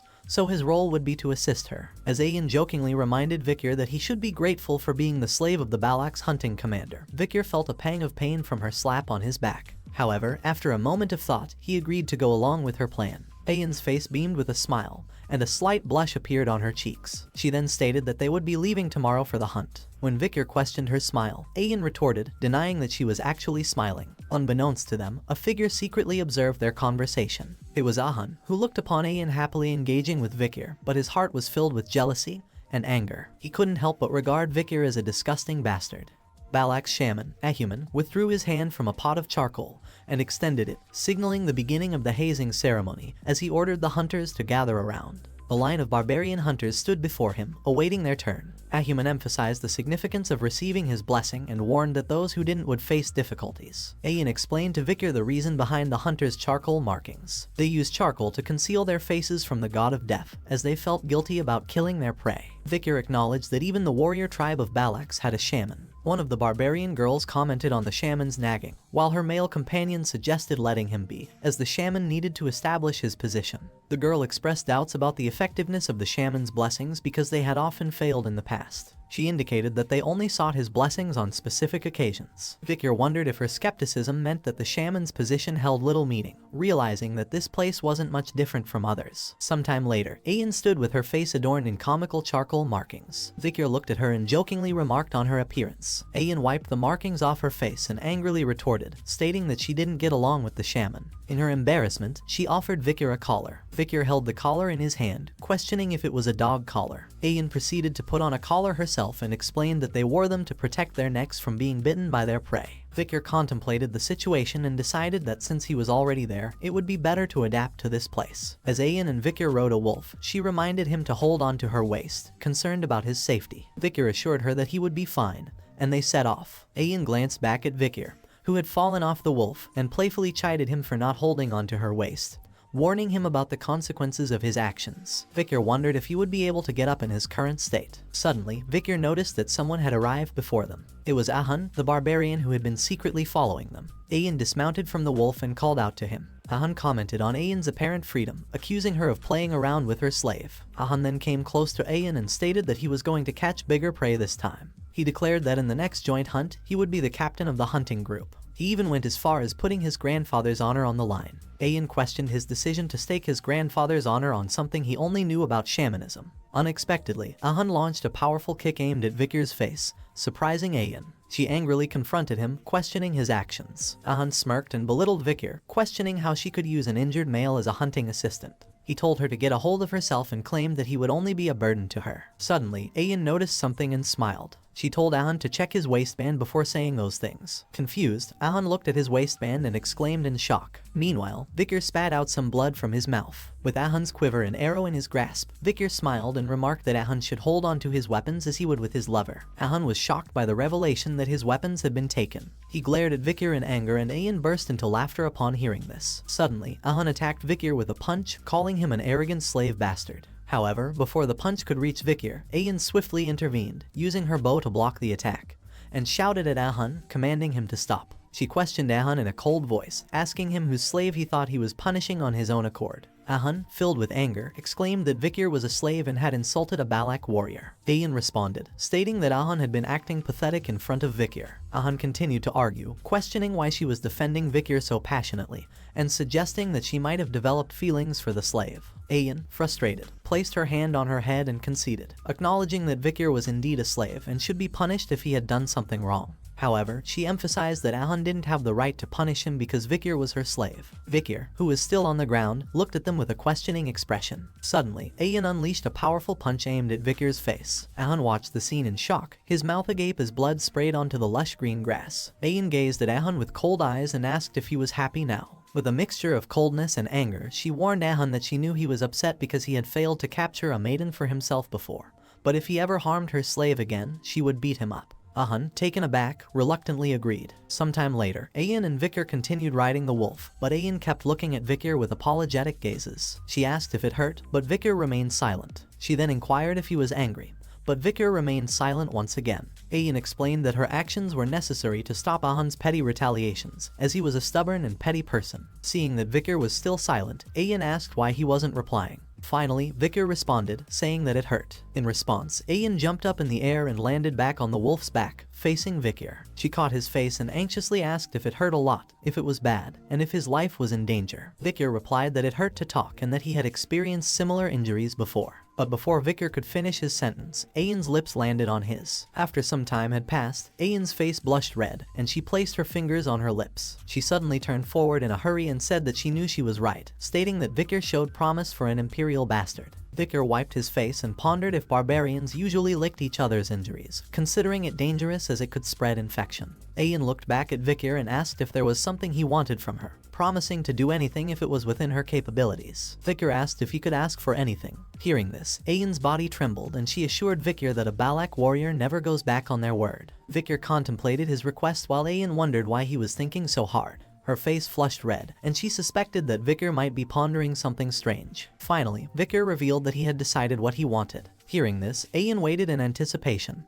her face covered with a blush. Finally, Victor asked Ayan to teach him how to shoot arrows. Hearing this, Ayan's face turned down with disappointment, but she agreed to his request. As they continued forward, Ayan suggested that from tomorrow onwards they engage in some special training. She inquired if this plan was acceptable, and Vikir nodded in agreement. As Vikir fired an arrow at the tree trunk, Ayan expressed disappointment in his archery skills, instructing him to aim at the embedded arrow instead. Vikir questioned whether it was appropriate for her to teach him in that position. Ayan smiled and reminded him that it was he who asked to be taught how to use the bow. She emphasized the importance of learning the bow well since Vikir's body wouldn't allow him to use a sword for a while. The goal was to capture a large prey to enhance his reputation. Ayan continued to put pressure on Vikir's back to correct his posture. In pain, Vikir realized that his bones were at their limit. Suddenly, Ayan's wolf appeared behind them, and Ayan was a bit shocked and applied some extra pressure on Vikir's back, resulting in a cracking sound.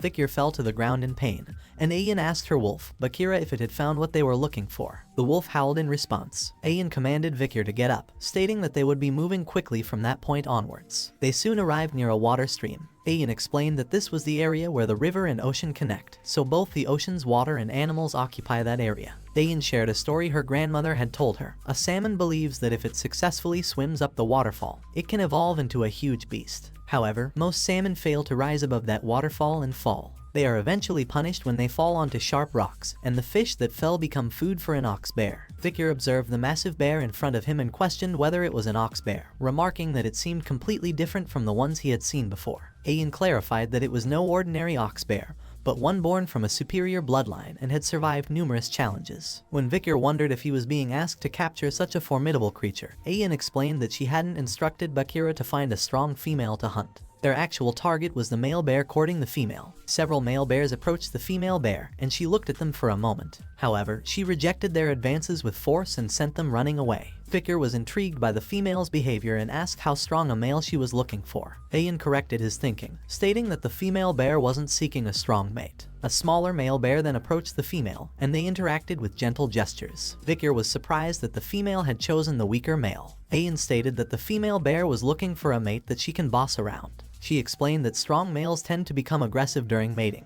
and there are situations when they kill their partners. Hence, strong bears were unpopular among the ox bears. That was why females of the species preferred weaker and smaller partners. Ayan drew a parallel to how Balak warriors selected their partners, favoring young entities with excellent DNA, especially if they had been weakened due to an injury. Vikir realized that the female bear's interest was primarily in obtaining good DNA. As the bear couple began to walk away, Ayan emphasized that their course of action was to wait, as the female would eventually suppress the male's strength completely. Vikir stood outside a cave, where bear roars and moans were clearly audible. He reflected on the past 4 days, during which he had been providing food to the hungry ox bears to facilitate their mating. Ayan asked Vikir if he had left food for the ox bears, and he confirmed that he had.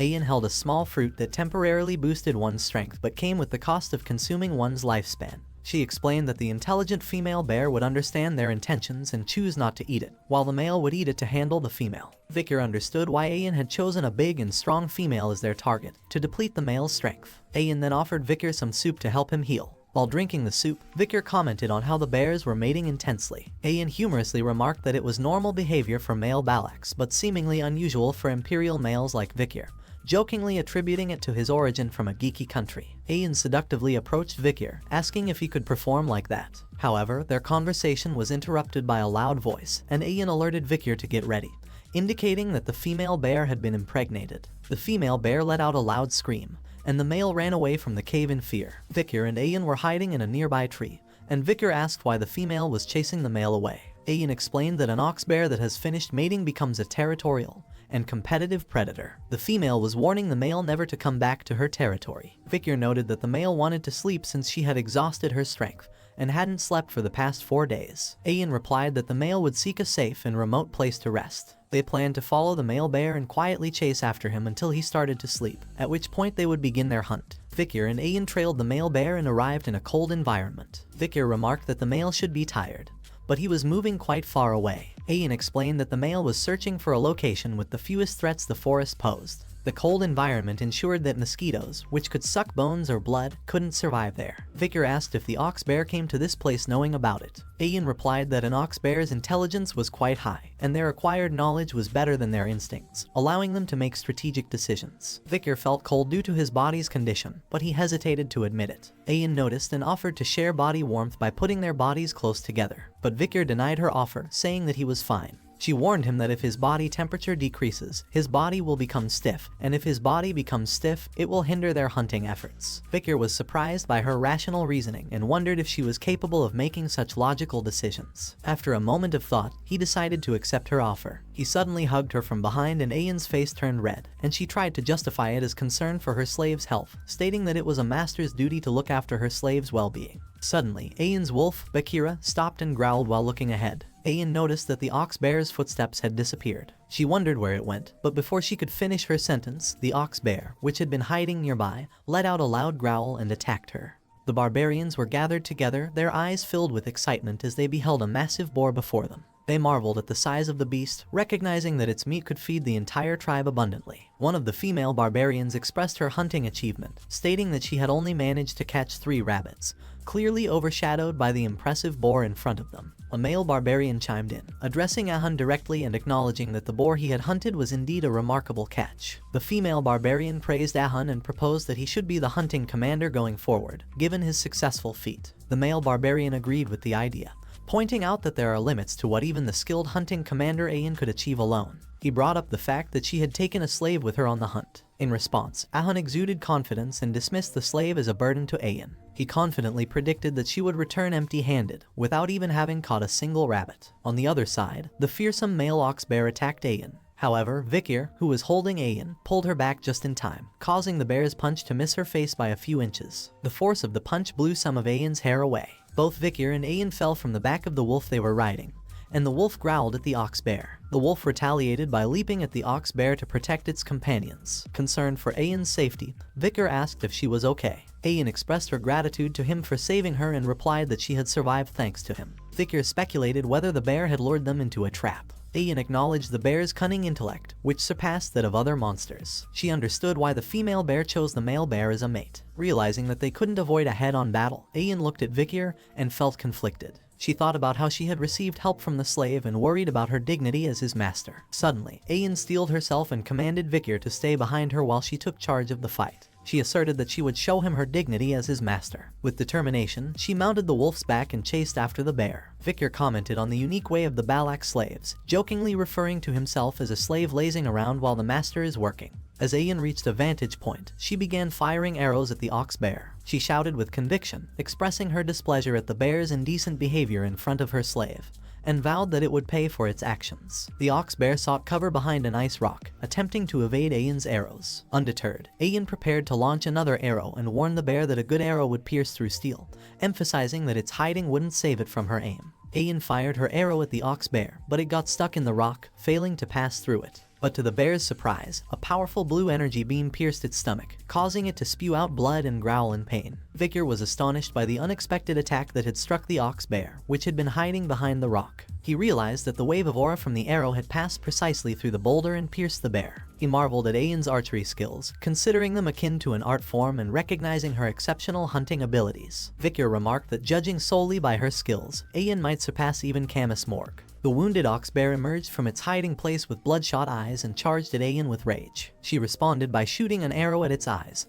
but the bear continued its relentless charge. In response to the bear's persistence, Ayan confidently prepared another arrow, asserting that an arrow filled with her sincerity was powerful enough to break through a castle wall. She released the arrow, but to her surprise, the ox bear managed to dodge the attack, leaving Ayan shocked and bewildered. Before Ayan could fully comprehend the situation, the bear struck the wolf she was riding, sending her flying back and rolling on the ground. In the midst of the intense battle, Ayan recalled her mother's words. Her mother had mentioned that when a beast with dull senses nears death, it can sense the killing intent of a person. Ayan realized that she had underestimated the ox bear and had been careless in thinking she had cornered it perfectly. Despite her righteous intentions in shooting the last arrow, she now faced a dangerous and formidable adversary. The ox bear menacingly approached her, its mouth drooling. The bear opened its mouth wide, ready to bite. Overwhelmed with fear, Ayan closed her eyes and braced herself for the impending danger. However, just as the ox bear was about to attack, Ayan heard a familiar voice calling out to her, asking if she was done showing what a master's dignity is like.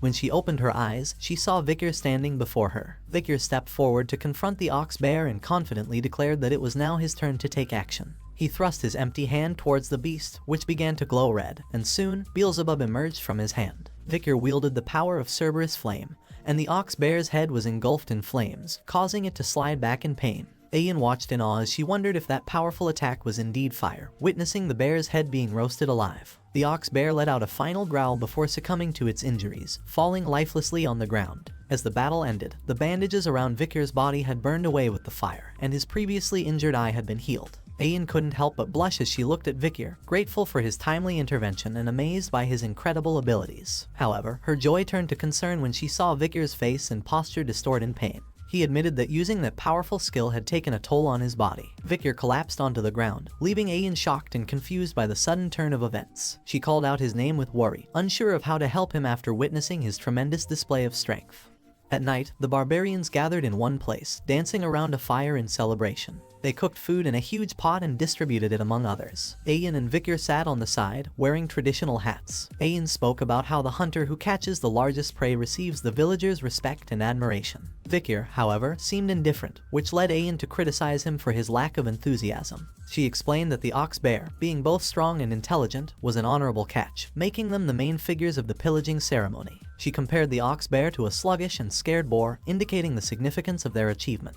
Ayan then questioned Ahan, who was standing beside Vickers, to support her point. Ahan in frustration handed a bowl to Vickers while referring to him as a slave. Vickers was confused about the small amount of meat in his bowl, and asked why he didn't receive more. Ahan replied that the amount of honor he gained was worth the meat he had received. Ayan clarified to Vickers that it was a tradition where the one who contributed the most to the hunt received the least amount of meat but gained a corresponding amount of honor. Ahan, in frustration, wished he could give Vickers more meat. Vickers pondered on the idea that becoming more honorable meant getting less meat, questioning whether the meat was better than such useless honor. Ayan chuckled, finding Ahan's sour expression amusing, clearly annoyed by his reaction. Vickers looked down at his hand and contemplated the 600 kilograms hammer that he had acquired from Beelzebub after catching the ox bear. He wondered if it was possible to increase his weight by 600 kilograms while holding his breath. He then drank the soup and realized that the skill was not all he had gained. After Beelzebub absorbed the ox bear, Vickers' body recovered significantly. Ayan, wanting to offer Vickers more meat, gave him a bowl filled with meat, explaining that it was a hunter's right. However, Vickers declined her offer as he had already received a portion of meat, a bowl of blood, and a portion of intestines. Ayan insisted that Vickers should eat the additional meat, emphasizing that he should consume different body parts according to his weaknesses. She encouraged him to eat it. She explained that one should eat eyes if the eyes are bad, eat the heart if your heart is weak, and if your limbs are weak,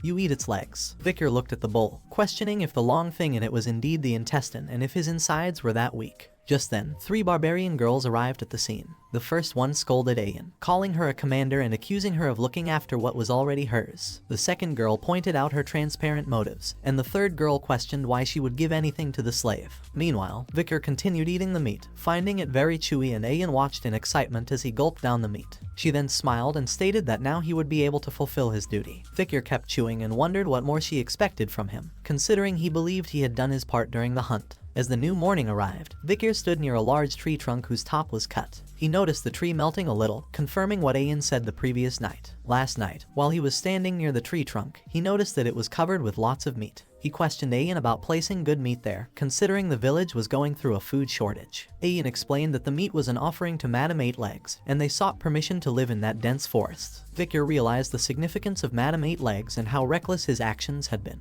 He understood the Balak villagers' behavior towards her and found her to be an annoying monster. Vickers, strolling back to his hut, noticed a long line of girls waiting outside. He was puzzled, wondering if there was another ceremony or some special event. The girls talked amongst themselves, expressing their eagerness to meet Vickers. One girl mentioned that she had been in line since dawn, while another was glad to be at the front end. A third girl proudly stated that she stayed awake the entire night. 3 girls stood together, discussing the possibility of becoming a commoner based on the results of yesterday's pillage. They speculated that a woman from the village might become Vickers' wife, considering his strength in hunting an ox bear. Just then, Ayan arrived after hunting a deer and scolded the girls for trying to take what belonged to her. She reminded them that she had given him the stew the previous day, and they had no right to claim it as their own. In response, the barbarian girls argued that Ayan should have used it herself and shared some with them. They called her stingy for keeping it all to herself. Ayan, clearly irritated, challenged them to set up their own trap and catch something similar. The girls explained that they had already gone out many times, even to the Empire's border, but found no one else like Vickers. Ayan, with an angry expression, suggested that there might be someone like Vickers in hell. The barbarian girls, frightened by her anger, ran away in fear. Ayan sighed, concerned that the cunning girls might take Vickers away while he was recovering. She fed him the ox bear's meat, so she felt the need to order him to carry out his manly duties. Suddenly, Ayan noticed Vicar standing there and stuttered, trying to hide her intentions. Vicar's face distorted as he realized what he had eaten the previous day. Ayan quickly changed the topic and mentioned that she had heard that last night, her mother had called for a meeting among the elders. She added that Vicar, as the honorable hunter of the pillage, would have the opportunity to request something from her mother during the meeting. She then advised him that when her mother called upon him, he should ask for the thing she was planning to suggest. Inside the matriarch's tent, the elders sat on one side while the young prodigies on the other. Vicar sat on his knees and bowed to the matriarch, greeting her respectfully. The matriarch acknowledged Vicar's accomplishment of catching an ox bear, expressing her gratitude for the good meat she had eaten. Vicar humbly replied that he only did what he had to do. The matriarch smiled and praised him, remarking on his quick recovery rate, which he credited to her care. Vicar observed the matriarch, the night fox, Aquila. He recognized that she was a genius archer who scared the people of the empire, despite leading the Balak tribe with less than 300 members. He saw her as dignified as Hugo, but she was also warm and soft. The matriarch expressed her desire to reward him for his contributions. She announced that due to his actions the previous day, she would change his status. Vicar was no longer considered a slave but a part of the Balak family. At that moment, an elder cleared his throat, and Vicar recalled that some elders were dissatisfied with his status change. Vicar observed the elder and recognized him as Ahuman, the Balak's shaman and Ahun's grandfather. The matriarch stood up and reaffirmed Vicar's new status as an official member of the Balaks. She invited him to share his desires, stating that even though she didn't give birth to him or raise him, she would consider his request as part of the family. She offered him the possibility of choosing a beautiful village maiden as his partner, and she would give her blessing. Alternatively, if he preferred not to have a partner, she was fine with him having a slave. Meanwhile, Ayan made hand signs, reminding Vicar of something she had previously told him. Vicar looked at her and closed his eyes. Vicar then stated that he had one request. The matriarch was intrigued and encouraged him to speak comfortably. Internally, the matriarch wondered why Ayan was signaling so urgently, questioning if she wanted him that badly. Vicar looked at the matriarch with confidence and expressed his desire to bathe in the hero's spring. The room fell silent as everyone present was shocked by his request. Only Ayan had a smile on her face. The matriarch gazed at Vicar with cold eyes, clearly taken aback by his request, and questioned whether he was aware of what he was asking for. Ahuman's voice thundered as he directed his words toward Vicar, his tone dripping with disdain and anger. He questioned Vicar's awareness of the person he was in the presence of and criticized his arrogance. Shifting his attention, Ahuman then turned towards matriarch and emphasized that only esteemed high-ranked Balak warriors were permitted to access the revered hero's spring. He dismissed Vicar's plea, branding it as insignificant. Ahun chimed in, echoing Ahuman's sentiment. He asserted that the hero's spring was exclusive to those who had proven their exceptional might and condemned Vicar for his audacious inquiry. Ayan intervened, speaking up for Vicar and highlighting his previous feat of capturing an ox bear during the pillaging ceremony. The act, according to her, was a testament to Vicar's strength. The matriarch's gaze fell upon Vicar, and she inquired about his understanding of the hero's spring. Fearless and composed, Vicar met her gaze and revealed his knowledge. He knew that Hero's Spring was a revered shrine where only the mightiest Balak warriors were submerged. The spring possessed healing properties, aiding both internal and external injuries through its waters. Vicar also recalled Ayan's insight that access to the spring was reserved for warriors who had made significant contributions. Contemplating Vicar's request, Matriarch grappled with the decision. The first elder expressed hesitation about sending an outsider, a recent commoner, to the shrine. However, the second elder interjected, suggesting that given Vicar's potential, a single visit to the hero's spring could serve as motivation. Debate ensued among the elders. The first elder emphasized the exclusivity of the hero's spring, questioning the idea of allowing anyone to enter. On the other hand, the second elder advocated for showing kindness to Vicar due to his battered state and newfound familial connection. Matriarch's internal struggle was evident as she weighed the options. She desired to grant Vicar's request but acknowledged the lack of a compelling reason. She lamented the opposition from the shaman and the guards, leaving her feeling constrained in her decision-making. As the tension grew, a sudden bell sound interrupted their deliberations, capturing everyone's attention. Vicar's voice cut through the uncertainty as he questioned the origin of the bell, pondering if it signaled the onset of war. Ayan clarified that the sound was an indication of a guest's arrival, ruling out the possibility of a confrontation with the Balaks in their own territory. Matriarch decided to adjourn the discussion, instructing everyone to return to their duties. Ahuman's demeanor shifted as he observed Matriarch's departure, his expression brimming with ire, accompanied by a disapproving sound. As the members of the Balak tribe stood together, Vicar asked Ayan if the group of people before them were the guests they were expecting.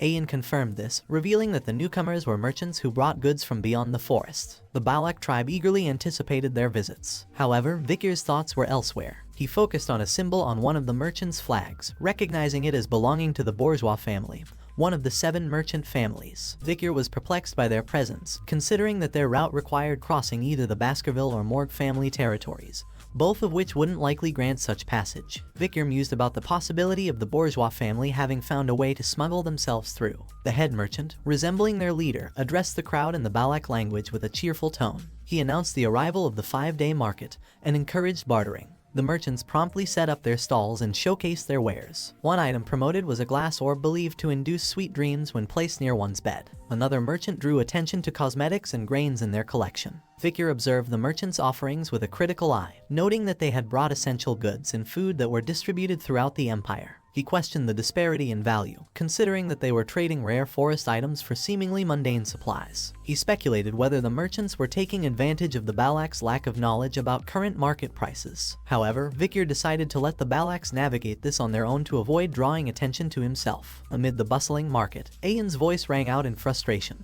denouncing the unfairness of the deals. She questioned whether it made sense for her to exchange a diamond for corn. Victor found solace in her reaction, relieved to see someone expressing rational dissatisfaction. Ayan's anger grew as she shouted that she should at least receive 2 corns for this. Ayan smiled as she happily received 2 corns in exchange for a diamond. Victor couldn't help but feel frustrated by her actions, considering her to be quite hopeless. Amidst the bartering, 3 Balak tribe members engaged in a verbal confrontation with the merchant leader. The first one argued for better terms for trading a pearl clam for radishes, asserting that 2 radishes were the rightful exchange. The second haggled over the quality of cabbage and eventually settled for 1 deer antler. The merchant leader, visibly irritated, relented under the pressure of the Balak warriors' persistence, giving in and offering extra items. This made the Balak members happy, but the merchant leader smirked inwardly, perceiving their celebration as ignorance of the item's true value. Just then, a small girl approached the merchant leader, politely asking for a glass orb. The merchant leader, with a self-assured demeanor, mentioned having many glass orbs and inquired about what the girl had to offer in return. The little girl's face lit up with joy as she proudly displayed a sun larva, referring to it as a rare, delicious, and nutritious treat. She presented it to the merchant leader as an offering. However, the merchant leader's expression twisted into one of disgust as he slapped the girl's hand away, rejecting her offering with revulsion. The sun larva fell to the ground, leaving the girl heartbroken. As the merchant leader began to walk away, he remarked that despite being perceived as a primitive barbarian, she was quite pretty. He considered her attractive enough to fetch a good price as a slave. The girl looked at the sun larva with teary eyes, and suddenly, a hand appeared on her head, trying to console her. Victor looked at the merchant with anger and stated that this trade was invalid. The merchant leader questioned whether Victor understood the imperial language and tried to brush off the incident by saying it was just a misunderstanding. However, Victor cut him off, questioning if he was talking about the intention to sell a Balak child as a slave. Dismissing the merchant's attempts to explain, Victor redirected the conversation and demanded the cancellation of all unfair trades of the day. The merchant leader was baffled, asking Victor to define what he meant by unfair trades. Victor boldly stated that the items were being marked at prices significantly divergent from their current market value. The merchant leader pondered the fact that Victor was the only one who could speak the imperial language. Attempting to assert authority, the merchant leader claimed that the trades were sacred and sanctioned by the Balak shaman, who was seen as a proxy of the forest god. He belittled Victor's interference due to his young age, implying that he shouldn't involve himself in matters beyond his understanding. Victor's words were calculated and sharp as he broke down the actual market values of the items being traded. He revealed that the supposed corn was worth 100 gold each, while the received diamond had a value of around 2 million gold. He further explained the worth of an ox bear horn when crafted into a billiard ball, equivalent to 1 million gold, comparable to a goblin butt mushroom, a newly used medicinal item. The merchant leader was astonished by Victor's precise knowledge of market prices. Victor picked up a glass orb and explained that this glass orb can give you sweet dreams. If you place this next to you, you will certainly be engulfed and only dream sweet dreams. He then disclosed that the orb's surface contained hidden holes that dispensed drugs inducing sweet dreams, which, in reality, was a harmful, cheap substance banned in the Empire due to its adverse effects with prolonged use. He acknowledged the merchant's effective distribution of the drug.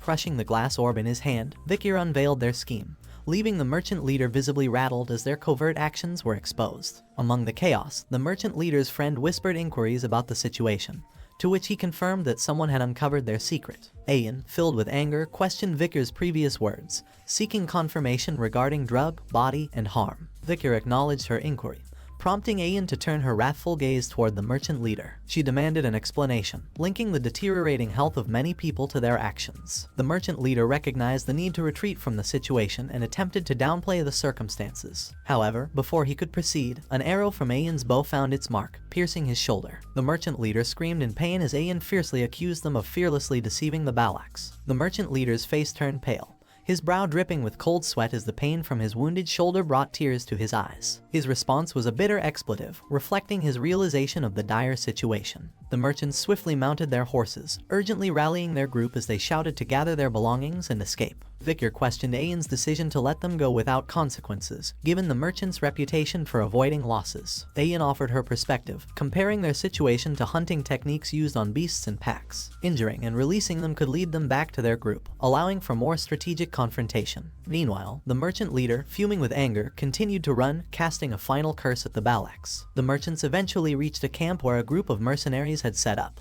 With frustration and desperation, the merchant leader ranted about the Balaks stealing their products and rallied the mercenaries for an impending battle. In the quiet of the night, a bird soared through the air, its keen eyes spotting a distant light cutting through the heart of the forest. Descending, the bird perched on someone's hand. Ayan's fierce gaze met the bird's arrival as it landed on her hand. She uttered a chilling declaration that resonated with the anger within her. They had provoked the Balaks, and in her eyes, there was only one way to deal with such a transgression: slaughtering their adversaries. A group of mercenaries moved silently through the dense forest toward their destination in the heart of the night. The leader of the mercenaries turned to the merchant leader accompanying them and addressed him, highlighting the unfortunate looting of his goods by the Balak group. He suggested that mere words wouldn't work with these barbaric raiders and that a more decisive approach, involving their annihilation or enslavement, was necessary. The merchant leader, however, countered that the challenge of defeating the Balaks in combat was not to be underestimated. The mercenary leader questioned his decision to hire them if he was so apprehensive, reminding him that they were initially meant to be a backup plan in case things went awry. He then lit a matchstick to ignite his cigarette and elaborated on their agreement to receive a share of the earnings in exchange for providing security,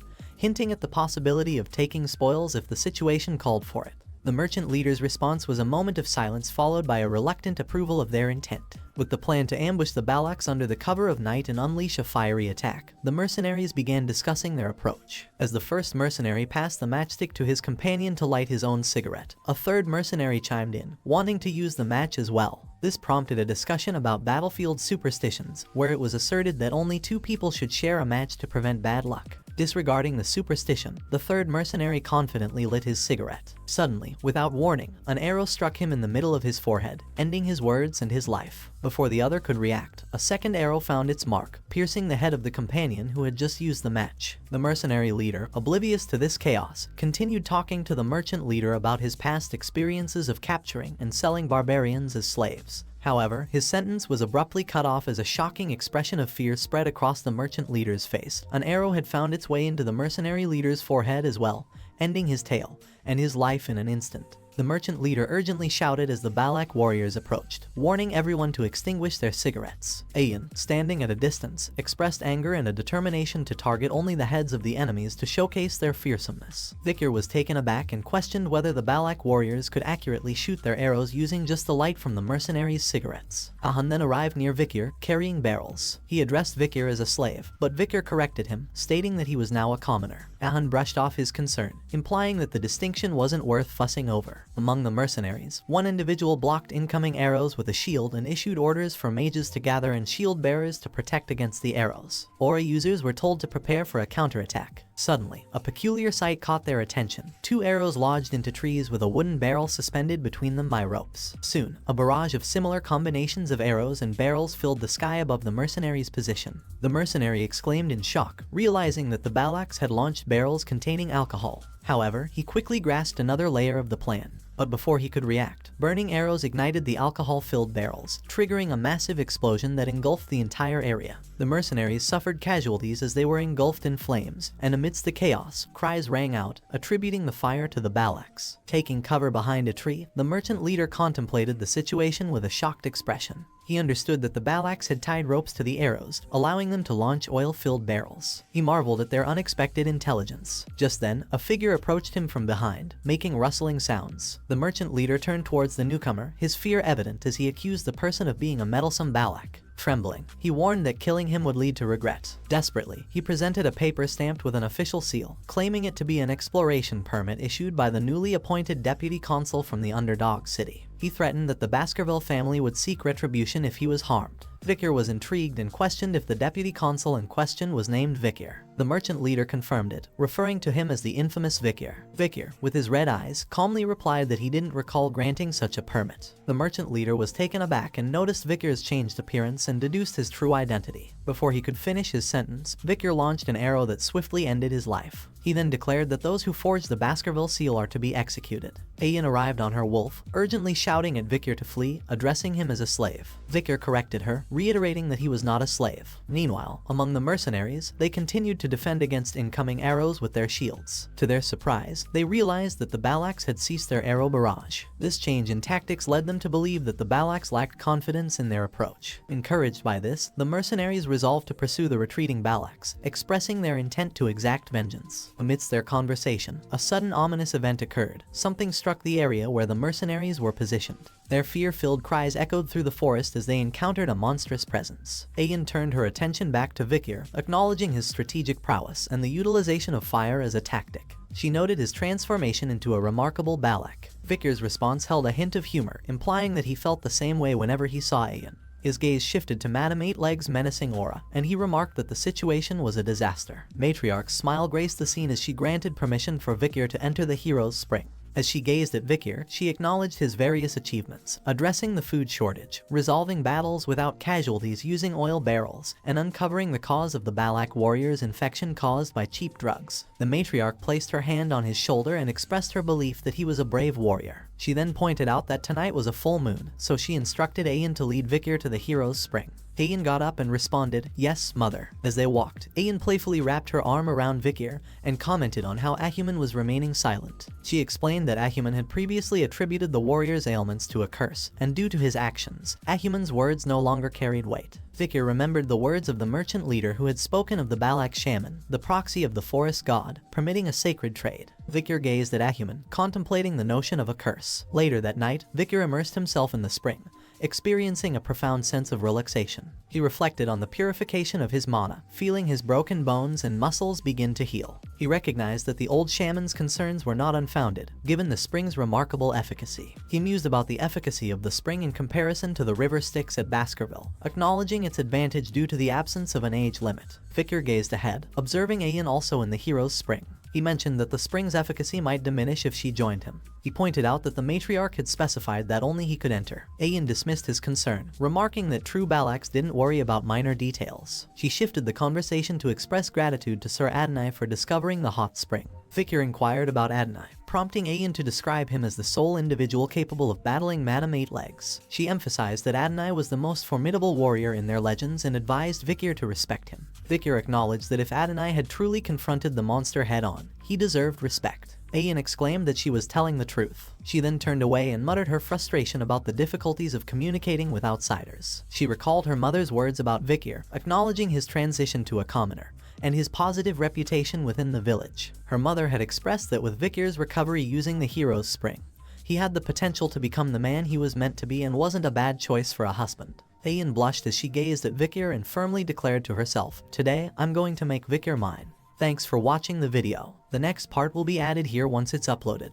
If you enjoyed this video and want to see more like it, please consider giving it a thumbs up and subscribing to my channel. Also, don't forget to turn on the notification bell so you're always the first to know when I post something new. Ayan spoke openly, revealing her knowledge of the merchant's excessive profits and expressing her readiness to take action against them if he hadn't. Vicar responded with a knowing smile, prompting Ayan to protest in embarrassment. She insisted that she genuinely knew about the price difference between diamonds and corn in the Empire. Curious, Vicar inquired about the price disparity, and Ayan guessed that 1 diamond might be worth 20 corns. When Vicar remained silent, she quickly revised her estimate to 30 corns. Vicar remarked that her guesses were wrong, and he then revealed to her the number of corn she could get with 1 diamond. Ayan was taken aback by this revelation and exclaimed in shock at the immense number of corn she could exchange for a diamond. She quickly covered her mouth and tried to save face by dismissing her surprise, as if she had known all along. She remarked that the logic within the Empire was strange and questioned where they would use that stone. Vicar told her that all that didn't matter. He then offered her a choice between addressing him by his name or as a slave.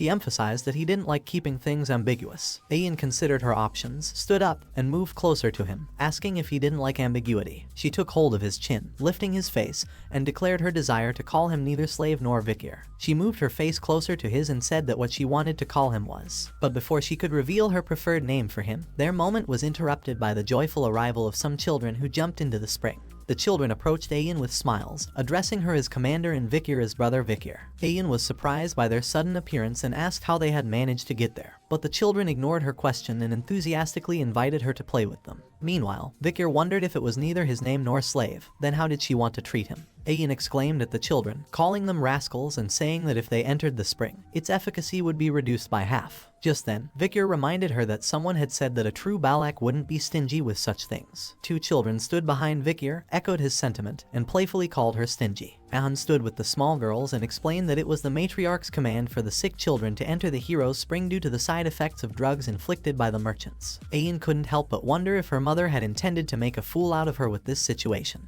Ahan, standing behind Vicar, thanked him for helping her younger sister, and her sister also expressed her gratitude. Ahan then apologized to Vicar for misunderstanding him all this time. Vicar responded with a simple yeah. Ahan shouted in frustration, stating that they were apologizing here, and questioned if that was all Vicar had to say. Vicar responded calmly, stating that Ahan had too much anger in him. Ayan smiled as she looked at Vicar and thought that there was still a lot of time. She called out to Vicar with a warm smile covering her face and cheered for him on becoming an official Balak member. About 2 years later, a punch landed squarely on Ahan's face, causing him to fall to the ground with a painful sound. As Ahan lay on the ground, his attacker, none other than the 17-year-old Vicar van Baskerville, remarked that Ahan was more of a crybaby than he had anticipated. Despite the punch, Ahan was determined and challenged him for another round. Vicar, however, began to walk away and stated that their sparring session had concluded for the day. Ahan accused him of running away, but Vicar simply replied that he was going for a stroll. After Vicar left, Ahan's two friends came to his aid and helped him up.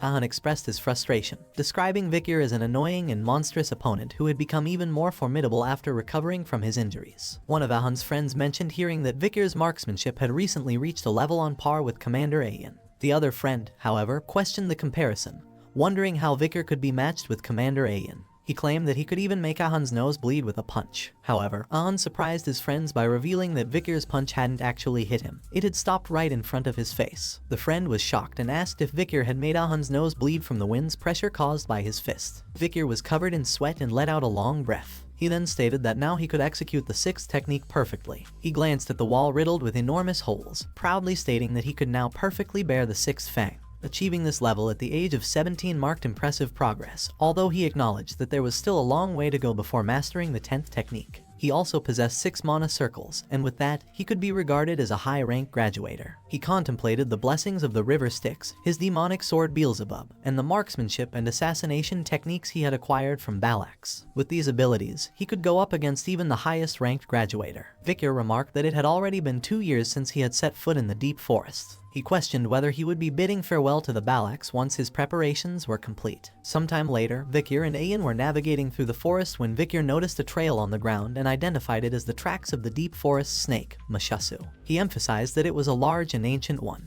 Ayan acknowledged this information, and Vicar mentioned that if they were able to catch this snake, it would provide enough food for the village for at least 4 days. Curious, Vicar looked at Ayan, who appeared lost in thought, and asked if she was thinking about something else while they were hunting. Ayan's face flushed, and she hastily denied it. To change the topic, she mentioned that another hunting group had asked her to inquire about something. Vicar regarded her with suspicious eyes, sensing that she might be hiding something. She then revealed a knife and explained that the hunting group had obtained it from an imperialist who had trespassed into the deep forest. She asked him if he knew anything about the emblem on the dagger. Vicar confirmed his knowledge and stated that it was a famous emblem. He knew that the emblem belonged to an extremely famous clan, the Leviathan clan, an incredibly renowned clan that was part of the 7 imperial clans, along with the Baskerville clan. Ayan explained that they had initially suspected the dagger might have belonged to someone from the mercenary group they had massacred 2 years ago. Fortunately, this was not the case. However, something was troubling her. She described how in various locations around the headwaters, they had found traces of a red liquid poured from a glass bottle, left behind by unknown individuals who quickly retreated.